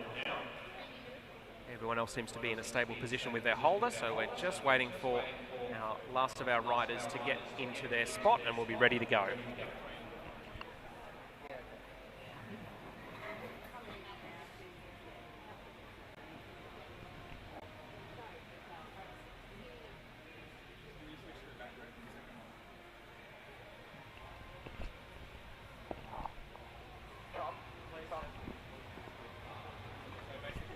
Riders ready, attention.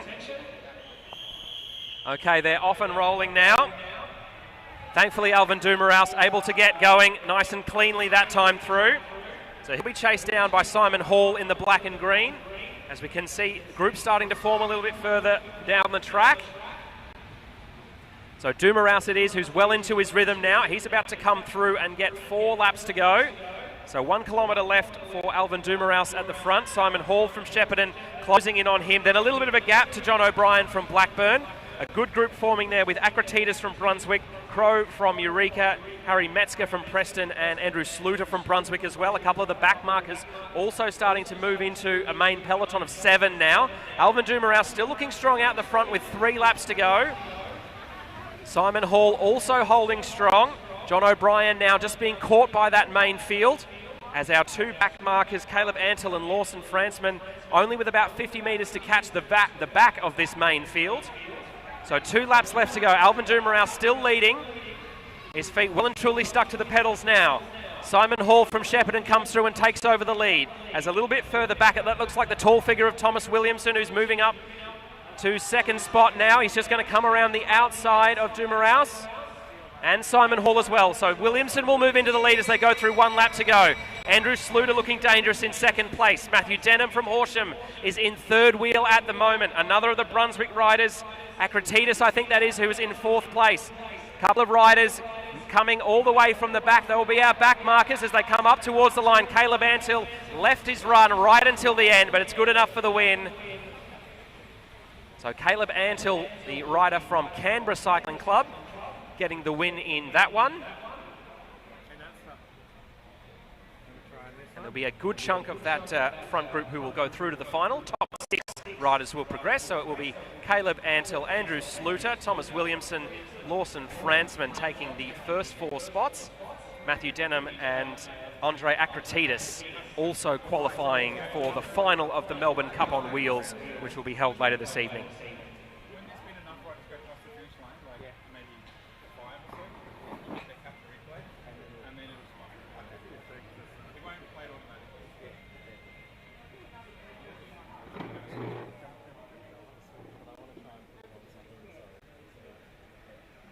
Have a look. what, you know,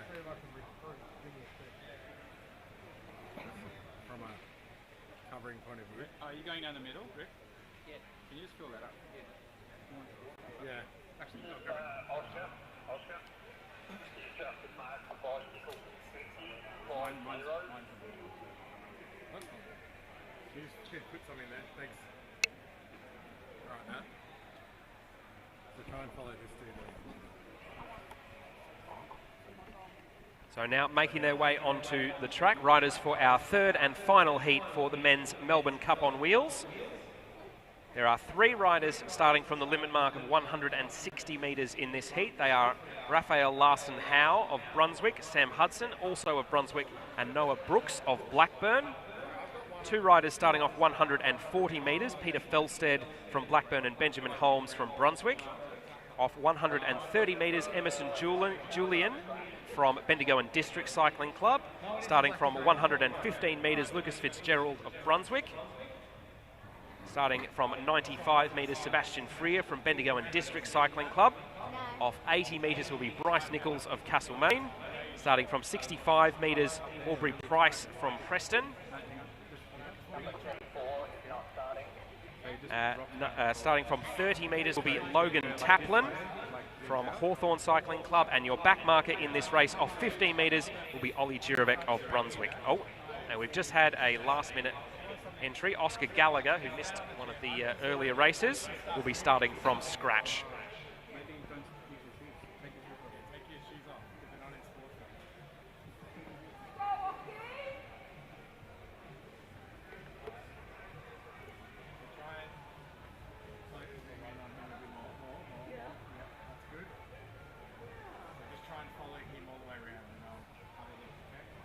Riders ready, attention.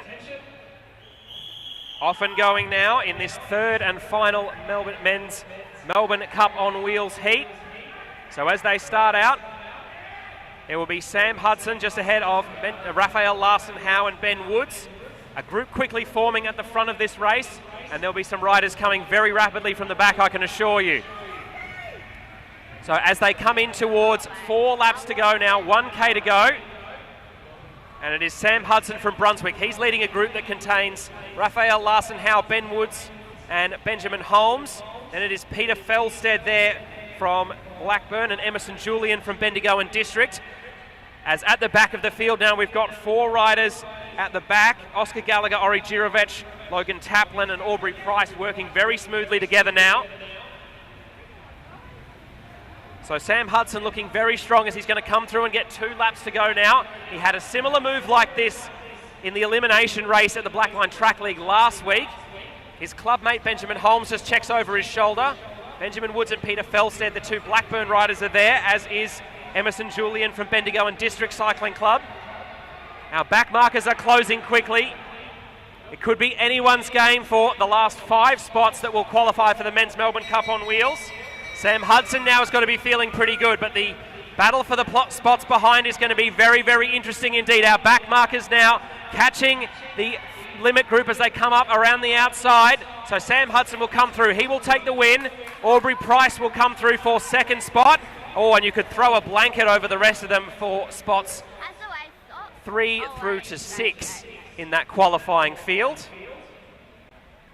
I think I'll leave that one up to the judgment of the commissaires. They were about 4 wide coming over the line there. So definite qualification for Sam Hudson of Brunswick and Aubrey Price of Preston.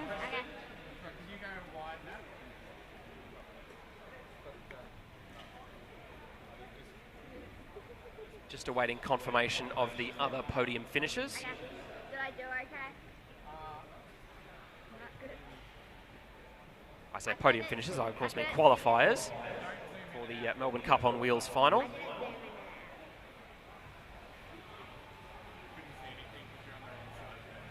I can see the commissaires looking very closely at the results there, giving it the full level of scrutiny and making sure we get the results right and we get the correct 6 qualifiers taking their spot in the lineup of 18 that will contest the Melbourne Cup on Wheels for the big prize later this evening.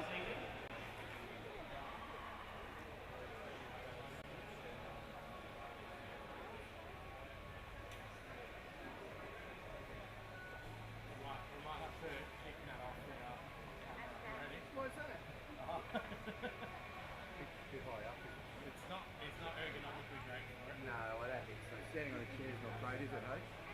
That's right. If you want, So with the conclusion of the men's Melbourne Cup on Wheels heats, we don't require qualifying heats for the women's Melbourne Cup on Wheels. There we go. So it will be Sam Hudson, Aubrey Price, Oscar Gallagher, Peter Felsted, Logan Taplin and Lucas Fitzgerald qualifying for the Melbourne Cup on Wheels later tonight. So a very, very close finish there. I'll show him how to do this one to start with. So Lucas Fitzgerald from Brunswick is rider number 44. So this one here, mate, you can see into that clearly. Right, all we do with this one is there's no need to worry about dipping up or down. This one's just side to side. So what I'm going to do here, the riders come around, all we're going to do is go like that. You'll see the bottom of them, and then you pick them up on here. No, you don't, it does, but you don't have to. So come around here, and so when you swivel around, you pick them up there, and then all you got to do is see where the riders are. Just keep them within that white band all the time. Alright? Yeah, keep coming around. Slowly. Alright, and then when you get to about here, you just stop. Alright. And when they go past, that's when they get home. There we go, depending on how much of the field's there, just let that go. Right, and you set the field, then you swing around, and then you pick them up here. Right. Keep them in the white, in the white, in the white. Keep them in the white there.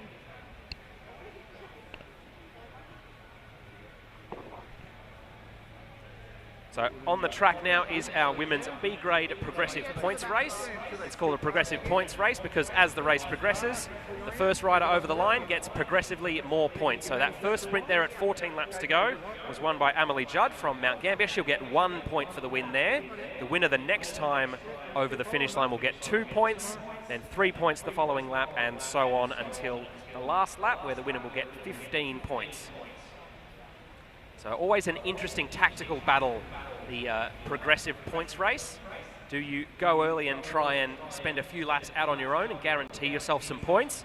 Or do you gamble on potentially being able to win a bigger bunch sprint a bit later on?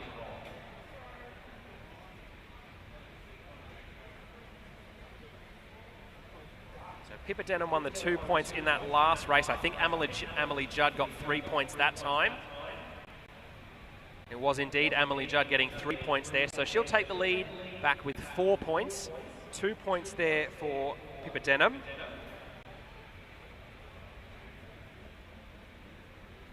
Coming up towards the line now. A little bit of a check over the shoulder there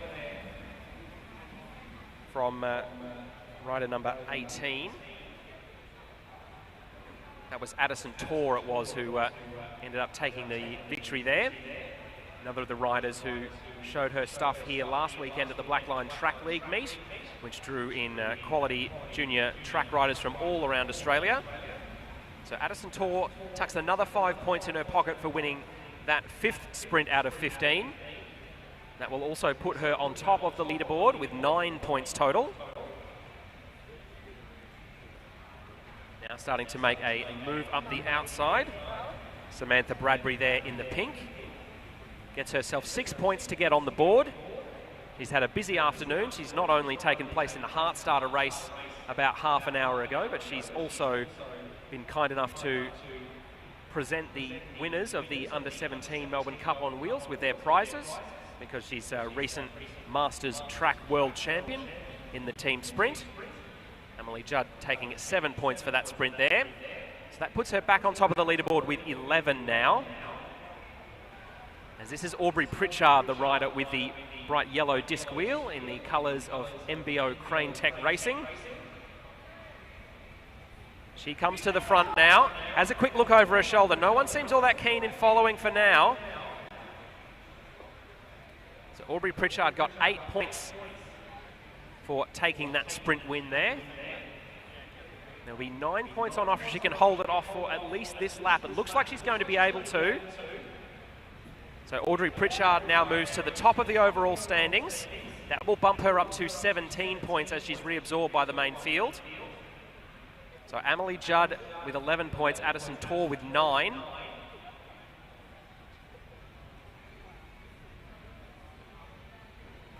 as it is now Bradbury from St Kilda coming through. That will be 10 points for her, winning the sprint with 5 laps to go. So that will bump her all the way up to second place now. 16 points, 1 point I should say, behind Audrey Pritchard. She's going to come through and get 11 points here with 4 laps to go. That will put her clearly in the lead with 27 points now. But has anyone been saving some gas in the tank for a late attack?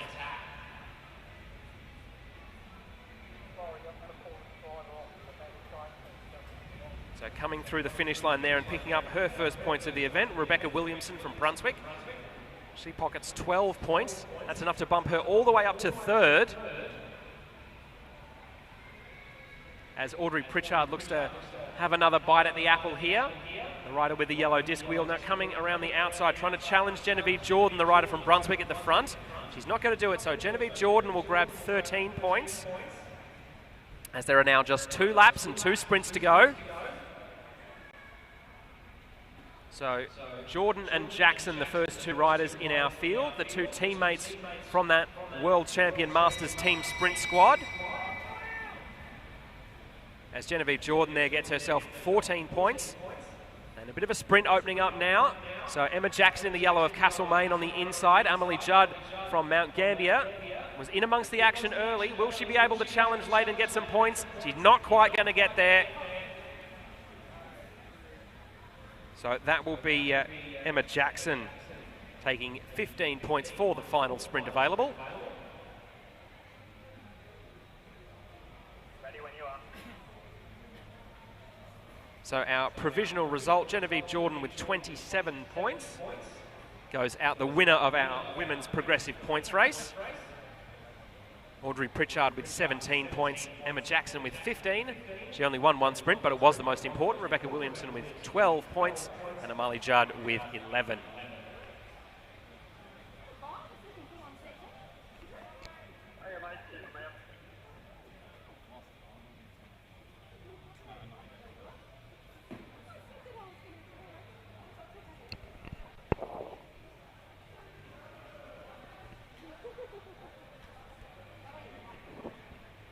So our next race up on track is event 40 on your program, our women's A grade progressive points race, also 15 laps, same format as the last one. Progressively more points for the leader of every lap as the race progresses. And I've now said some version of the form progress or progressive so many times that it's lost all meaning.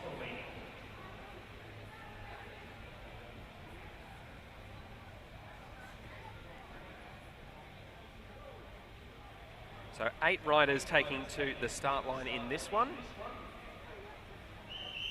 All right, whistle blows.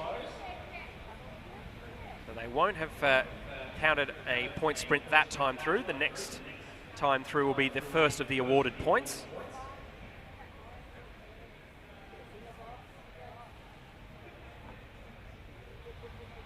So this is Quinn Rothenbuehler in the teal there from Brunswick Cycling Club. She comes through and takes the first point of the event. A rider who dabbles also in cyclocross as well as track riding. I think it's very much cyclocross conditions outside and track cycling conditions inside today. I know I'm quite happy to be in here where it's warm and dry. Coming up to the line now, this is Amy Masters from Brunswick, happy to put 2 points in her pocket, so that will give her the lead.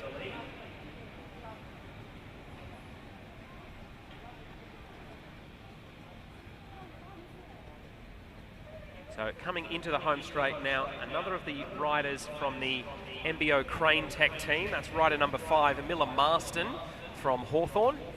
She'll put herself on the front of the leaderboard with 3 points there. So everyone seemingly pretty happy to swap turns, at least for the time being. Pretty cooperative, at least so far, I would say. No one really willing to wind it up, as Hope Harnetti, the rider from Castlemaine in the all black, comes through, gets 4 points.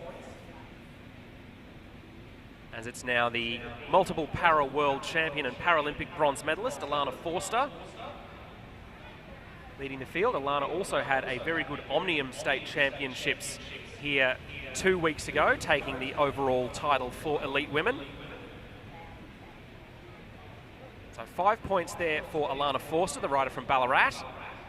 So 5, 4, 3, 2 and 1 reads our leaderboard. All 5 sprints so far being won by different riders.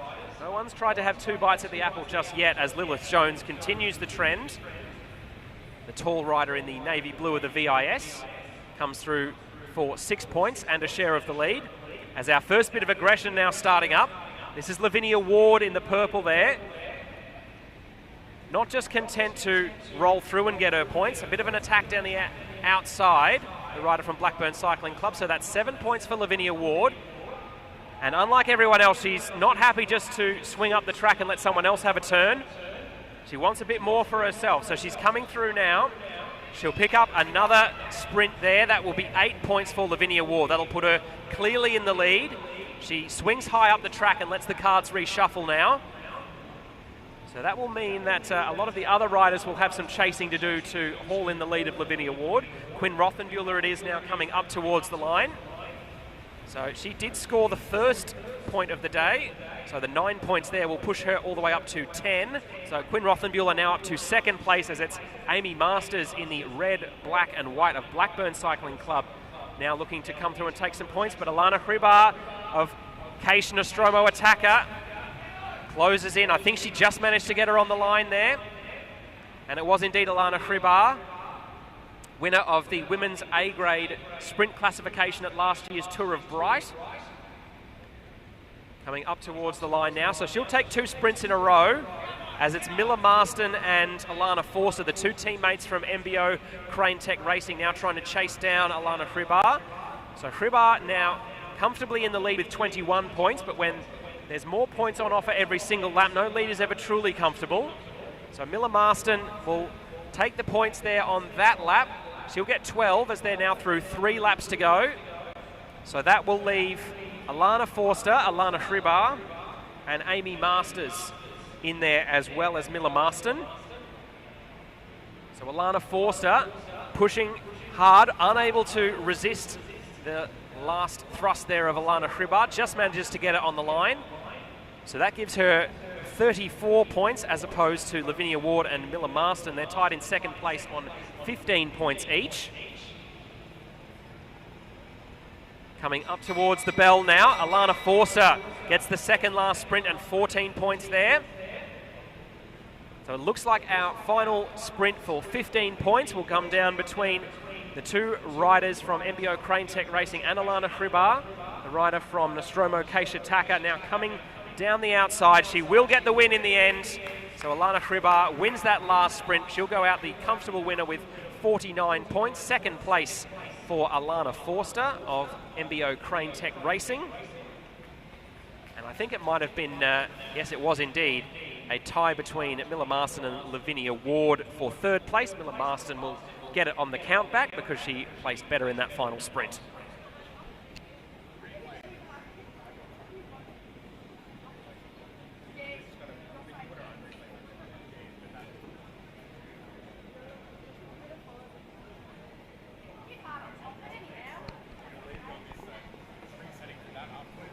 Now, if you can hear the burbling of the motorbike journey in the background, that's because we're just about to have our Motorpace races.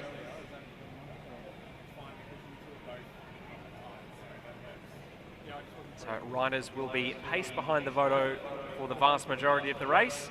And then when the Moto pulls aside with a handful of laps to go, all hell breaks loose.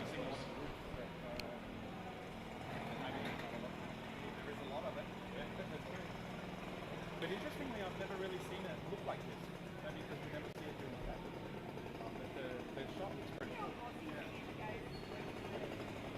Like, you know, you'd actually think it looks like a pretty cool velodrome, you know, rather than that whole velodrome. Yeah.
So our men's C grade Motorpace riders now on the track.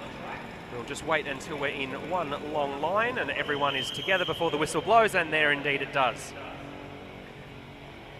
If you've not seen a Motorpace race before, it's fairly straightforward. It's similar in some ways to a Kieran. Riders will be paced behind the Derny that slowly increases in speed. When the Derny pulls off, riders are allowed to go as fast as they like, but while the Derny is on the track, the riders cannot pass it.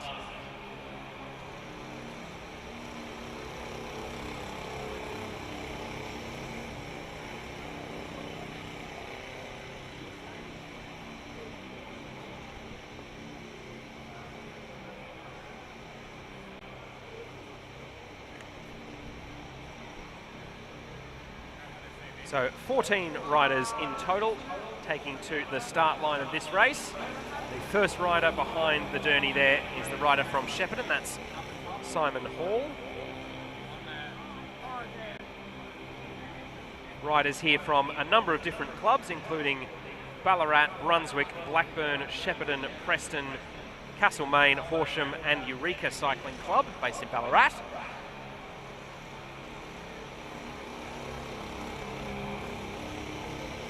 Andre Akratides just swings up the track there.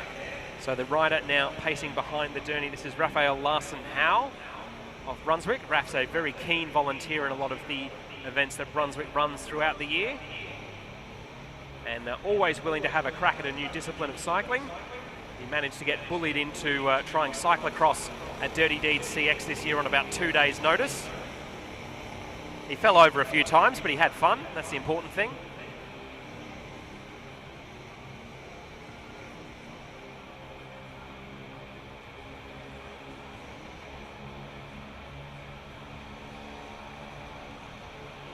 So a little bit of noise, a little bit more noise starting to come out from the Derny there as Oliver Hall swings up the track. So Matthew Denham from Horsham in the all-black skin suit and the white helmet now in first wheel behind the Derny. Just behind him in the blue skin suit of Team Bridge Lane, that's Stephen Crow from Eureka Cycling Club. And currently in third spot with the gold rear wheel, that's Alvin Dumaraus.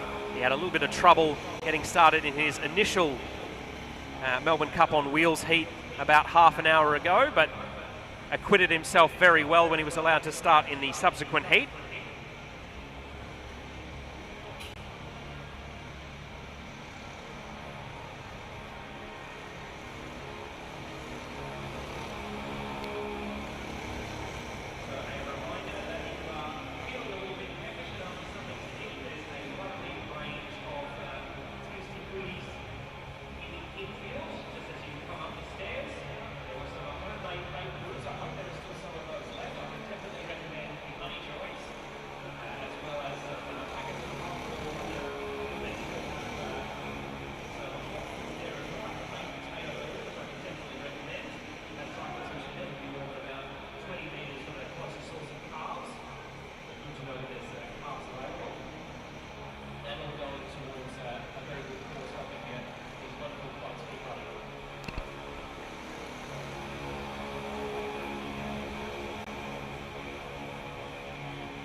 So the Derny really starting to make a bit of extra noise now. You can tell that the pace is slowly beginning to increase. Just ratcheting up bit by bit, corner by corner. So rider number 69, Christopher Brooks from Preston, just swings up the track. This is Claudio Torrentera from Ballarat Sebastopol, now in first spot behind the Derny. He's got the yellow colours of Daniel Jackson of Castlemaine just behind him. And it's Andrew Sluter in the Brunswick Cycling Club Centenary black and white kit, released in 2016 to celebrate the club's 100th birthday.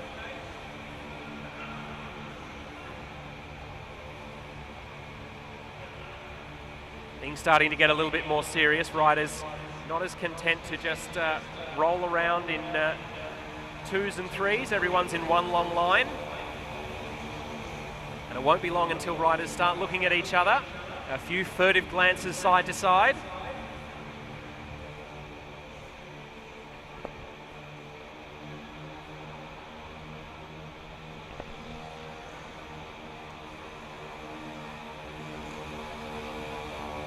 So Andrew Sluter of Brunswick just swings up the track. Matthew Denham from Horsham now in the leading position.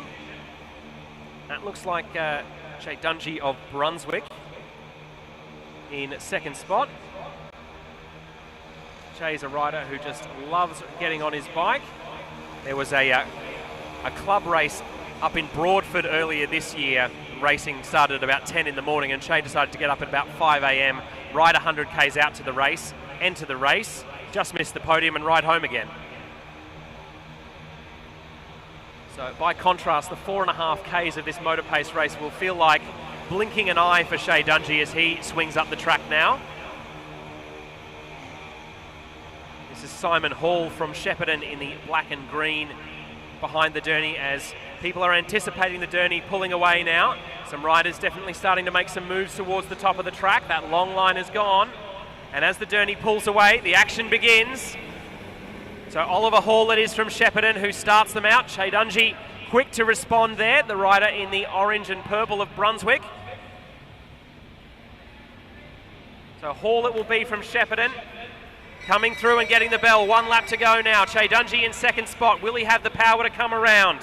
Hall looks like he might be flagging, but Andrew Sluter and Harry Metzger are coming up quickly from behind. Sluter in the black, charging hard around the outside. Shay Dungy is going to try and take it to the line on the inside. It will be Sluter who gets there in the end. So Andrew Sluter takes the win the Motorpace race. And I think it was a photo finish between the Brunswick teammates, Shay Dungy and Andre Akratides. I think Harry Metzger of Preston might have come across the line in fourth, but I'll leave that to the judges.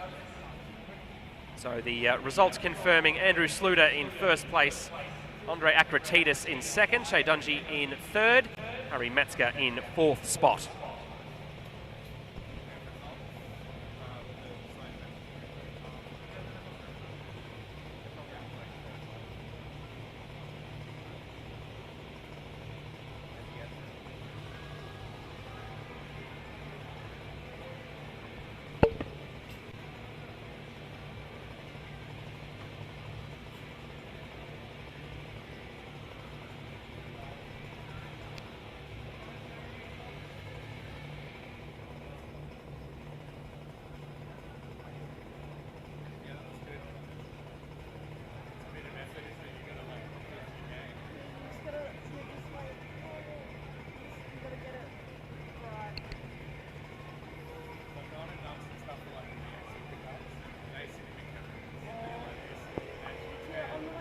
So our B-grade Motorpace riders in position now. Young Commissaire Oscar has got them all marshalled up and ready to go.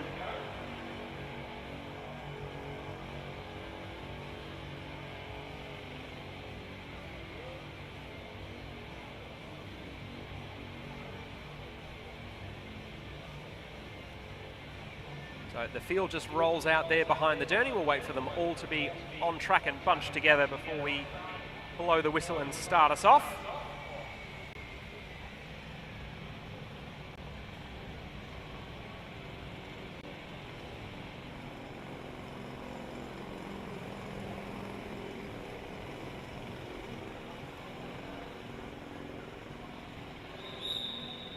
Whistle blows and they are underway.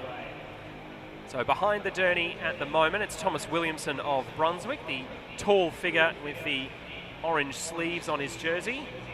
An older version of the Brunswick colours. Just behind him in second spot, rider number 50, Barry Woods. Barry won his age group category at the Omnium State Championships here 2 weekends ago. He's the taller of the two Blackburn riders behind the Derny at the moment. There's a good mix of riders from different clubs in this race. There's a handful from Blackburn, a handful from Brunswick as well, and a few riders from regional Victoria into the mix too.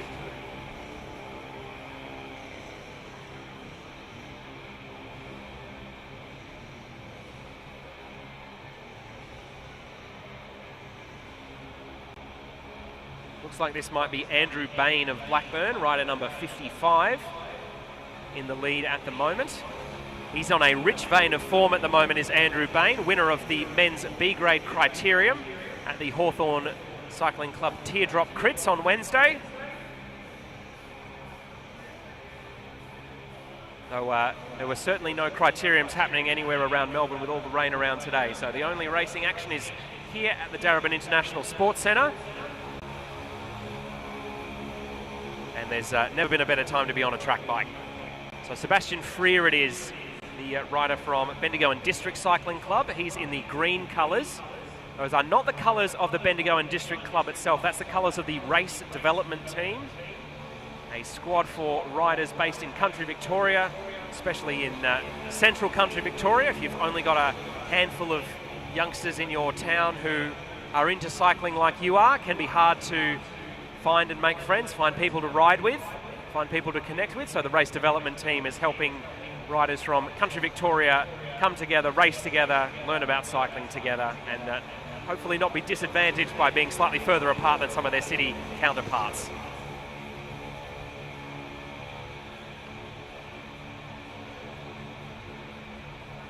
Peter Felstead now, the first rider behind the Derny in the white there. He's from Blackburn Cycling Club, another rider who had a very successful State Omnium Championships a couple of weeks ago. He was, I think, the fastest of all of the men's Masters riders on the day. So he had a very, very good day out, despite being some years the senior of some of his rivals who were on the track at the same time. Bryce Nichols, another of the riders in the colours of race development team. He's from Castlemaine Cycling Club. Bryce Nichols was one of the riders who really distinguished himself at the Blackline Track League, which was held here last weekend. A great opportunity for young riders aged in the under 19, under 23 and under 25 categories to get some good racing experience, helping to bridge the gap between junior competition and mixing it with Olympians.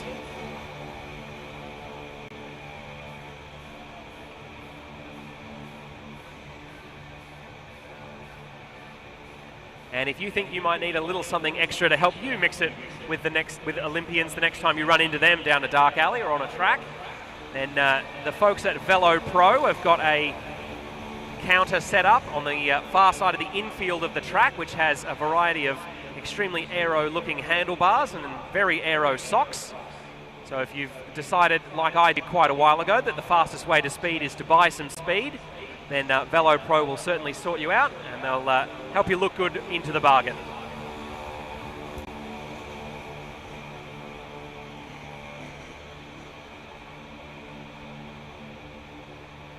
So Sam Hudson now on the front of the field, another of the riders from Brunswick. Tried a very audacious solo in one of his earlier races, didn't quite come off. But the thing about the ambitious solo is it doesn't have to come off all that often to be well and truly worth it. If you can make it work once in every 5 attempts or even every 10 attempts, then it's going to be well worth your time and effort, especially if you're not a natural sprinter.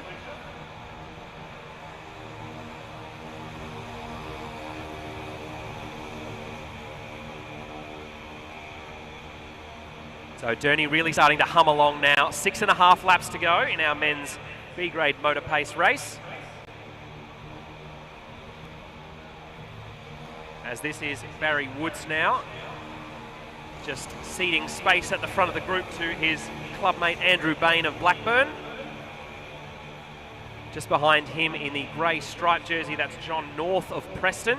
Then it's Sebastian Freer in the long sleeve green skin suit of Race Development. Seb Freer hailing from Bendigo and District Cycling Club.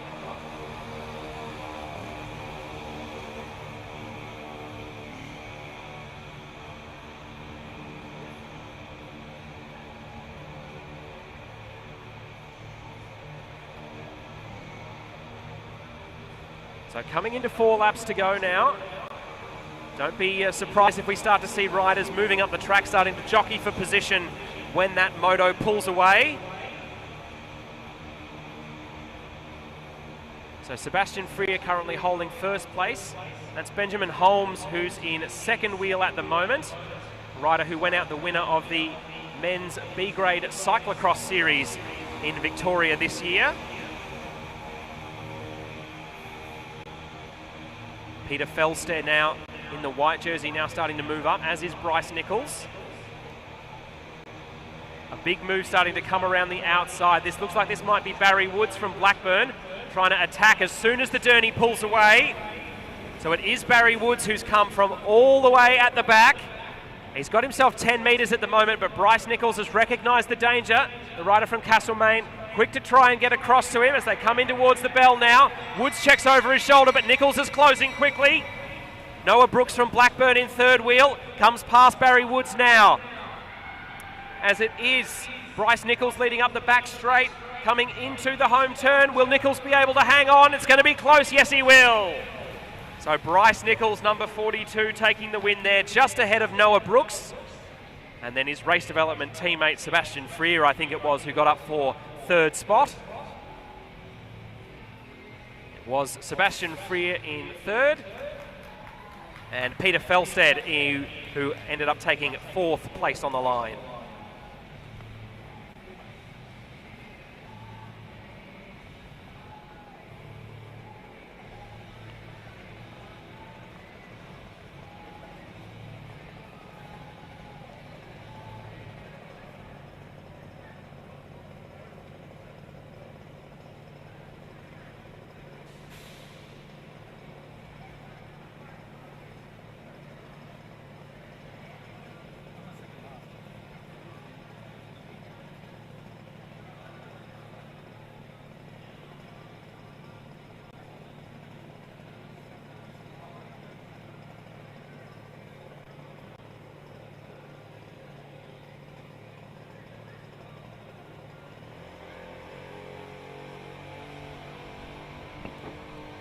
So as our men's B grade Motorpace competitors start to make their way off the track, the Derny will come around again, and our men's A grade riders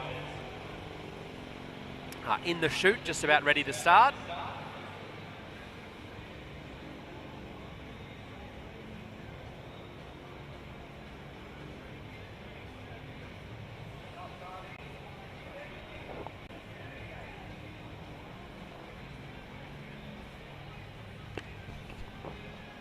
So 9 riders starting our men's A-grade Motorpace race. 20 laps total as the whistle blows and they get underway. So the first rider in line behind the Derny there, that's Logan Taplin from Hawthorn Cycling Club. He's in the colours of the Duda cycling team. The Duda squad named after the late Damien Duda Drapak, a very influential rider and racer around Melbourne, who was tragically killed while on his way to the Anzac Day Criterium at Sandown a couple of years ago. His club Carnegie Caulfield have since renamed that race in his honour and host a pretty fabulous retro bike show and shine on that day. So every Anzac Day, if you've finished your dawn service in the morning and you're looking for some cycling for your afternoon, head on down to Sandown, join in for the Damien Drapak Memorial Race.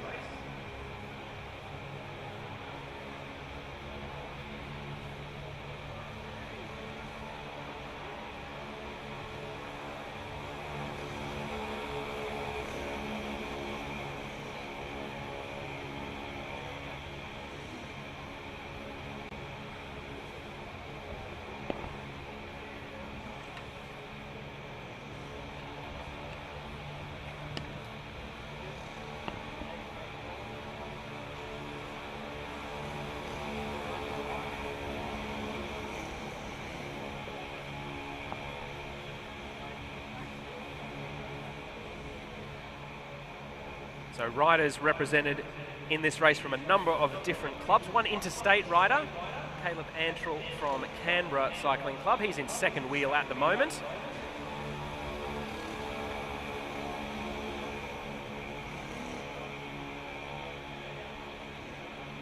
And then across the rest of the field, we've got riders from Blackburn Cycling Club, Brunswick, Hawthorn, Preston, Mornington and Carnegie Caulfield.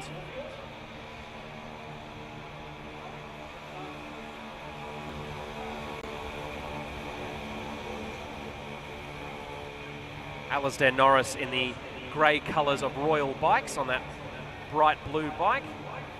Royal Bikes, Warrnambool's premier bike shop. So if you're in town for the Melbourne to Warrnambool and decided that you need an upgrade, Royal Bikes will be the people to talk to. Also good to see that squad representing their town and their shop on the in the Pro Velo Super League. Good to hear that it's been renewed with coverage on SBS for the upcoming season, and I believe there'll be an under-17s competition coming to the Pro Velo Super League as well.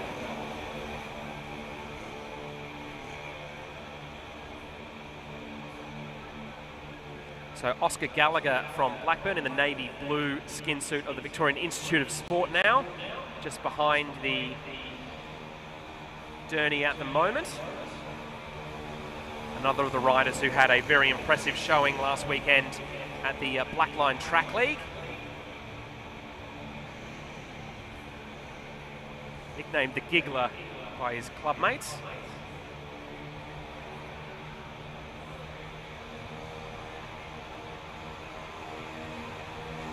So 10 laps to go now. So we're halfway through our men's A-grade Motorpace race. This is Lawson Fransman of Carnegie Caulfield, who's now in position 1 behind the Derny. He's got Aubrey Price on his wheel. And then just behind him, Daniel Bucknell of Preston Cycling Club. He's in the jersey with the grey fade, or skin suit I should say.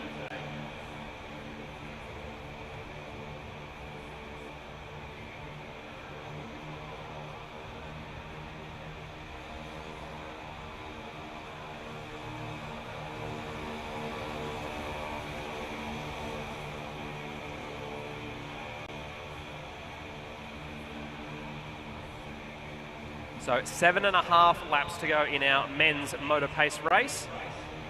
Riders will start to think about how best to position themselves when the Derny pulls away. We saw in the B-grade race a rider wind up an attack almost halfway down the back straight so that he could be in position to attack as soon as the Derny left the track. It's a tactic that has been known to pay dividends in Motorpace races. The men's Keirin final at the Tokyo Olympics comes to mind, when the British rider Jason Kenny found himself in first wheel as the Derny pulled away, saw he had a gap, went for it as hard as he could and came away with Olympic gold.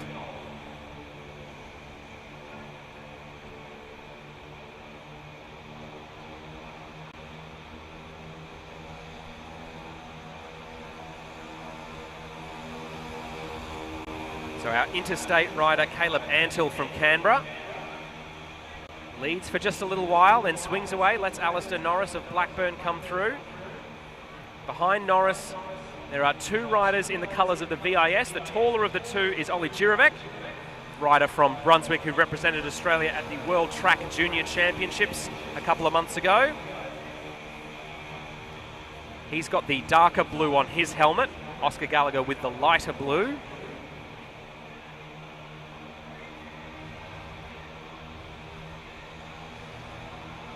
So coming into 3 laps to go now. This will be the last lap pace behind the Derny, so don't be surprised if we see some moves from the back. Alistair Norris thinking about a move. Ooh, nearly some contact there between Ollie Jirovic and Caleb Antill. Both riders skilled enough to keep it upright. Derny pulls away, 2 laps to go now. Oscar Gallagher on the front of the field. He just checks over his shoulder to see if anyone's coming through. Alistair Norris does come to the front of the field, doesn't look too happy about being there. Ollie Jirovic right in his slipstream at the moment. Daniel Bucknell from Preston also there as they come into the bell.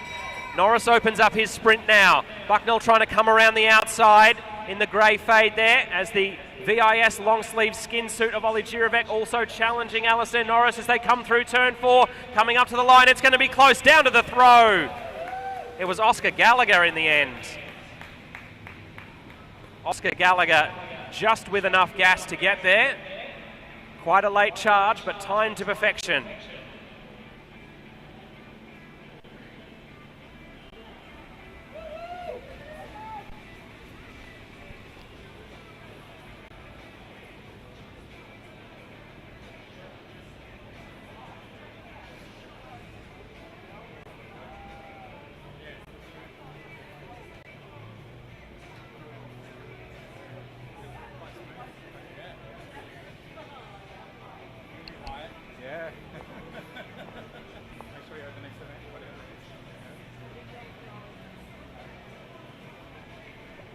All right. The Motorpace racing is just so much fun, and we haven't worn out the journey just yet, so we're going to keep things rolling. So Women's B grade will be our next group of riders taking to the track.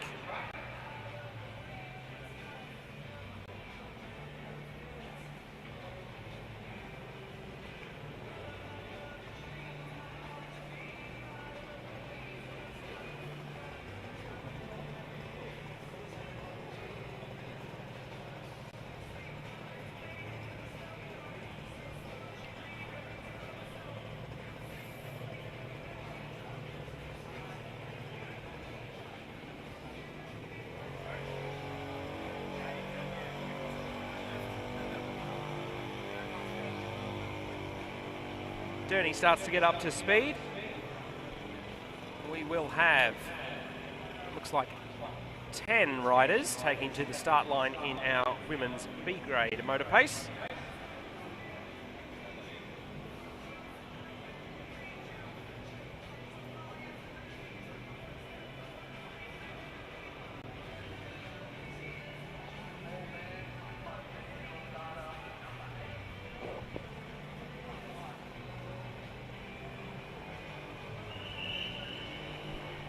Whistle blows and we are underway for our Women's B grade Motorpace race. This one will be 15 laps total.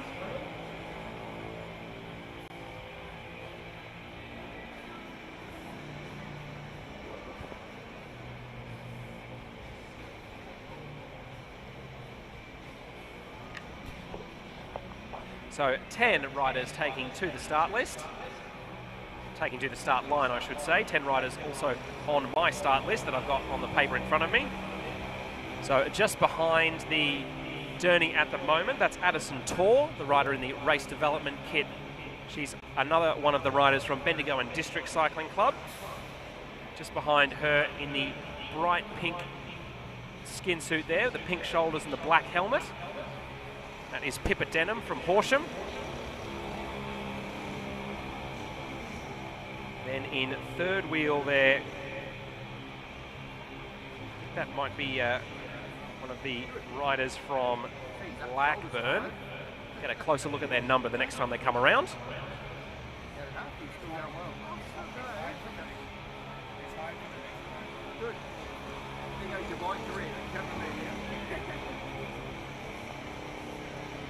So it is Minda Denham from Horsham, who's in the all black with the white helmet there, now in first position behind the journey. Just in her wheel, Amali Judd from Mount Gambier, one of the riders who had quite a good progressive points race earlier. Audrey Pritchard from Blackburn Cycling Club with her distinctive yellow rear disc wheel. Makes her very easy to spot from distance. Then in the teal in third wheel at the moment, that's Rebecca Williamson from Brunswick. Just on her back at the moment is Emma Jackson. She's the rider in the yellow from Castlemaine Cycling Club, one of the riders who recently won gold as part of the Women's Masters World Championship squad.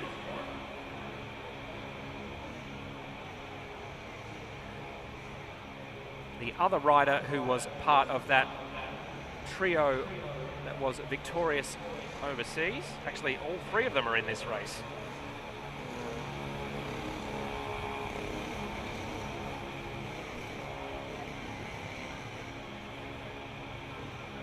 Yes, I made a mistake there. All three of the women's Masters riders who won the Masters Team Sprint World Championship are in this race. So they're in positions 2, 3 and 4 in the line at the moment. So in the yellow jersey now, just behind the journey from Castlemaine Cycling Club, that's Emma Jackson. In second wheel in the bright pink from St Kilda Cycling Club, Samantha Bradbury. And in third wheel from Brunswick, Genevieve Jordan. So three riders who will know each other pretty well. Though of course normally they would be working together in a 3-lap race rather than being rivals as they will be today, at least once the journey pulls off.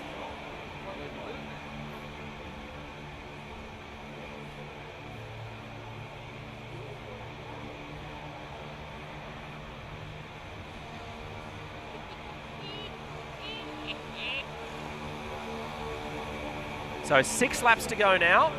as Bradbury just pulls aside. Genevieve Jordan, the next rider in line. Then it's Michaela Tobin from Geelong Cycling Club. She's in the black jersey with the pink helmet. Just behind her in the green of the race development squad, that's Addison Tor.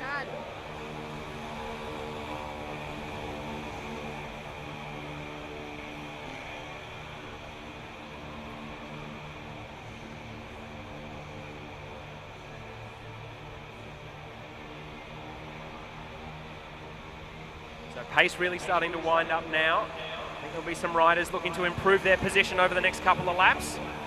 Michaela Tobin swings high, Addison Tor it is, now at the front of the field.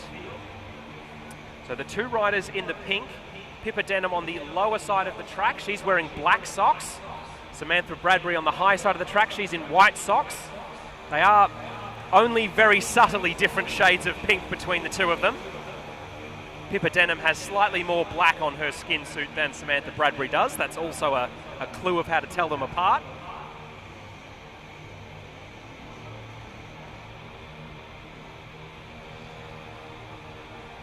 So Durney pulls away, 2 laps to go.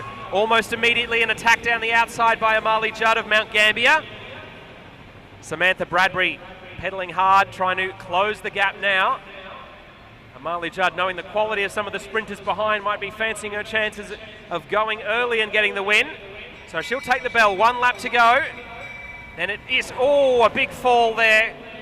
Only one rider down, thankfully. We'll quickly have some first aiders on hand to take care of them.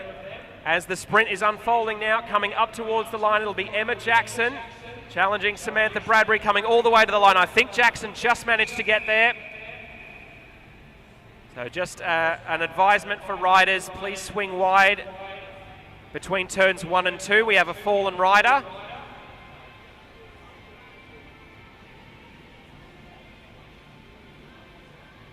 I think that might be the rider from Horsham, Pippa Denham, who fell there.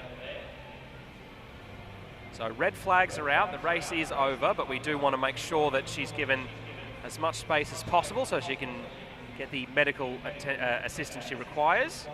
I think it was just a little overlapping of wheels there as the sprint was really starting to ratchet up.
So just a brief break in proceedings while a fallen rider gets some medical attention. So we'll just leave everything on pause for the time being. We'll come back to it before too long.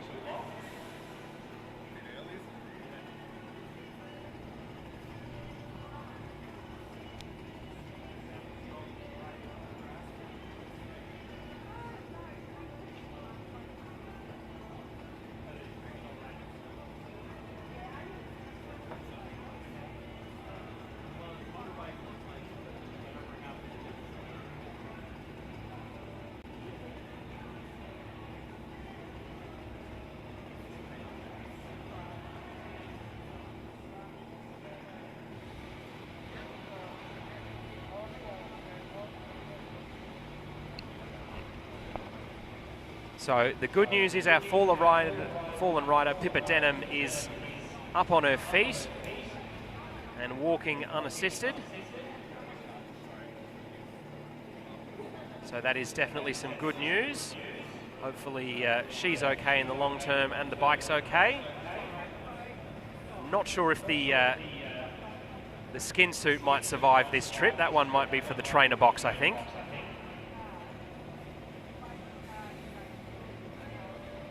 But good to see that she's up and walking away. Always a little bit scary when you see riders crash, especially at such high speeds. We had a couple of riders have a much lower speed tumble in the juniors this morning. Thankfully, both of them were able to resume racing later in the day, but really the main priority is just that the riders are happy, safe and healthy, and that there's no lasting damage.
So after that brief pause, we're now back in action. This will be the women's A grade Motorpace race, 20 laps for this one as well.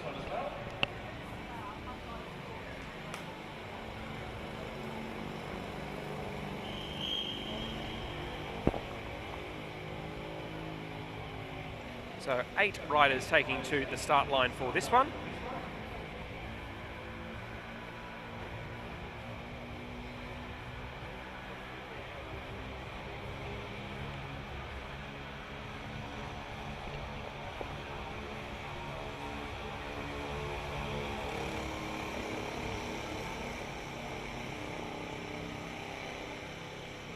So Hope Harnetti, the rider from Castlemaine in the black there, having to swing a long way up the track to avoid overtaking the Derny. We're still only in the early stages, so the pace of the Derny is fairly low. So next rider in line will be the tall figure in the navy blue of the Victorian Institute of Sport. That's Lily Jones. She swings away and lets Quinn Rothenbuehler. She's in the aqua skin suit there, rider from Brunswick Cycling Club, having a turn at the front. Just behind her in the pale green, Alana Kribar of Nostromo Attacker Cache. They've just changed their name, and I'm always trying to remember which order the sponsors are in. It's Nostromo Attacker Cache in that order. Then Amy Masters from Blackburn in a second wheel at the moment. And I think that will be the purple jersey of Lavinia Ward, who's in third place. It is Lavinia Ward in third. Alana Forster, the Paralympic bronze medalist and multiple para world champion in the women's C5 category. If you're unfamiliar with how para classifications work for cycling, riders are classified, or riders who are able to use their legs, I should say, are classified from C1 through to C5. The lower your level of impairment, the higher your number.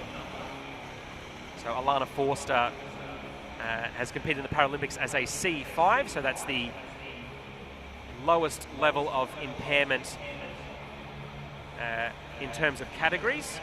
So other riders who are C4, for example, Tara Nayland, another Australian rider who's recently been a para world champion, slightly more heavily impaired by her disability. So she's classified as a C4 rider, Alana Forster classified as a C5.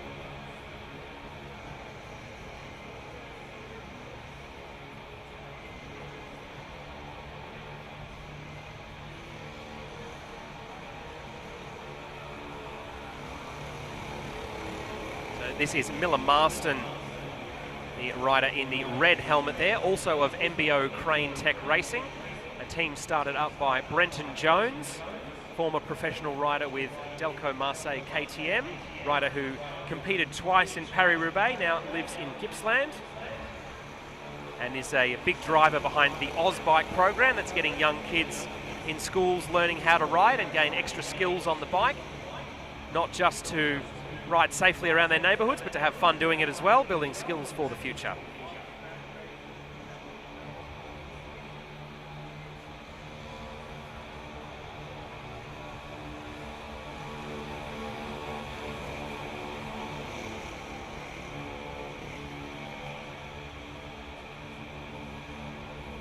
So we are now halfway through our women's A-grade Motorpace race.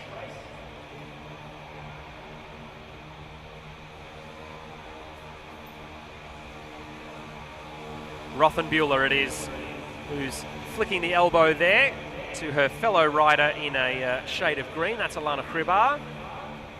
Hribar was the winner of the women's A-grade sprint classification at last year's Tour of Bright. And if you're familiar with the Tour of Bright, you'll know that is not an easy thing to accomplish. It draws the very best riders from all over Australia and all over the world.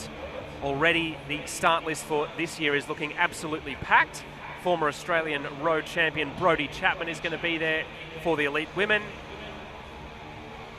Three-time time trial and road race men's national champion Luke Plapp will be there. It's basically his home race, given that he lives in that area. And making the trip all the way over from Scotland, 4th place at this year's Tour de France, Oscar Onley, also taking to the start line at this year's Tour of Bright. So if you're free on the first week of December, head on up to the high country. The racing's going to be absolutely fabulous. I'll be on the call there along with voice of Aussie Cycling, Matt Keenan, and it will be an absolutely cracking weekend's riding.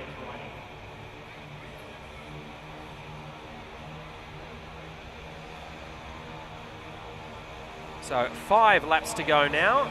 Alana Forster now coming towards the front of the field. Her teammate Miller Marston taking over at the bottom of the track. The heart-starter race earlier was won in very impressive fashion by the rider who's currently in second wheel. That's Hope Harnetti from Castlemaine, a rider who's come along in leaps and bounds in her track racing in the last 12 months. I initially called Hope racing at the Austral Wheel Race Carnival here about 12 months ago now, and she has made such a fantastic improvement since that time. She was going head-to-head with riders who represented Australia at the Track World Championships here at the Blackline Track League last weekend and came away with a silver medal in the Keirin. So a rider with a very bright future in front of her. Folks starting to move up around the outside of the track. Durney pulls in, goes quiet on the inside. The roar of the motor goes away, the whistle of the wheels takes its place. Amy Masters from Blackburn now firing down the outside in the red, black and white of that famous track club. Coming in towards 1 lap to go now, Lilith Jones from the VIS trying to chase her down. Hope Harnetti in the all black trying to come around the outside. Lavinia Ward is in there too. Alana Hribar kind of trapped against the inside of the track. Going to be hard for her to come across. Amy Masters leads them into the home straight. Hope Harnetti's closing quickly, and it will be Hope Harnetti who takes the win. Lilith Jones in second place. I think Amy Masters might have just hung on for third after that very bold attacking move. Quinn Rothenbuehler coming down to a throw on the line with her. An absolutely fabulous race. Let's give him a hand, folks. So Hope Harnetti takes the win there. Lilith Jones in second. Amy Masters in third place, and it was Quinn Rothenbuehler just behind the Blackburn rider taking fourth.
So our Motorpace races have concluded.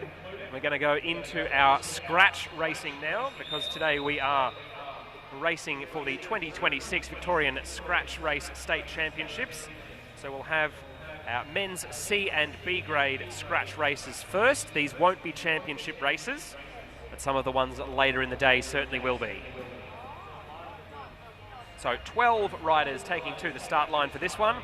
A 20-lap race, so 5 Ks all up.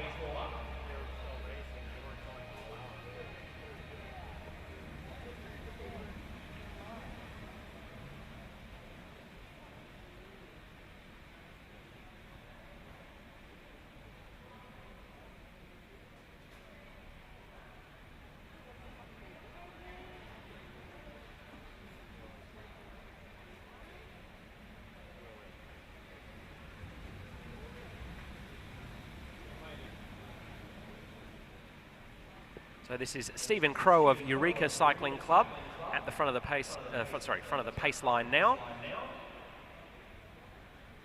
in the multicoloured blue jersey of Bridge Lane cycling team, representing Eureka Cycling Club. One of Australia's most successful teams over the past few years, Bridge Lane. They've had a number of very high-profile successes on the domestic scene, and at least one national championship that I can think of off the top of my head. So Alvin Dumaraus, the rider from Preston, does a quick turn at the front and then swings high up on the track with that distinctive gold wheel. It's got a reflective decal on it that's doing a very good job of catching the light.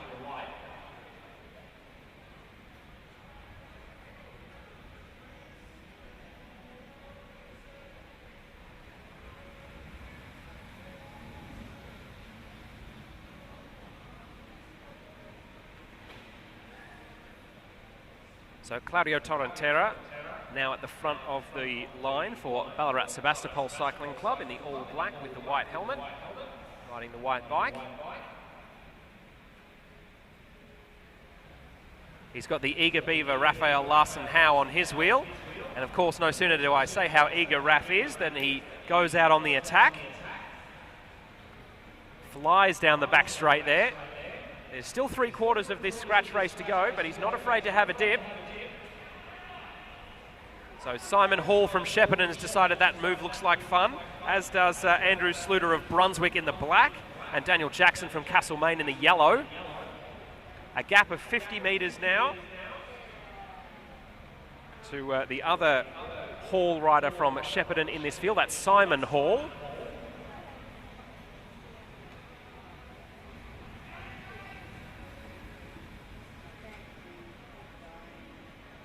So a little bit of a gap opening up between the main field now and our leading quartet. Simon Hall doing his best to hang on, just getting distanced at the moment as it's Daniel Jackson from Castlemaine. He swings away in our leading trio. Raph Larson-Howe continues to push on. Andrew Sluter is in his wheel. The peloton has splintered a little bit behind and has some work to do to catch up. So Daniel Jackson and Simon Hall seem content to be caught by the main field. And now Sluter and Raph Larson-Howe also swinging up the track, conceding that it wasn't to be this time.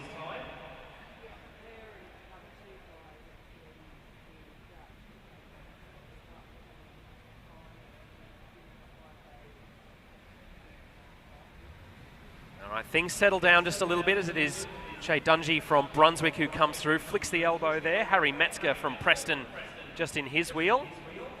Alvin Dumaraus from Preston as well in second wheel. So positions 1 and 2 being held by riders from Preston Cycling Club at the moment. And a good couple of results in the junior racing this morning did the bright red jerseys of Preston.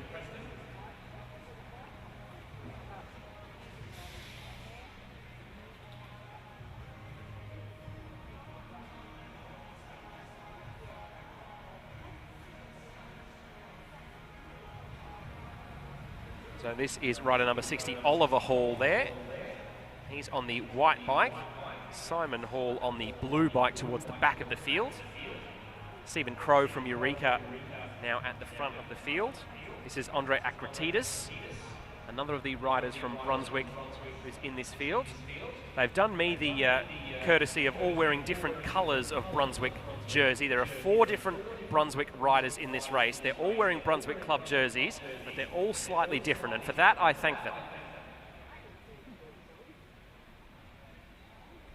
So Andrew Sluter of Brunswick now coming to the front of the race, wearing the club's centenary kit released in 2016 to celebrate 100 years of the Brunswick club.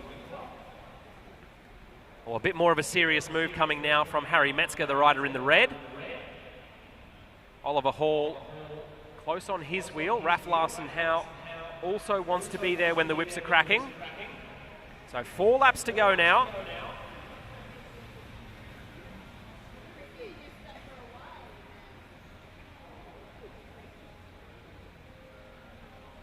So Metzger's still leading the group, starting to stitch together from behind. Stephen Crowe and Shay Dungy coming up from a little bit further back in the field.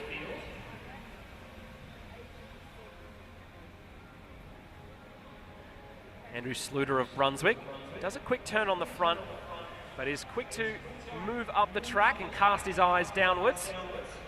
Andre Akratidis similarly has a quick turn on the front. Gets a gap of 10 metres. No one's really all that keen in bringing him back just yet, but he's not so far ahead that it's worth going all in right now. A lap and a half to go now of this men's C grade scratch race. The cards continue to shuffle again. So coming in towards the bell now will be Akratidis who will lead them in. Andrew Sluter in second wheel. Shay Dungy in third place, seems ideally positioned. Harry Metzger in the red of Preston trying to come around the outside. Sluter in the black leading them down the back straight. Looking strong there, Shay Dungy. Kicking hard as he comes out of turn 4. He's going to push him all the way to the line. Throw to the line. Oh boy, that was close. That was really, really close. Maybe Shay Dungy by the width of a tyre, I'm not sure. We'll leave that one to the discretion of the commissaires. The replay's just coming up on the big screen. Oh, really, really do not know.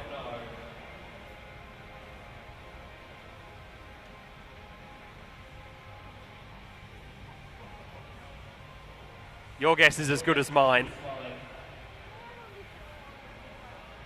And Shay Dungy is confirmed as the winner. A very close victory over Andrew Sluter in second place. Harry Metzger takes third. Stephen Crowe from Eureka grabbing fourth place on the day. And nice to hear some warm applause for the riders as they make their way off the track, start cooling down.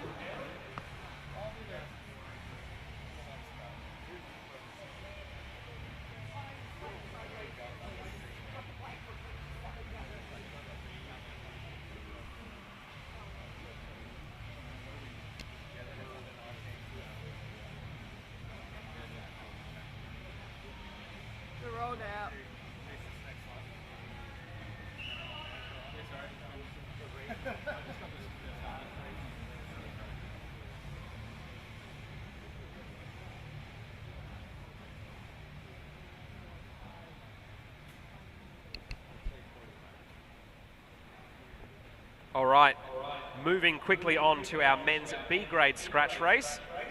I've got 14 riders on our start list here, and we've got 6 riders who are actually on the track. So I think a few riders from earlier on have opted out, but we've got 6 brave souls here and 20 laps of B grade scratch racing ahead. So we may as well crack into it.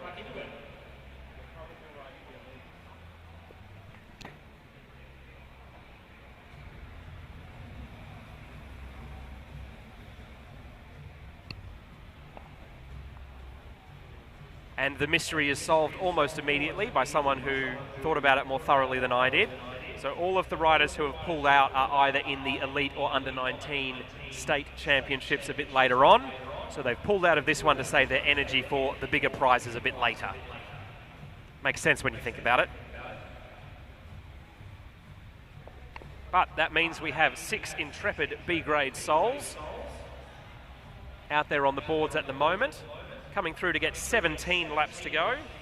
This is Emerson Julian from Bendigo and District Cycling Club in first place. Andrew Bain of Blackburn now takes over the lead. Andrew Bain, a winner of the Wednesday night criterium at the Hawthorn Teardrop. So clearly a rider who's currently on good form, and I have to say the Teardrop of all of the criterium courses in Melbourne, probably the one with the most crossover to track racing, because it's there's a lot of sprinting in that one. So if you've got very good short burst power, up to about 30 seconds, then the Teardrop is the sort of venue that will suit you, and track racing will also suit you. So keeping up a good pace here as Peter Felsted of Blackburn hands it over to Barry Woods. So two riders there who both recently won state Omnium titles for their respective age groups. Peter Felsted, who won Men's Masters 6, I believe. So that's riders with a racing age between 55 and 59. And Barry Woods, I think, won Men's Masters 3 or 4. Masters 3s for riders aged 40 to 44, Masters 4 for 45 to 49. Forgive me if I don't remember exactly which one it was. I was there to commentate on it, so I should remember, but I must admit I don't.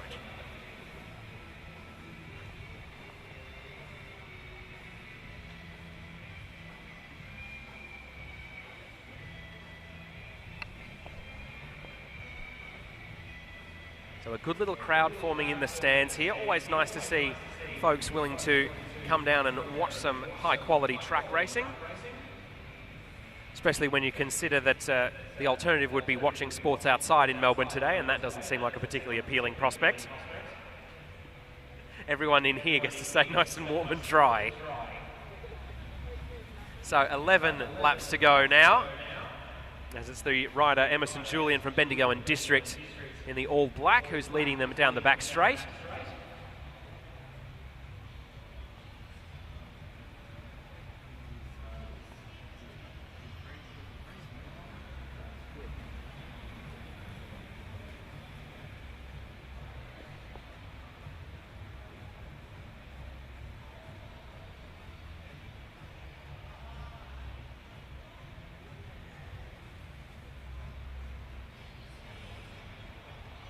So John North from Preston in that stripy multicoloured jersey has a half a lap turn at the front of the field and calmly swings to the back. Very experienced swing up the track and swing back down, as you often see at high speeds in team pursuiting. No team pursuiting going on today, but still a very high quality range of track racing going on. All individual events today.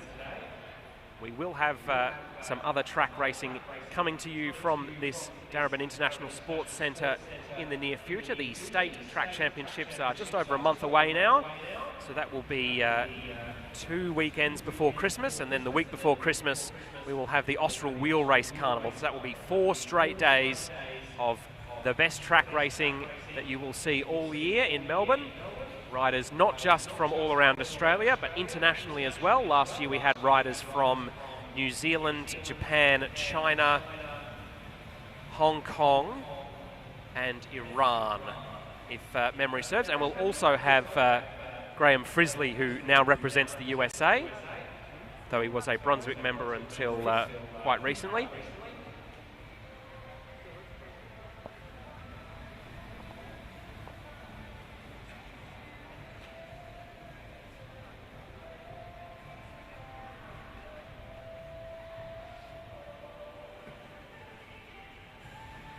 All right, coming into, this will be 4 laps to go now. So a little bit of looking around now starting to happen, as it is Andrew Bain of Blackburn who flicks the elbow at the front of the field. John North from Preston quick to come through. Peter Felsted had a good result just before in the Motorpace race. We'll be looking to back that up here.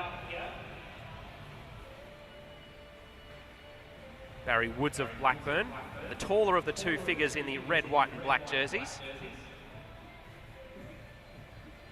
Riders now fanning out around the track, sizing each other up, potentially thinking about using the banking of the track as the basis for an attack. Emerson Julian of Bendigo and District Cycling Club, very high on the boards there. Will he be able to use that extra momentum to his advantage?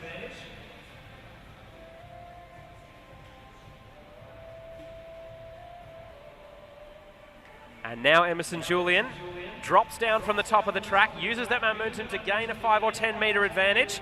Coming in towards the bell now, so it will be Emerson Julian leading them through. Second place there, the rider in the grey fade jersey. That is Daniel Bucknell from Preston. Comes charging around the outside. Daniel Bucknell from Preston, a really impressive sprint there. He'll come up towards the line. He'll take the win in this B-grade scratch race. Second place for Emerson Julian.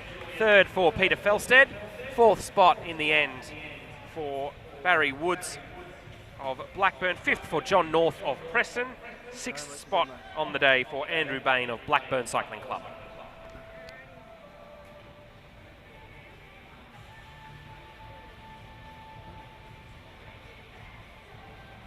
I think they had a massive cancellation because they want to save themselves in the scratch race. So.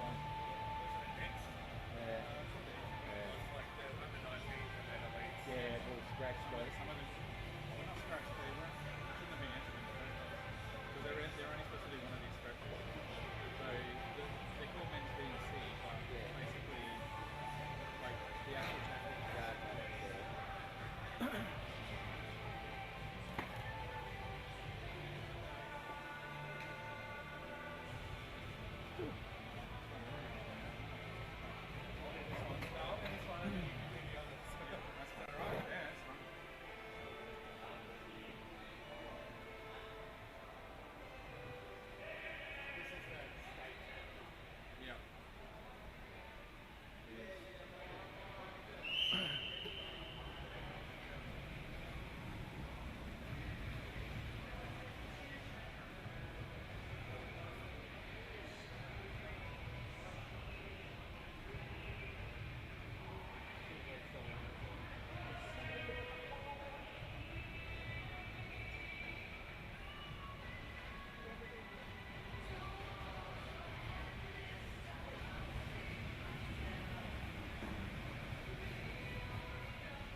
Yeah, he's got to do some homework. Well, he's away all next weekend. He's got exams coming up, so... And just like that, we are underway for our men's under-19 scratch race state championship. This one is for a Victorian state championship, a 30-lap race. So it's AJTS and then it's Maryborough. 10 riders on the start line.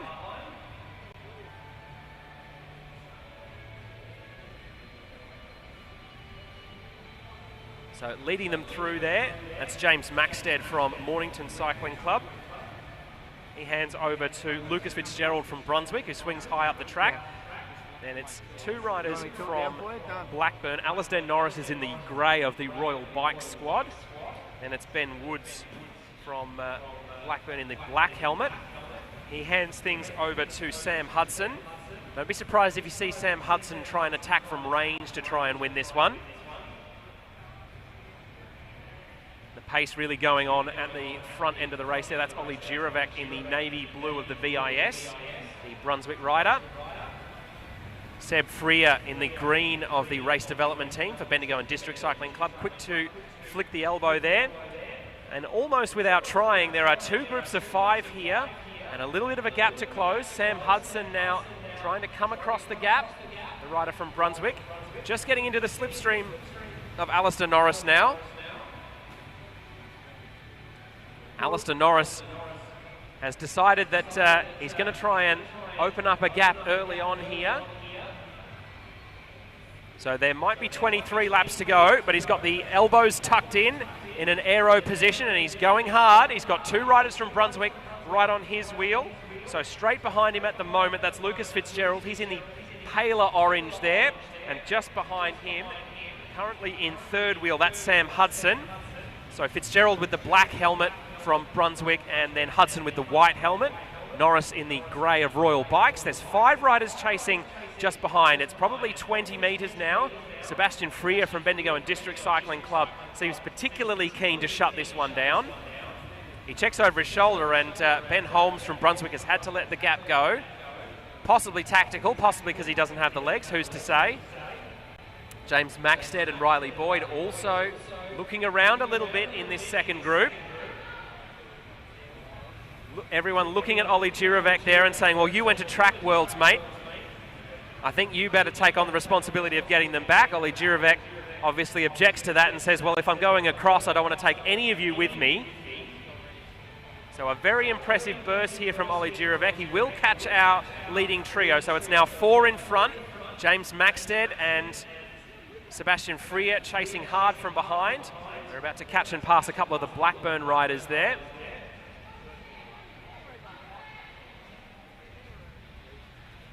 So Ollie Jirovac leading them through.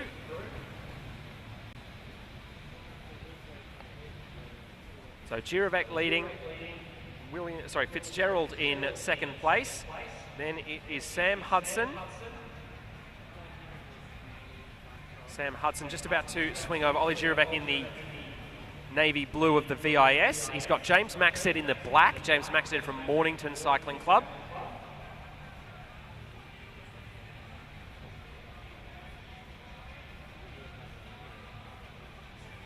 Alistair Norris of Royal Bikes and Blackburn just on the front there, flicks the elbow. So in this leading group of 6 that are now going up the back straight, there are 3 riders from Brunswick. Ollie Jirovac currently in the lead as he just swings up the track.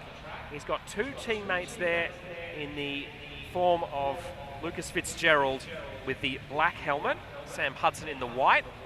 So they're currently in positions 3, 4 and 5 out of 6. And then 3 riders, all the only ones representing their club in that leading group. So Alistair Norris is the only Blackburn rider in the grey. James Maxted from Mornington is in the black in the centre. And then with the long green sleeves, Sebastian Freer trying to hold on as Jirovac tries to lift the pace yet again. Riders are absolutely thrashing themselves, and we've only just gone over halfway in this under-19 Scratch Race Men's Championship. I tell you what, whoever ends up winning this one, it will be no fluke. You have to earn your spot on these boards out here, and you especially have to earn a spot on the podium if you want it. So Ollie Jirovac keeping the tempo high, hands it over to Maxted after a turn. A little bit of a gap opens there between Alistair Norris and Sebastian Freer, but Jirovac comes down to fill it. And then Jirovac trying again now to push clear. 11 laps to go. Norris initially lets a gap open, but then comes through. A gap of 5 metres opens up to Seb Freer. He defers. He's going to need some help closing this gap now. So the 2 other Brunswick riders, Hudson and Fitzgerald, now chipping in with Freer and Maxted to try and get across to our 2 leaders. Alistair Norris, who's in first wheel at the moment. He swaps out. Now it's Ollie Jirovac. So Jirovac in first, Norris second, then 4 riders chasing across. In the black, that's James Maxted.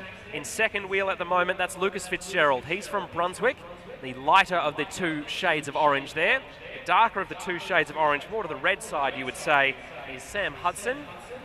And then very easy to spot with those long green sleeves, Sebastian Freer.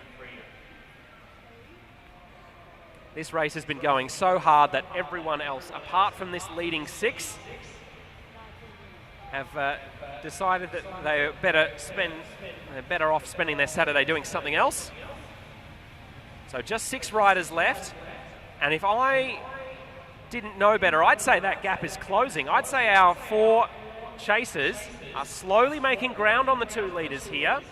Will it be that Ollie Jirovac and Alistair Norris are starting already to think about the sprint finish between themselves? Or is there a chance that this all comes back together and the cards reshuffle?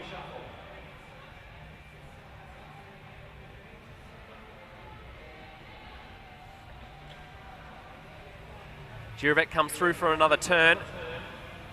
He continues pouring on the power. Norris struggling to stay in the wheel. That elastic is really stretching there between first and second as they're about to come through and get 4 laps to go. Jirovac now with arms and elbows tucked. In full aero mode now. He's got a clear gap over Alistair Norris in second. Norris takes a crucial look behind. Always a big tell when you're struggling. You look behind you, not in front of you. So 3 laps to go now for Ollie Girovac. Alistair Norris trying hard to hold on to second place. Checks over his shoulder. Maxted, Fitzgerald, Hudson and Freer still chasing hard. So 2 laps to go for Girovac. Now has a lead of most of the home straight. It's probably 50 or 60 metres to Alistair Norris. Another 50 or 60 back to the main group. Seb Freer has looked the liveliest of the group behind, and he now tries to strike out on his own. Ollie Girovac is going to come through and get the bell here. 1 lap to go in this men's under-19 junior scratch race state championship. Alistair Norris up to second now. And a real battle going to go on for the bronze medal. Sam Hudson chasing hard. He's going to overhaul Seb Freer. So as they come up to the line, Ollie Girovac will take the win. He'll be your new under-19 scratch race state champion. Alistair Norris just about holds on for second place. Sam Hudson with a late charge gets third. Sebastian Freer a little bit of a shake of the head there, wondering what might have been. Takes 4th place, 5th for Lucas Fitzgerald, and 6th in the end for James Maxted of Mornington.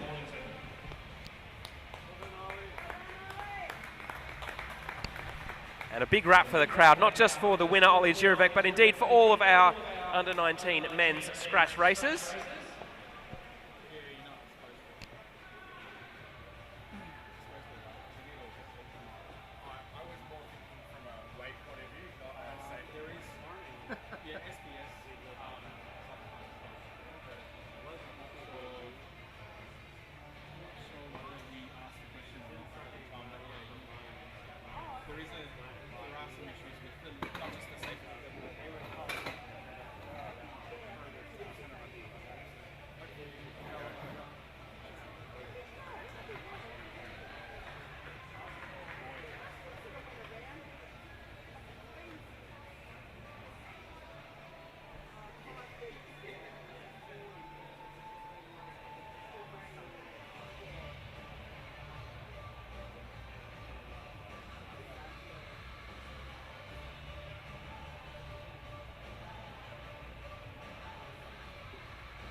So as our men's under-19 scratch racers make their exhausted way off the track, our women's under-19 scratch race state championship now take to the boards.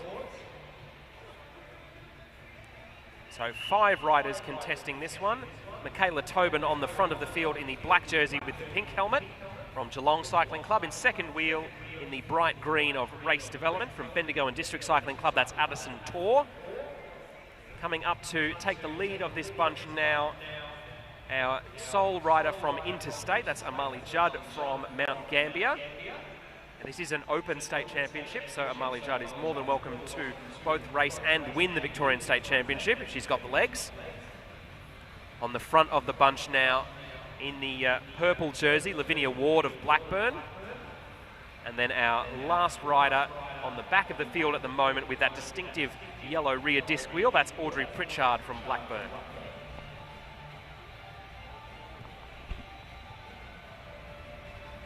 So I think all of these riders were in action last weekend here at the Blackline Track League, all representing various different squads, a couple representing the Bronx 1916 composite squad, mostly comprised of Brunswick Cycling Club riders. Audrey Pritchard, the rider in the back there with the yellow disc wheel in the colours of MBO Crane Tech Racing, was paired with other riders who are in Team Yellow. The Blackline Track League all has composite teams of riders, mostly from different clubs, who wear special team jerseys just for the Blackline Track League. And given that Audrey Pritchard has that bright yellow disc wheel, it seemed a sin not to put her in the yellow team. So she was in team Don't Stop Pedaling, who was sponsored by McDonald's of Bendigo and Banana Man Flooring.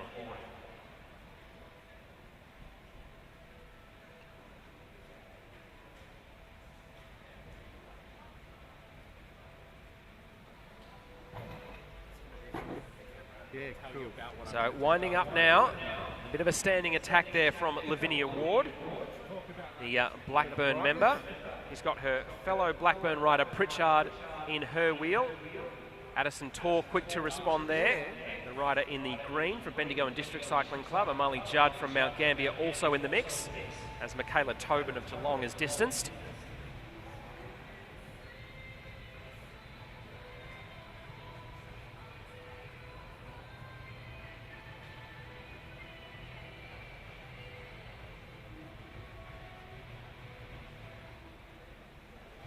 Flick of the elbow there, 23 laps to go, so 4 of our 5 riders rolling turns with each other.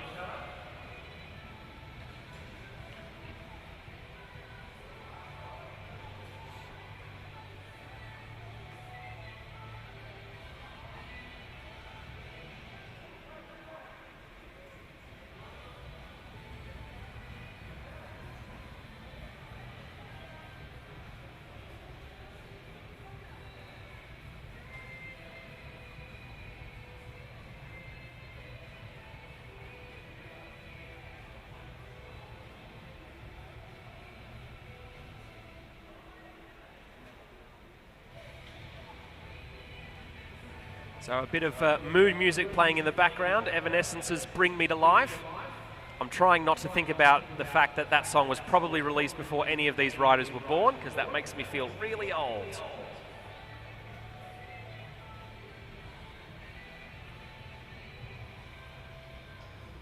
Amali Judd from Mount Gambier had a couple of quite aggressive rides early on in the day. Had a particularly good showing in the progressive points race about an hour and a half ago. Certainly not afraid to mix it in with the Victorians, make a few new friends, and who knows, maybe even a few new enemies.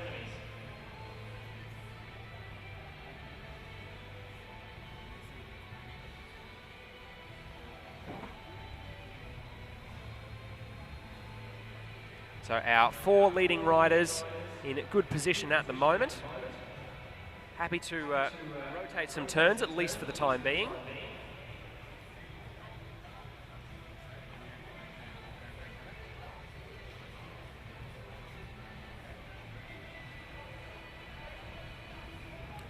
Quick check over the shoulder from Michaela Tobin. She moves up the track when she sees that she's about to be caught for a lap. Very courteous racing. We always appreciate when riders make sure that everyone stays safe. We've had a couple of spills today on the track. We certainly don't want any more than is absolutely necessary, and ideally none at all. Pace really has started to increase now after a brief lull. Audrey Pritchard starting to drive at the front of the field. And as Amali Gill comes to the front, the pace eases again. The South Australian doing plenty of checking over her shoulder, not so much looking dead ahead. A sign of the truly committed rider. And then there's the sign of the even more committed rider that Audrey Pritchard is, where they're basically chewing on their handlebar tape.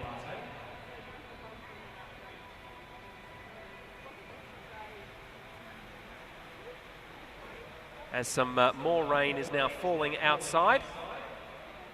Definitely excellent track racing weather here in Melbourne today, because it means you get to be inside, be warm and be dry.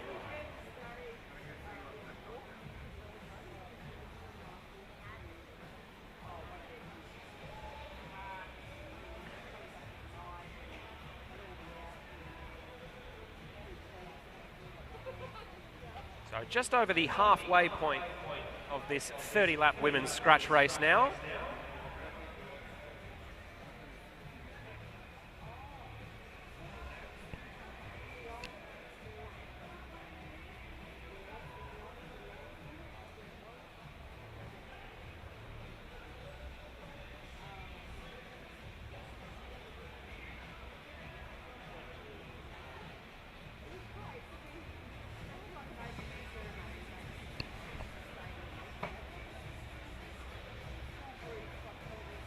All right, a bit of a move now.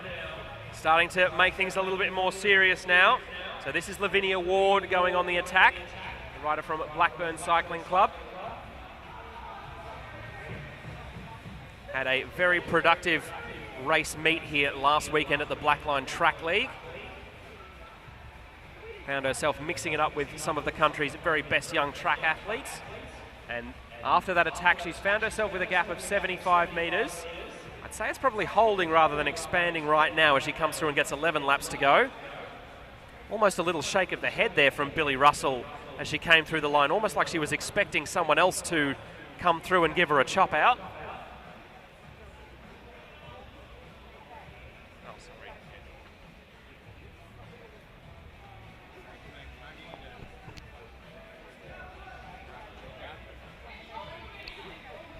So Lavinia Ward continuing to push on now.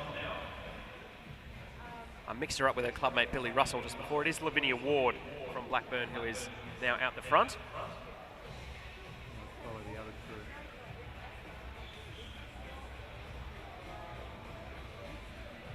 So with 9 laps to go in this under-19 Women's Scratch Race State Championship.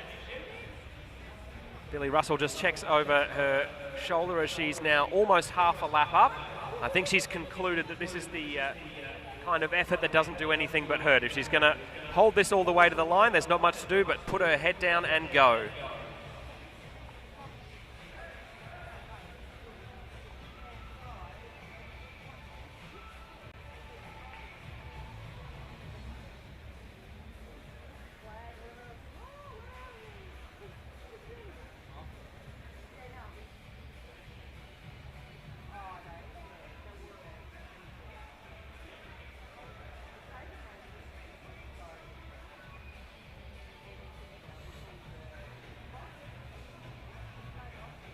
So our 3 riders now almost a full lap behind our leader, Lavinia Ward. Now, because this is a scratch race, we won't reset if Lavinia Ward manages to catch our 3 riders. So if this were a points race, Lavinia Ward would be awarded an amount of points, normally 10 or 20 depending on the race format at any given time. And then the front of the race were deemed to be reset to the group that she had joined. But because this is a scratch race, it's only about how many laps you've done. Lavinia Ward did it again. Now a full lap up on the rest of this field. So even if she were to draft the other riders and not take another turn on the front the whole way for the rest of this race, she would still go out the winner. Amali Judd from Mount Gambier now injecting some pace there. There's still silver and bronze medals to fight for in this under-19 Women's Scratch Race State Championship.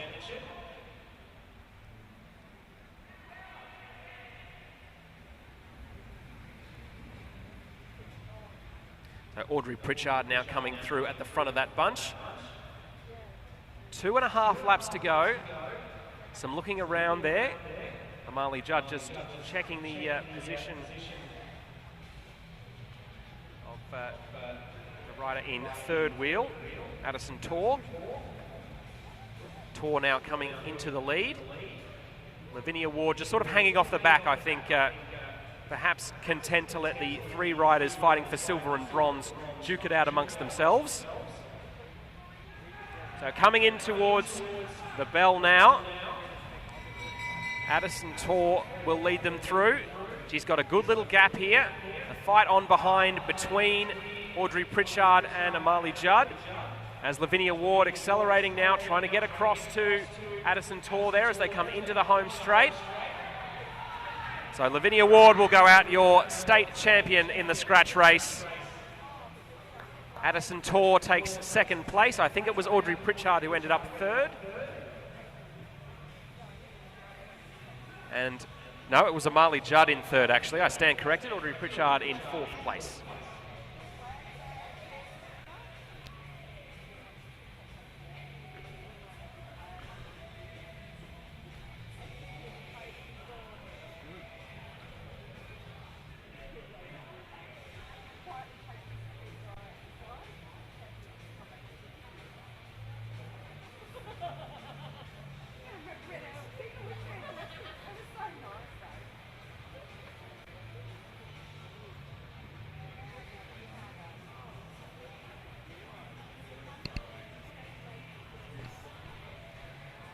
So the next of our scratch race state championships taking to the track, this will be our men's elite state championship scratch race.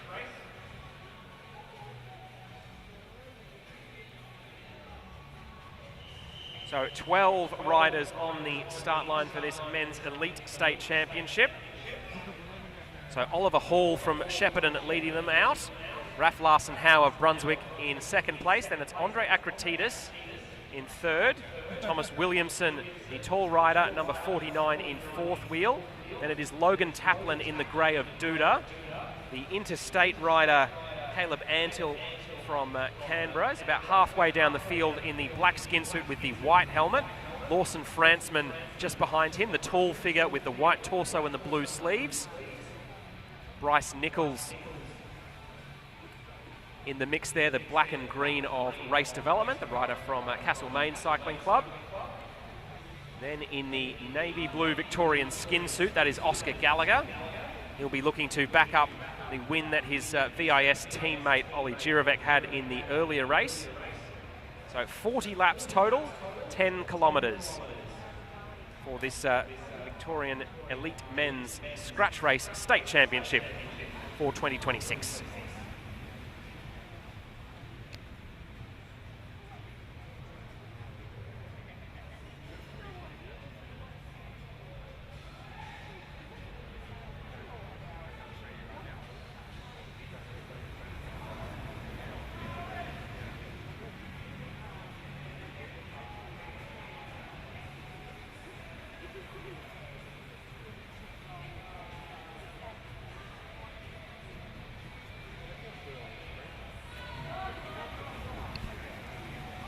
So a bit of an injection of pace now. It hasn't taken too long for the gas to really go on here. So this is Oscar Gallagher in the navy blue of the VIS. He's got Logan Taplin right in his wheel. Then it is Bryce Nichols, Thomas Williamson, Aubrey Price, and then Lawson Frantzman in our leading group of 6. So 5 out of the 6 riders here were in action last weekend at the Blackline Track League. Logan Taplin, who's in second last wheel in that leading group of 6, was going to be part of the action, had to unfortunately pull out due to family circumstances. Oscar Gallagher now with a bit of a lead. So the one nicknamed the Giggler, coming into turn 3 now. He's got a lead of 40 or 50 metres. He checks over his shoulder. And the time trial could well be on with 31 laps to go.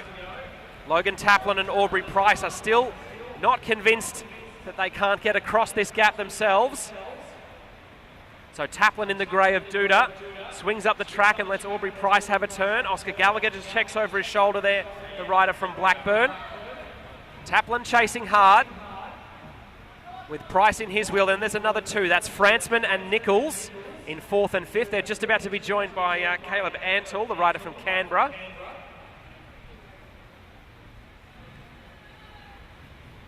So Oscar Gallagher now swinging up the track. So I think there'll be a slightly easier pace at the front now. The call coming for some of the riders a bit further down the group that Ollie has slowed down and could potentially, Oscar has slowed down and could potentially mean a regrouping. So the likes of Thomas Williamson encouraged to keep the effort on, keep the taps open. So 27 laps to go as it's now Logan Taplin just ahead of Aubrey Price. Oscar Gallagher there in third wheel. They've just caught and passed the rider in the red there. That's Harry Metzger. He's now down 1 lap.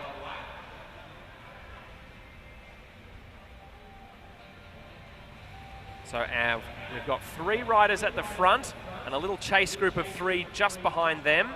So if there's any dithering at the front, that group of 3 will become a group of 6, as indeed Caleb Antill, the rider from the ACT, now coming up to make it a group of 4.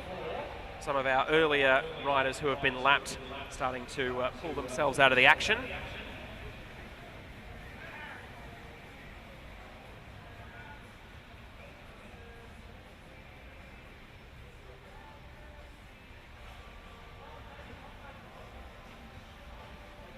So 24 laps to go now as it's Logan Taplin who is leading our reconstituted group of 6. And Gallagher now swinging up the track. Then it's Nichols. Then Aubrey Price. He's in the all black with the white helmet, but on a red bike. And then Caleb Antle is in a black skin suit with a white helmet, but he is on a black bike, crucially.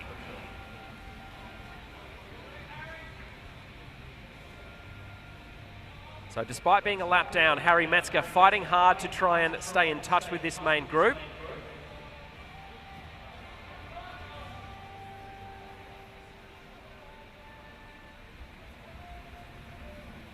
So a bit of looking around now in this front group. Metzger's been able to rejoin and make contact. And there's a bit more impetus a little further back from Raf Larson-Howe and Oliver Hall. Oliver Hall, the rider in the black and green from Shepparton, Raf Larson-Howe in the colours of Brunswick, that they might potentially get back on if the pace doesn't increase. And of course, as soon as I say that, Oscar Gallagher's decided that it's too slow for his liking. Big attack down the home straight there. Logan Taplin now coming through to join in the fun. So coming into the halfway mark of this Men's Elite Scratch Race State Championship. Taplin hands it over now to Gallagher.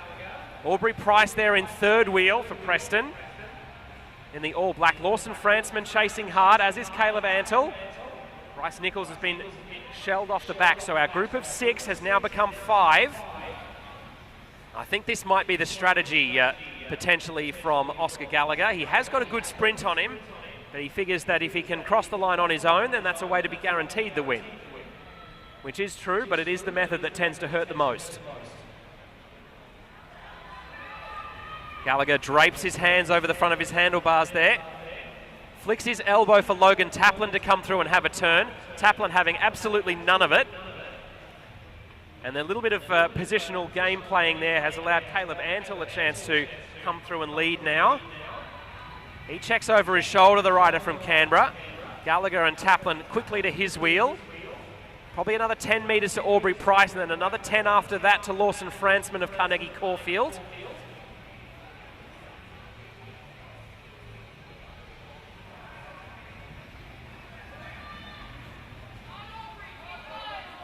So I can see a couple of our photographers in good position there, taking some great action shots.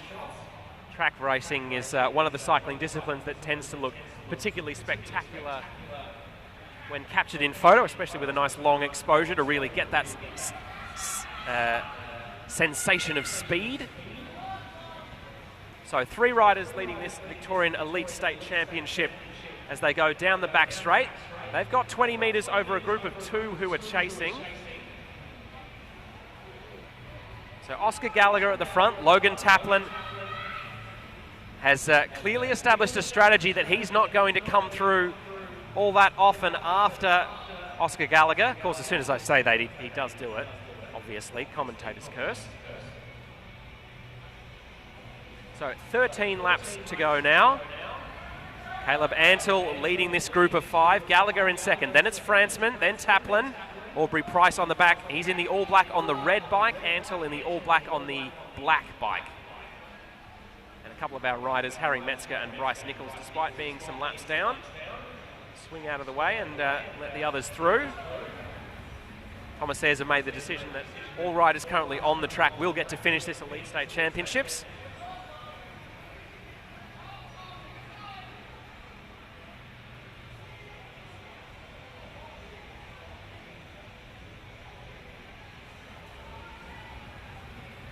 So 11 laps to go.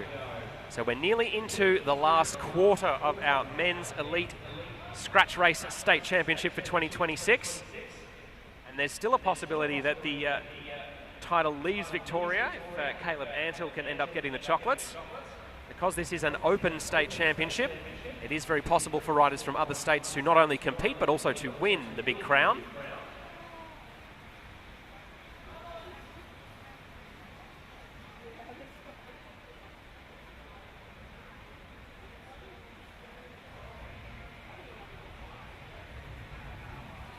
So we've got a group of 6 at the front now. The rider in the green at the back of that group, Bryce Nichols, is a lap down, but he's allowed to keep racing, of course. He won't be racing for the win if he sticks with this group, but a good way to find a friendly draft after slogging on his own in the wind for quite a few laps. And there seems to be a little bit of a, well, truce is probably too strong a word, but a little bit of an easing of tension in our leading 5.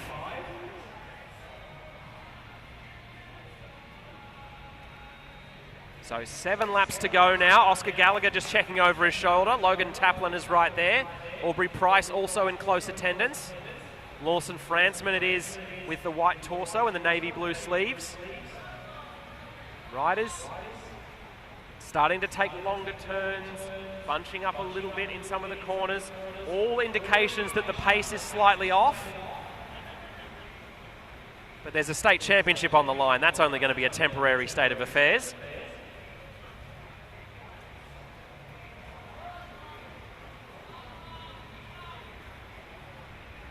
The rain really hammering down on the roof of the Darebin International Sports Centre now.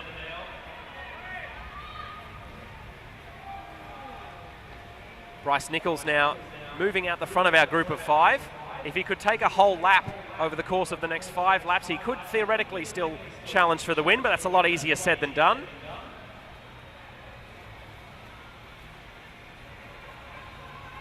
So our main group of 5 now have 4 laps to go in this Elite Men's Scratch Race State Championship.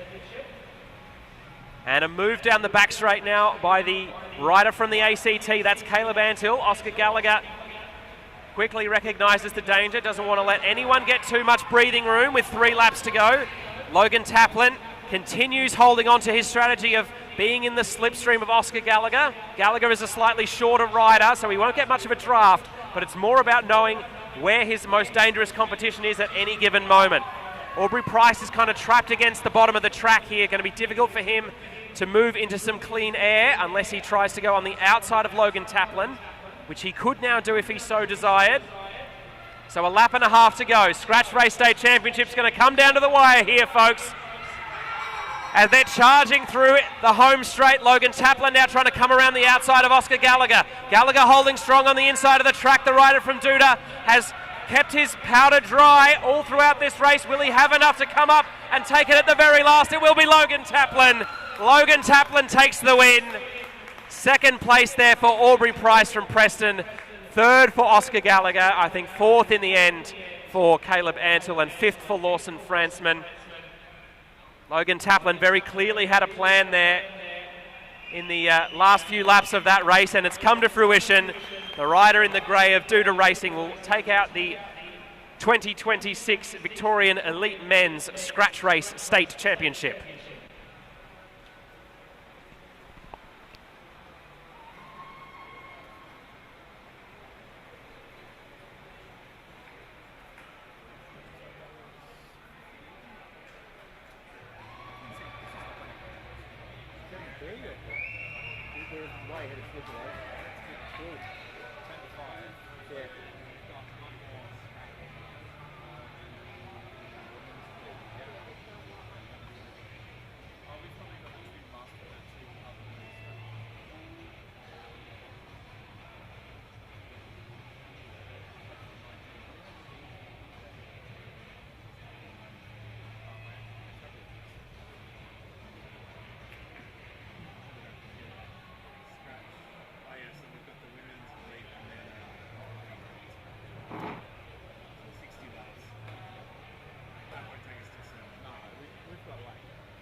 Really, I might have to cook dinner instead of just get takeaway.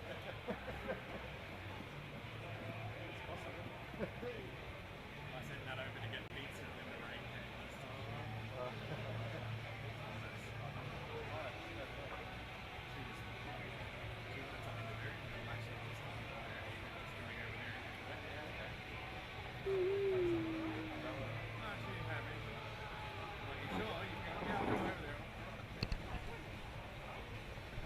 So our Elite Women's Scratch Race State Championship riders now out on track. They get the whistle there. They're off and riding. 40 laps for them. So 8 riders in total taking to the start line. So leading them up the back straight there in the all black with the white helmet, that's Hope Harnetti of Castlemaine. 2 riders in the teal skin suits there. It's not a club skin suit, but they are two riders from the same club. So Rebecca Williamson is in first position. She's on the black bike. And then second last wheel on the red bike with the black disc wheel is Quinn Rothenbuehler. So although those two riders are wearing the same skin suit, it's just that awkward thing when you rock up somewhere and you're wearing the same thing as someone else. It's actually the Banana Man skin suit. That makes sense. Always a learning process, as it is Alana Hribar now gaining a little bit of ground, the rider from Nostromo Attacker Caiche.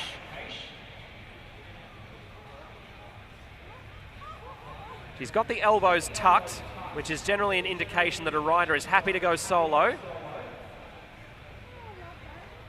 It would be a very early attack to pay off from this distance, but it always seems like a silly idea until it happens.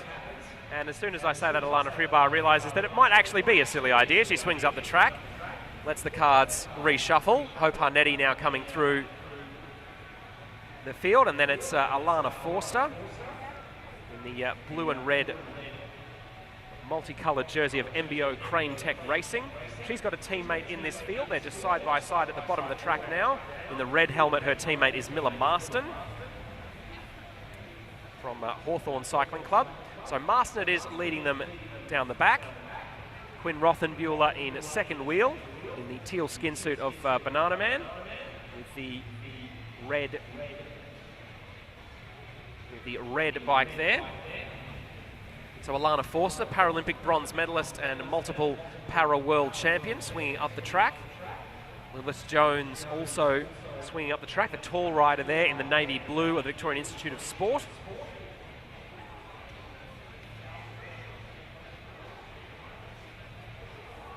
Miller Marston just checks over her shoulder, possibly to see where everyone else is, possibly to check on the positioning of her teammate, Alana Forster.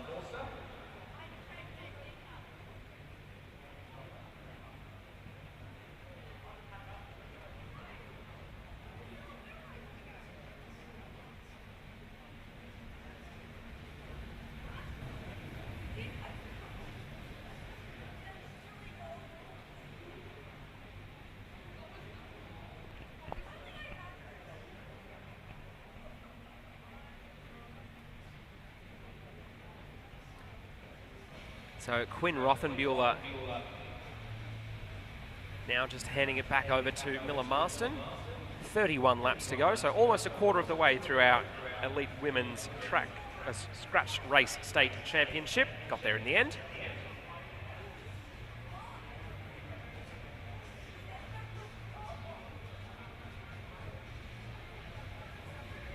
So far it's been quite a careful race from Amy Masters, the rider in the black, white and red of Blackburn Cycling Club. She's on the back of the main field now. She hasn't really sniffed the wind at the front of the race, trying to keep her powder dry by staying in the draft of other riders. She's in behind Lilith Jones at the moment. Jones, being the tallest rider in this field, is probably one of the best drafts to be in.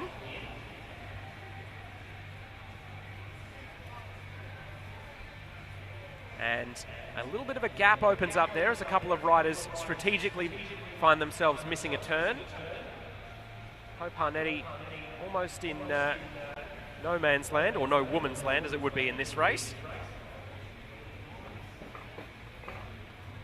Harnetti decides to slot back in. So we've got two leaders out the front at the moment. Quinn Rothenbuehler in the teal, Alana Forster just behind her in the white helmet.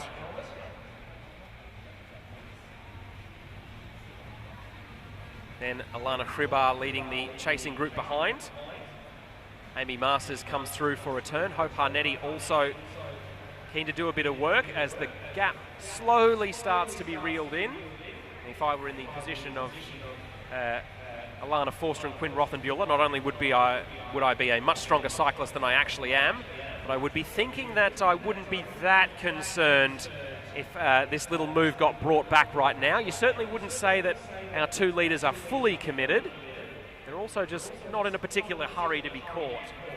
So if they happen to make the riders behind them expend a bit more energy trying to get across, then that'll be excellent, but not full out sprinting as we still have 25 laps to go.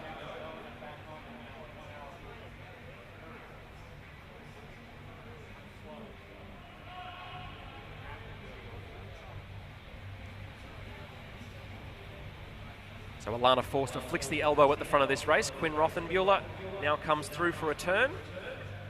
A rider who has quite a bit of experience, not just on the track, but also in cyclocross as well. A rider who found herself on the podium of women's A grade in a couple of rounds of the state cyclocross series this year, after a pretty fraught 10 or 12 minutes pre-race, where all of a sudden she needed to change. I think first it was a wheel, then it was a pedal, then it was a whole bike, and then she decided that she'd originally signed up for B grade, but there were only 2 people lining up in A grade, so if she signed up for A grade, she'd guarantee to get on the podium. Raced A grade on someone else's bike, walked away with the podium and a whole bunch of podium goodies.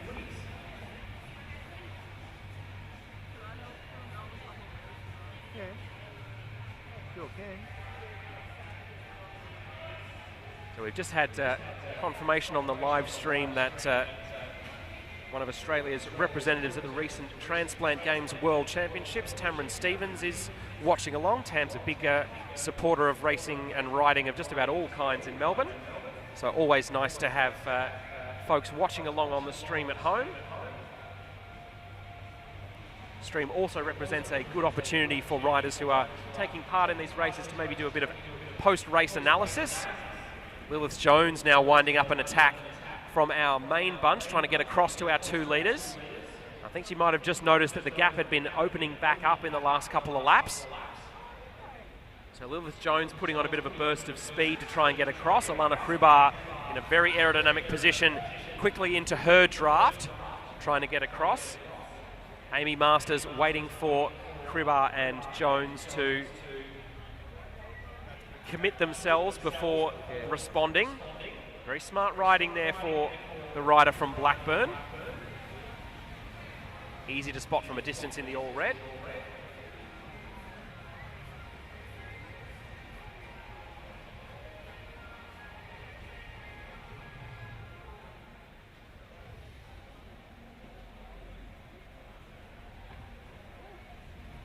So fantastic to see the level of support from the cycling community for this wonderful racing day. We had a big field of juniors here this morning with lots of parents and siblings cheering each other on.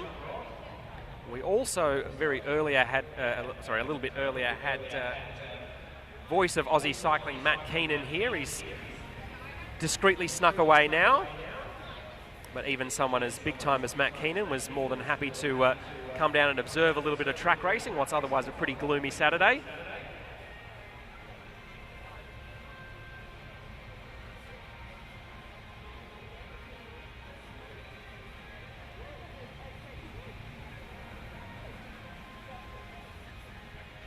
So our bunch all back together now. So 7 riders it is with 15 laps to go. Miller Marston from MBO Crane Tech Racing in the red helmet there, putting in an effort on the front of the field. Quinn Rothenbuehler follows that in second wheel. Marston's teammate Alana Forster also in the mix. Lilith Jones and Alana Hribar close in attendance. I think Alana Hribar might be trying to employ a similar tactic to that of Logan Taplin in the previous race, perhaps identifying Lilith Jones and Alana Forster as her likeliest rivals for the overall win there. She's been conspicuously positioned behind them for the last few laps. Just keeping an eye on things as Miller Marston it is now, putting in a bit of a surge with 12 laps to go. Quinn Rothenbuehler flicks the elbow there, lets Amy Masters through. Amy Masters also flicks the elbow. Looks down the track and says, well, Alana Forster, how many times have you been a world champion? Yeah, you can probably close this gap. Alana Forster says, that's my teammate out there, Miller Marston. I'm not coming through and putting in any work to bring her back. So Alana Hribar it is who is now chasing down the back straight there. Closing in on Miller Marston now. They're just about to come through and get 10 laps to go. So they're 3/4 of the way through this Elite Women's State Championship scratch race for 2026.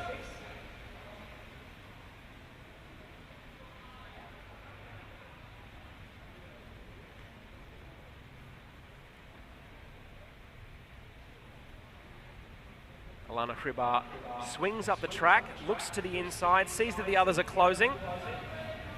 I think she would have liked to have seen a bit bigger gap or some more spread out riders, a few more looks around from the chasing peloton before she fully committed.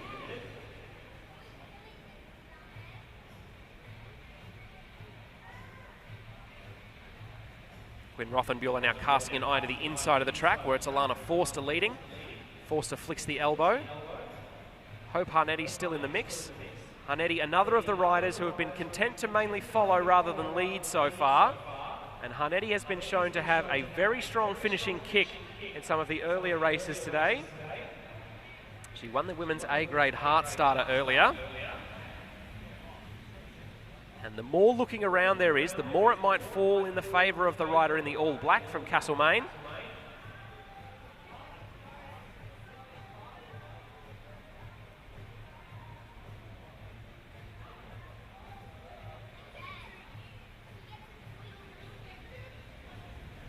So 6 laps to go now. Tension slowly increasing as we close in on the final laps of this Women's Elite Scratch Race State Championship.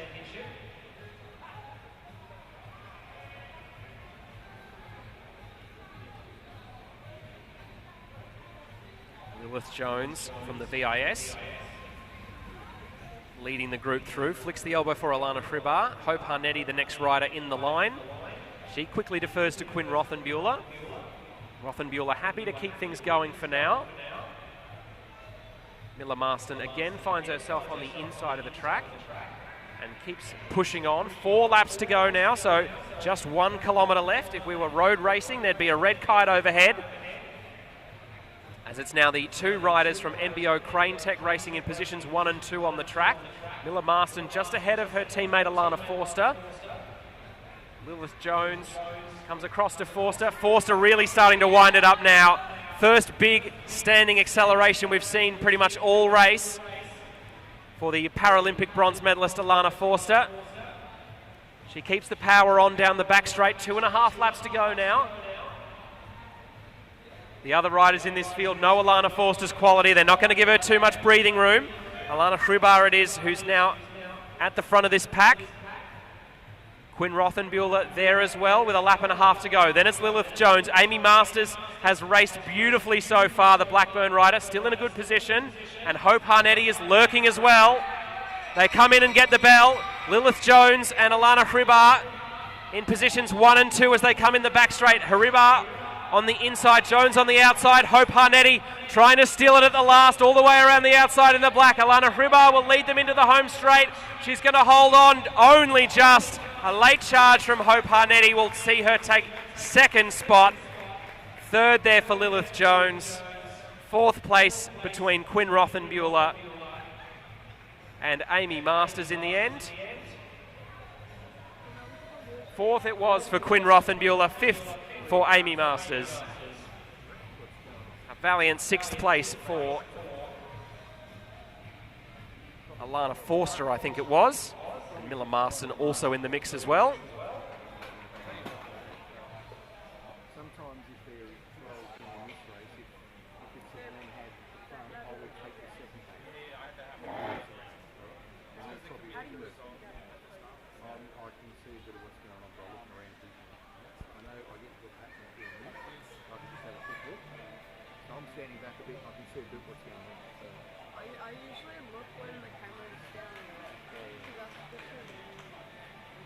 On the back straight where you're just doing the back straight, I know I can just follow. As I move this, I know I can just follow it. I just have a quick look. You can see it start to form with a couple of packs. You might get the lead back and let it always get the chasing pack or vice versa. But what I was trying to go home and notice, but I was trying to like when there was a gap on the I was trying to put the lead rider right in front of the frame so you can see how far back. So if I'm not mistaken, we'll now have a brief break in proceedings. Just like I said, from a mixing point of view, just like, well, I'll just keep pushing some buttons because I know all 3 of you have got it. Yeah, now Kate asked the question, if we do Melbourne Cup of Meals, what do you want to do? You keep the back markers and I'll find something else? I'll do the back end. Yeah. But if it splits up, there's a couple of groups. Would you just stick on the? Well, Steve will be on the front market, I'll be on the back market, and And you I try can and put get something away wide and mix around a bit. Okay.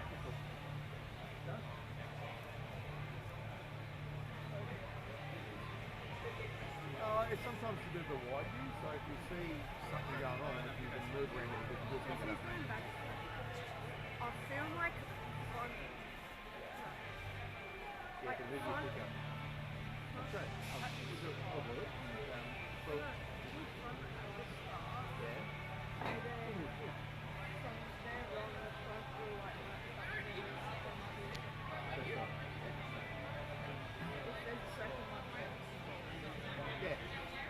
I think if you pick up the front, they'll try and pick up some of it.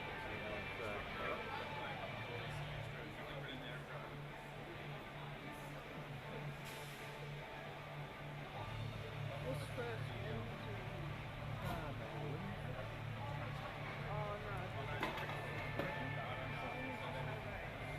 Oh, okay.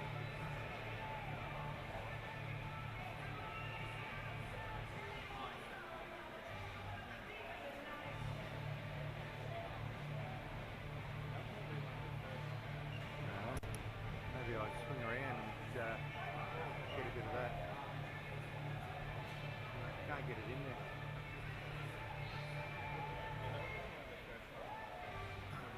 I'm going to try and get that. Yeah. No, it's got the... So we will now have a 10-minute break before our men's Melbourne Cup on Wheels final. 5 minutes of which will be opening up the track, so if anyone wants a last-minute warm-up, really get the legs absolutely humming before the men's Melbourne Cup on Wheels final. You will have 5 minutes to do that. Then we'll have our men's Melbourne Cup on Wheels final. $500 on offer, cash money for first place on the line and a very tasteful sash. $250 for second place, $150 for third, $100 for fourth. Then we'll have a 5-minute break and then the women's Melbourne Cup on Wheels final. Again, same prize money for the women's Melbourne Cup on Wheels, $500 for first place, $250 for second, $150 for third, and $100 for fourth spot. So we'll have a 10-minute break now, 5 minutes of which can be used by the riders for warming up on the track if they so desire, and then we'll be into the men's Melbourne Cup on Wheels final.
But it's kind of funny, so I work for so there's a lot of stuff in there. I'm like, I recognize that anyway. Not that I'm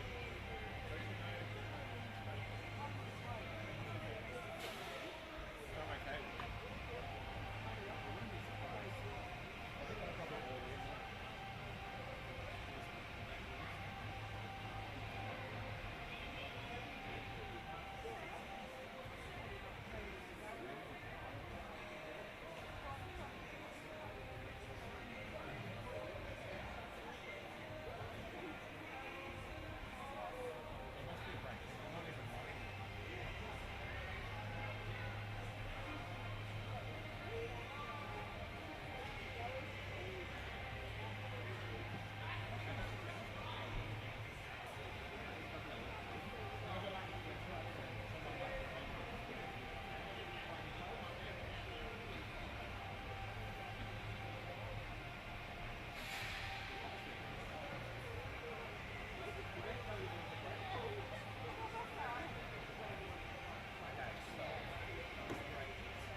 zoom up on the thing a bit more if I need to.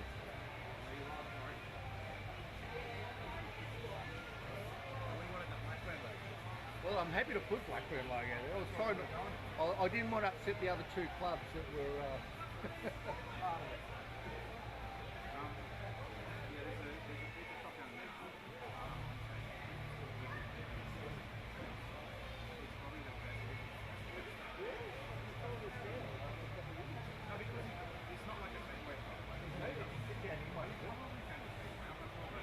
It's not the one on the corner near the roller.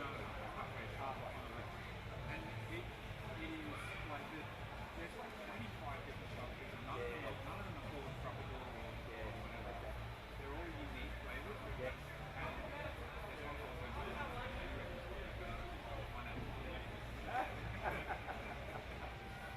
it's the only one. What makes them good? Is it the dough or? Everyone is a cup. Yeah, okay. And they got other flavors. And it's wood fire. But the flavors are just all like stuff that you wouldn't Really, so, like, probably when I was a bit young, you know, Deb and I went down to Tasmania. Went to a first meeting there.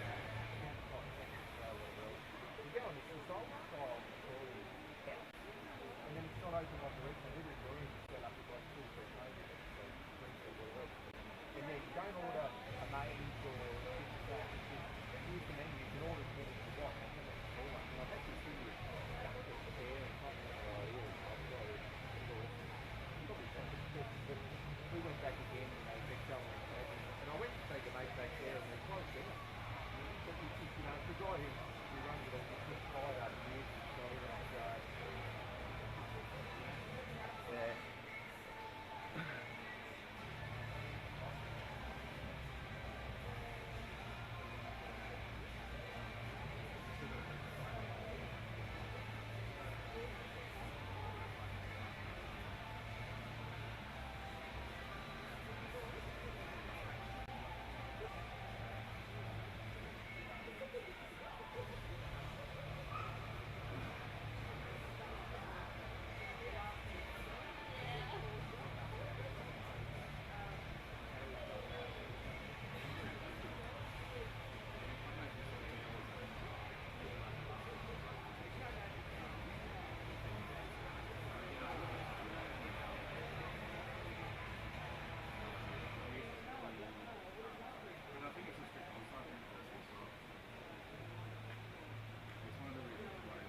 Men's Melbourne Cup on Wheel finalists. To the starting area in turn 4, please. Men's Melbourne Cup on Wheel finalists to the starting area in turn 4, please.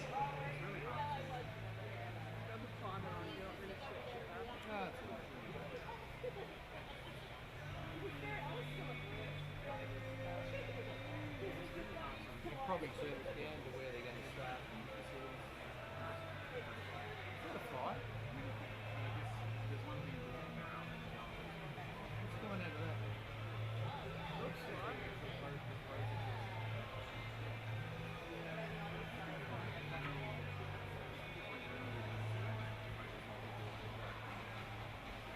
I forget what it is, dude. Can't figure it out. Yeah, help you. See what it is. See the smell like smoke. Go down and underneath and go and have a look. Alright, there might be someone steaming something here. I'm not too sure. Off you go. Go and have a look. Mate, it's got 5 minutes. You've got 3 minutes. You can go run down there in a minute back. What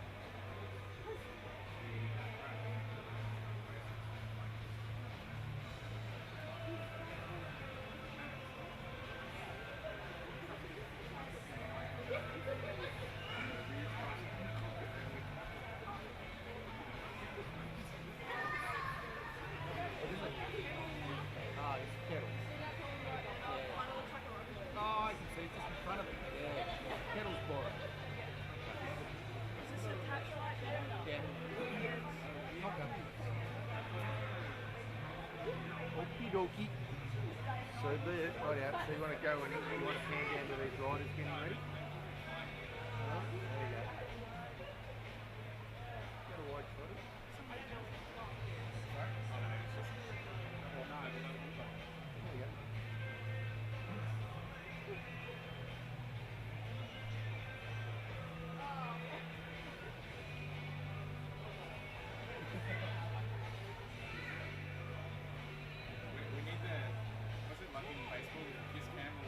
yeah. Come on, get the music going. That's my job at the footy. You can do it while I'm up here, not a problem. I feel like solicit people to do it now. So I go up to them and go, come on, I'm going to go, we're going to do KFC. I want you to dance, I want you to Oh, dance. shit. You reckon this can't be getting worse? Because I reckon they're all looking up there going, shit, there's only one and a half. Oh, yeah, absolutely. Absolutely. No, it's good. It's like the producers telling the guys in Oh, yeah. Yeah. already. We had this guy who used to like sing and we would put lyrics up like in the church. Yeah. Lyrics up when he sings. But we found out that he would sing whatever you put up, so you could actually direct him to go like such a musical guy. So you could just go play it. He would look up the back and we would put the lyrics up for what he was going to sing next and he'd go, alright, I'm going to sing that. So you just end up like, oh god, I can direct that from my little computer at the back here.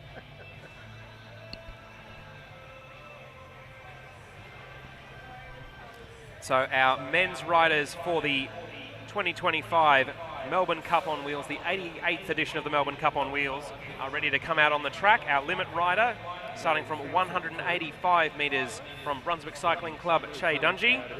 Starting from 180 metres, also of Brunswick, Andre Akratides. Yeah. Two riders So when starting I'm from lining up, 160 metres. Cool. And that's like normally in broadcasting you have a coloured light, so you have a red light to go on. Yeah, yeah. So just don't touch. Or it comes up a little bit on the screen here. It's a stand. Sometimes it has standby up there. It doesn't have this, but Ah, okay. So if we can have some holders spread themselves around the track to give our riders a push, that would be fantastic.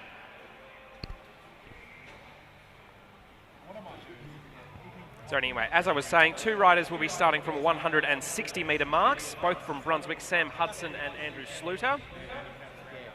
Starting off 150 metres from Horsham will be Matthew Denham. No, off 150 metres, sorry, off 140 metres from Blackburn, Peter Felsted. Off 130 metres from Preston, John North. Starting from 120 metres from Brunswick, Thomas Williamson. Starting from 115 metres, Sean Cleary from Blackburn and Lucas Fitzgerald from Brunswick. Setting off from a mark of 100 metres will be Riley Boyd, also of Brunswick. Starting from 90 metres, Lawson Fransman of Carnegie Caulfield. Starting at 85 metres, Benjamin Woods from Blackburn.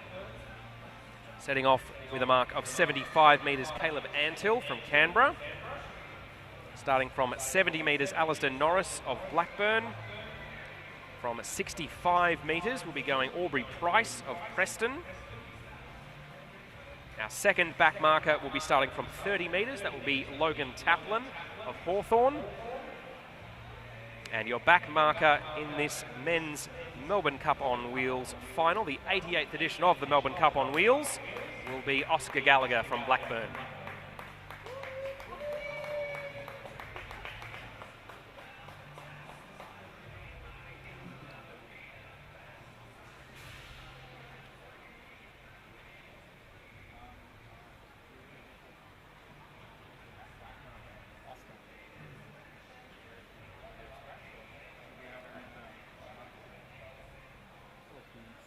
Yeah, I think he's rolling around again.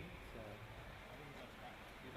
Yeah. And we're just waiting for one or two more holders to come into the home straight and a couple of riders to find their spots. You can see Lucas Fitzgerald on the far side of the track just mounting his machine. Most riders are getting close to being ready to go.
Riders ready.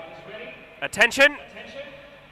They're off and rolling in the 88th edition of the Melbourne Cup on wheels. So coming into 5 laps to go, leading them out will be Che Dungy of Brunswick. He's got his club mate Andre Akratides just behind him. 2 more Brunswick riders, Andrew Sluter and Sam Hudson, also quickly closing the gap. There's a gap of 5 riders in the middle of this pack, and then chasing all the way from the back, Logan Taplin and Oscar Gallagher. They'll have quite a bit of work to do. So coming into 4 laps to go now, it's coalescing a little bit at the front. So 4 riders from Brunswick out of a group of 5.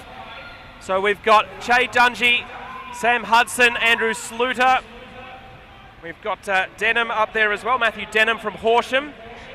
Then Peter Felstead from Blackburn trying to come across, as is Riley Boyd. So our leading group is 5. We've got a middle group of 6. 5 more behind them, and our 2 scratch markers even further back. 125 metres, half a lap between first and last place as they come in with 2 laps to go. Sam Hudson of Brunswick leading them there into the back straight. Che Dungy still looking strong. Riley Boyd, also of Brunswick, starting to move up from the back of the field. Aubrey Price and Caleb Antill starting to make runs all the way from the back of this field as their bell goes. 1 lap to go. Sam Hudson of Brunswick leading them down the back straight. Che Dungy is also there, pedalling squares. Aubrey Price now coming around there outside, looking strong, the rider from Preston. He checks over his shoulder, he comes into the home straight, he takes the win. Aubrey Price takes first place. Second for Sam Hudson, third it was for Che Dungy. And I think 4th place might have just gone to Caleb Antill on the line. So Aubrey Price wins it from 65 metres. Sam Hudson, 160 metres, takes 2nd place. Our limit rider, Che Dungy, gets all the way up for 3rd. So that will be a nice little payday for him. And Caleb Antill, our interstate rider, will get some fuel money to make the drive back to Canberra, taking 4th.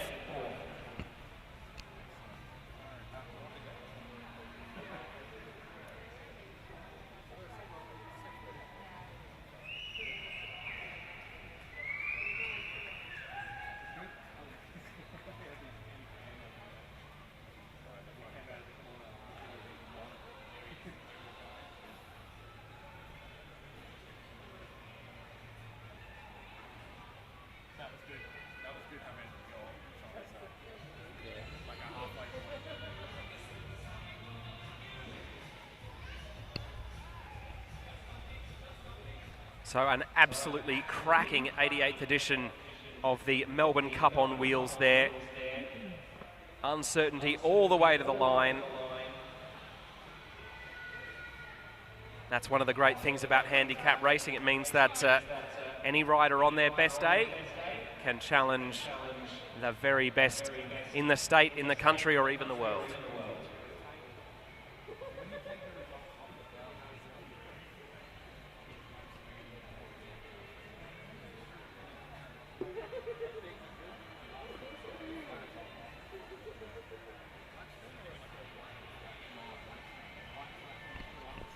So coming onto the track now, our finalists for the Women's Melbourne Cup on wheels.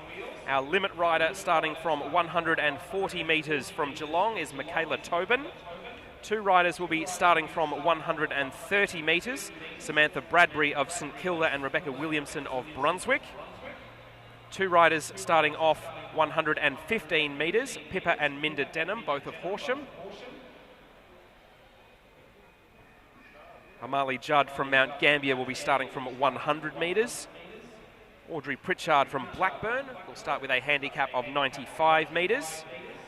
2 riders will be going off a handicap of 75 metres. The Masters Team Sprint World Championship squad mates, Genevieve Jordan of Brunswick and Emma Jackson of Castlemaine. 2 riders as well starting from a mark of 60 metres, Quinn Rothenbuehler from Brunswick and Addison Torr from Bendigo and District Cycling Club. Starting from 50 metres will be Amy Masters of Blackburn. From 40 metres, the Paralympic bronze medalist and multiple para-world champion Alana Forster of Ballarat Sebastopol Cycling Club. Starting off a mark of 30 metres from Hawthorn is Miller Marston. Hope Harnetti from Castlemaine will be going off 20 metres. Lavinia Ward from Blackburn will be starting with a handicap of 15 metres, and we'll have a pair of riders going off scratch, Lilith Jones and Alana Hribar.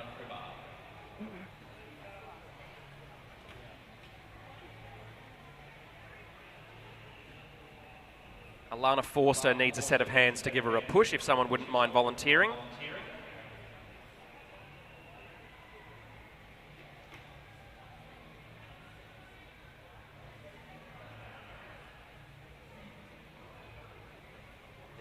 Gareth Holmes out of Ben is quick to offer his services as a pusher.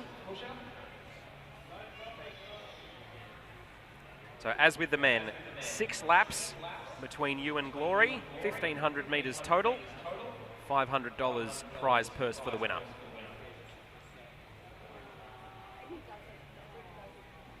Riders ready, attention. They are off and rolling in the Women's Melbourne Cup on wheels. And charging into the home straight now, Michaela Tobin from Geelong. She'll be quickly being chased by Rebecca Williamson. Samantha Bradbury is also there. Amali Judd quickly forming up. We've got a good strong peloton of 5 back markers at the back of the race. The MBO Crane Tech teammates of Alana Forster and Miller Marston, Hope Harnetti, Lavinia Ward and Alana Hribar. Michaela Tobin still leading them with 4 laps to go. As it is rider number 15, Pippa Denham from Horsham, now swinging up the track looking for some help. Amy Masters from Blackburn now looking strong. She's gotten across to this main peloton and is now striking off the front, looking to track down the current leader, Michaela Tobin. 3 laps to go now. So Michaela Tobin still in the lead. Our limit rider is just about to be overhauled by Amy Masters, the rider from Blackburn. As a little bit further back, Genevieve Jordan from Brunswick and Quinn Rothenbuehler starting to make their moves forward, as does Emma Jackson in the yellow of Castlemaine. 2 laps to go now. Amy Masters still holding strong at the front. Our back markers are closing in at a rate of knots. Alana Hribar and Lavinia Ward very quickly closing the gap now. Amy Masters leads them with 1.5 laps to go. Quinn Rothenbuehler is there in second wheel. Emma Jackson is there in the yellow in 3rd place. Addison Tor in 4th. One last push out of the saddle there from Amy Masters as she gets the bell. She's not going to do it today. Quinn Rothenbuehler currently in 1st place coming down the back straight. Emma Jackson of Castlemaine in 2nd place. Will she have enough to come around Quinn Rothenbuehler as the last? They come up towards the line. Quinn Rothenbuehler wins the Melbourne Cup on wheels. An absolutely shatter-legged sprint there from the Brunswick rider at the end. Gets the victory. Emma Jackson from Castlemaine takes 2nd place. Addison Tor ends up 3rd. And the scratch rider, Alana Hribar, takes 4th place. Quinn Rothenbuehler will be a very, very popular winner, I should say.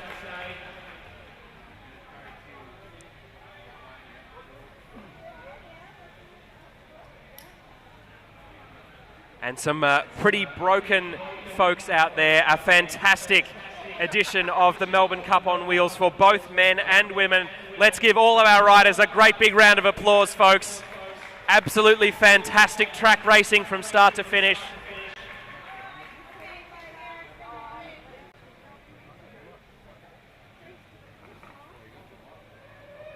We'll have a brief break so that riders have a chance to catch their breath, but then we will move quickly into our presentations for the evening. A reminder to all riders to please return your racing numbers to the registration desk before you leave tonight.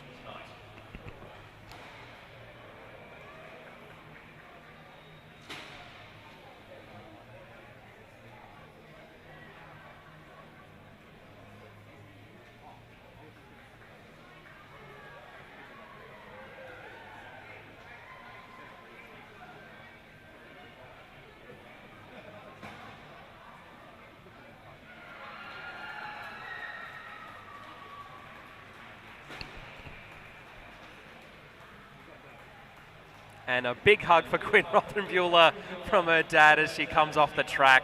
Oh, we love to see it. Absolutely fantastic. I think there might even be a little bit of disbelief from Quinn Rothenbuehler there, going out the winner of the Melbourne Cup on wheels.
registrations are about 2 minutes away now.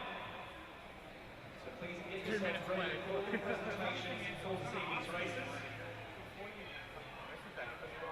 We will be awarding the Scratch Race State Championships, the 336 as well as both adult editions of the Melbourne Cup on Wheels. When we bought these.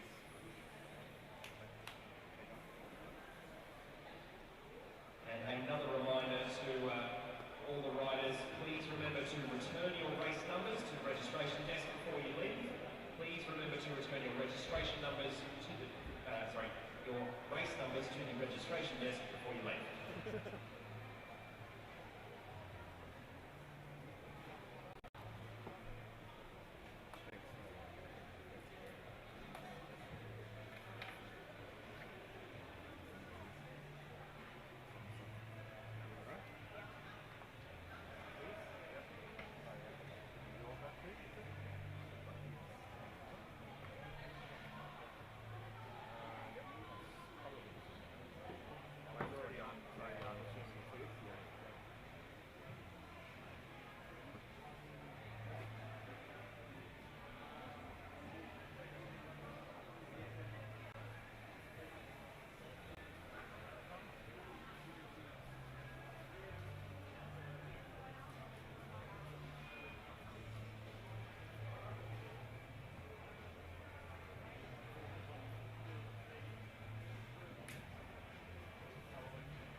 Very good.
All right, folks, we are ready to make our presentations for the evening.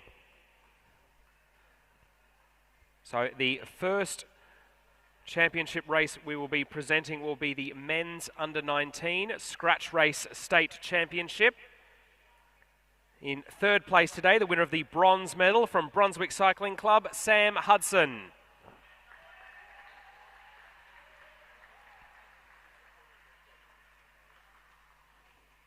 Making the presentations, Alana Forster, Paralympic bronze medalist and multi-time Paralympic track world champion.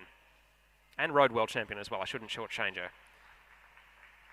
In second place today, the winner of the silver medal from Blackburn Cycling Club, Alistair Norris.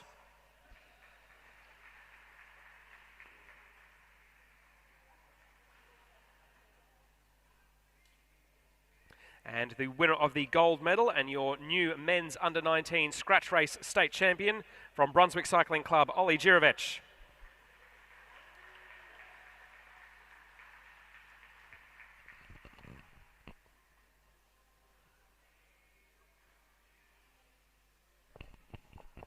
Congratulations to our podium finishers for the men's under-19 scratch race state championship.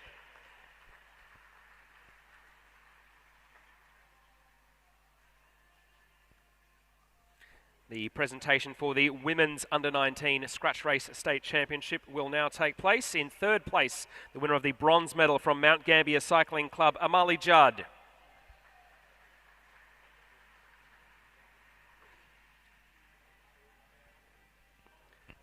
In second place, the winner of the silver medal from Bendigo and District Cycling Club, Addison Torr.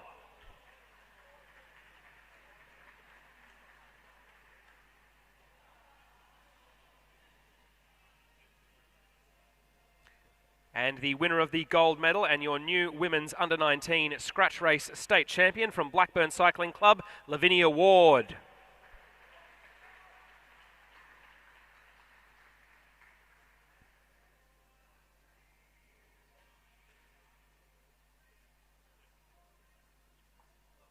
Congratulations to your podium finishers for the women's under-19 scratch race state championship.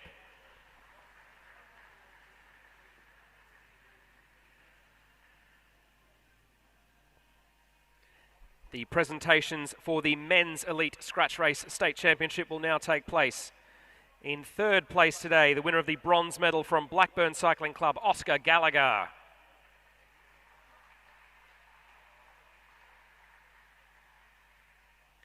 In second place, the winner of the silver medal from Preston Cycling Club, Aubrey Price.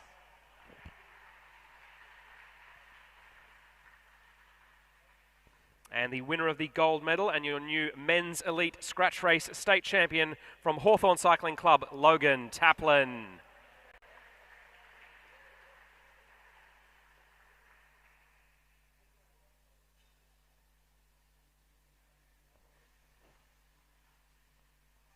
Congratulations to your podium finishers for the men's elite scratch race state championship.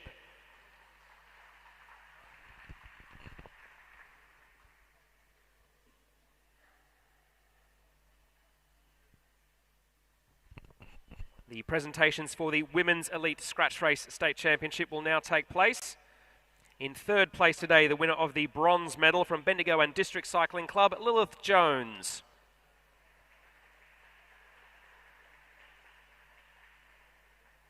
She might have left. In second place today, the winner of the silver medal from Castlemaine Cycling Club, Hope Harnetti.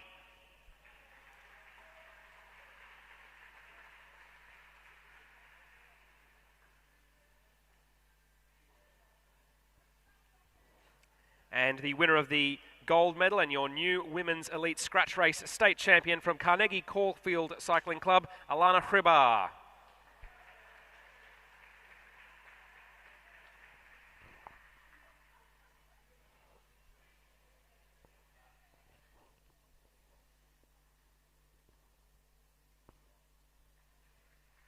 Congratulations to your podium finishers for the Women's Elite Scratch Race State Championship.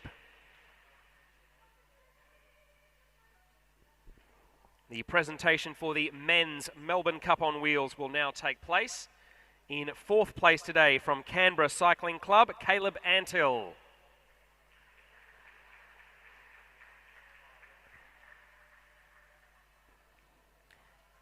In 3rd place today, the winner of the bronze medal from Brunswick Cycling Club, Che Dungy.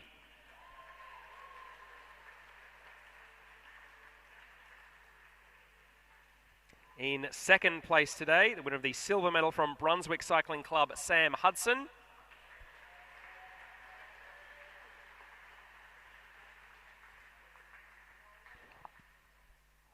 And 1st place, and the winner of the 88th Men's Melbourne Cup on Wheels from Preston Cycling Club, Aubrey Price.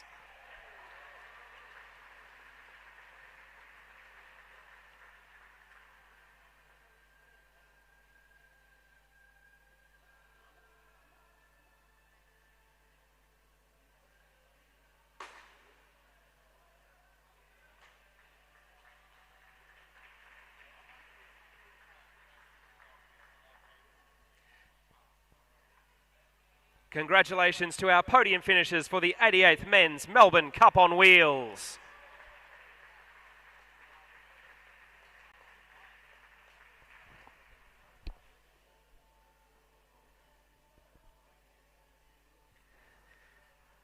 The presentations for the Women's Melbourne Cup on Wheels will now take place. In 4th place today from Carnegie Caulfield Cycling Club, Alana Hribar.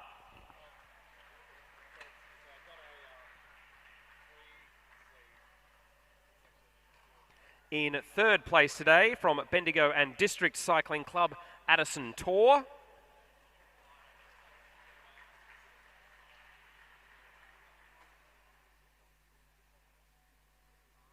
In 2nd place today from Castlemaine Cycling Club, Emma Jackson.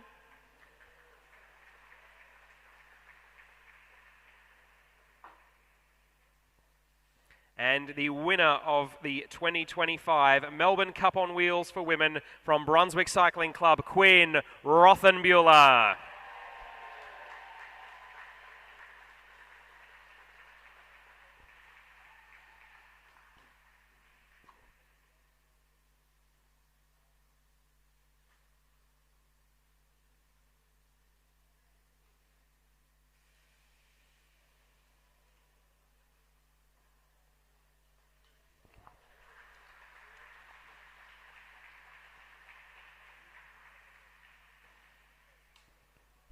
Congratulations to all our podium finishers for the 2025 Melbourne Cup on Wheels.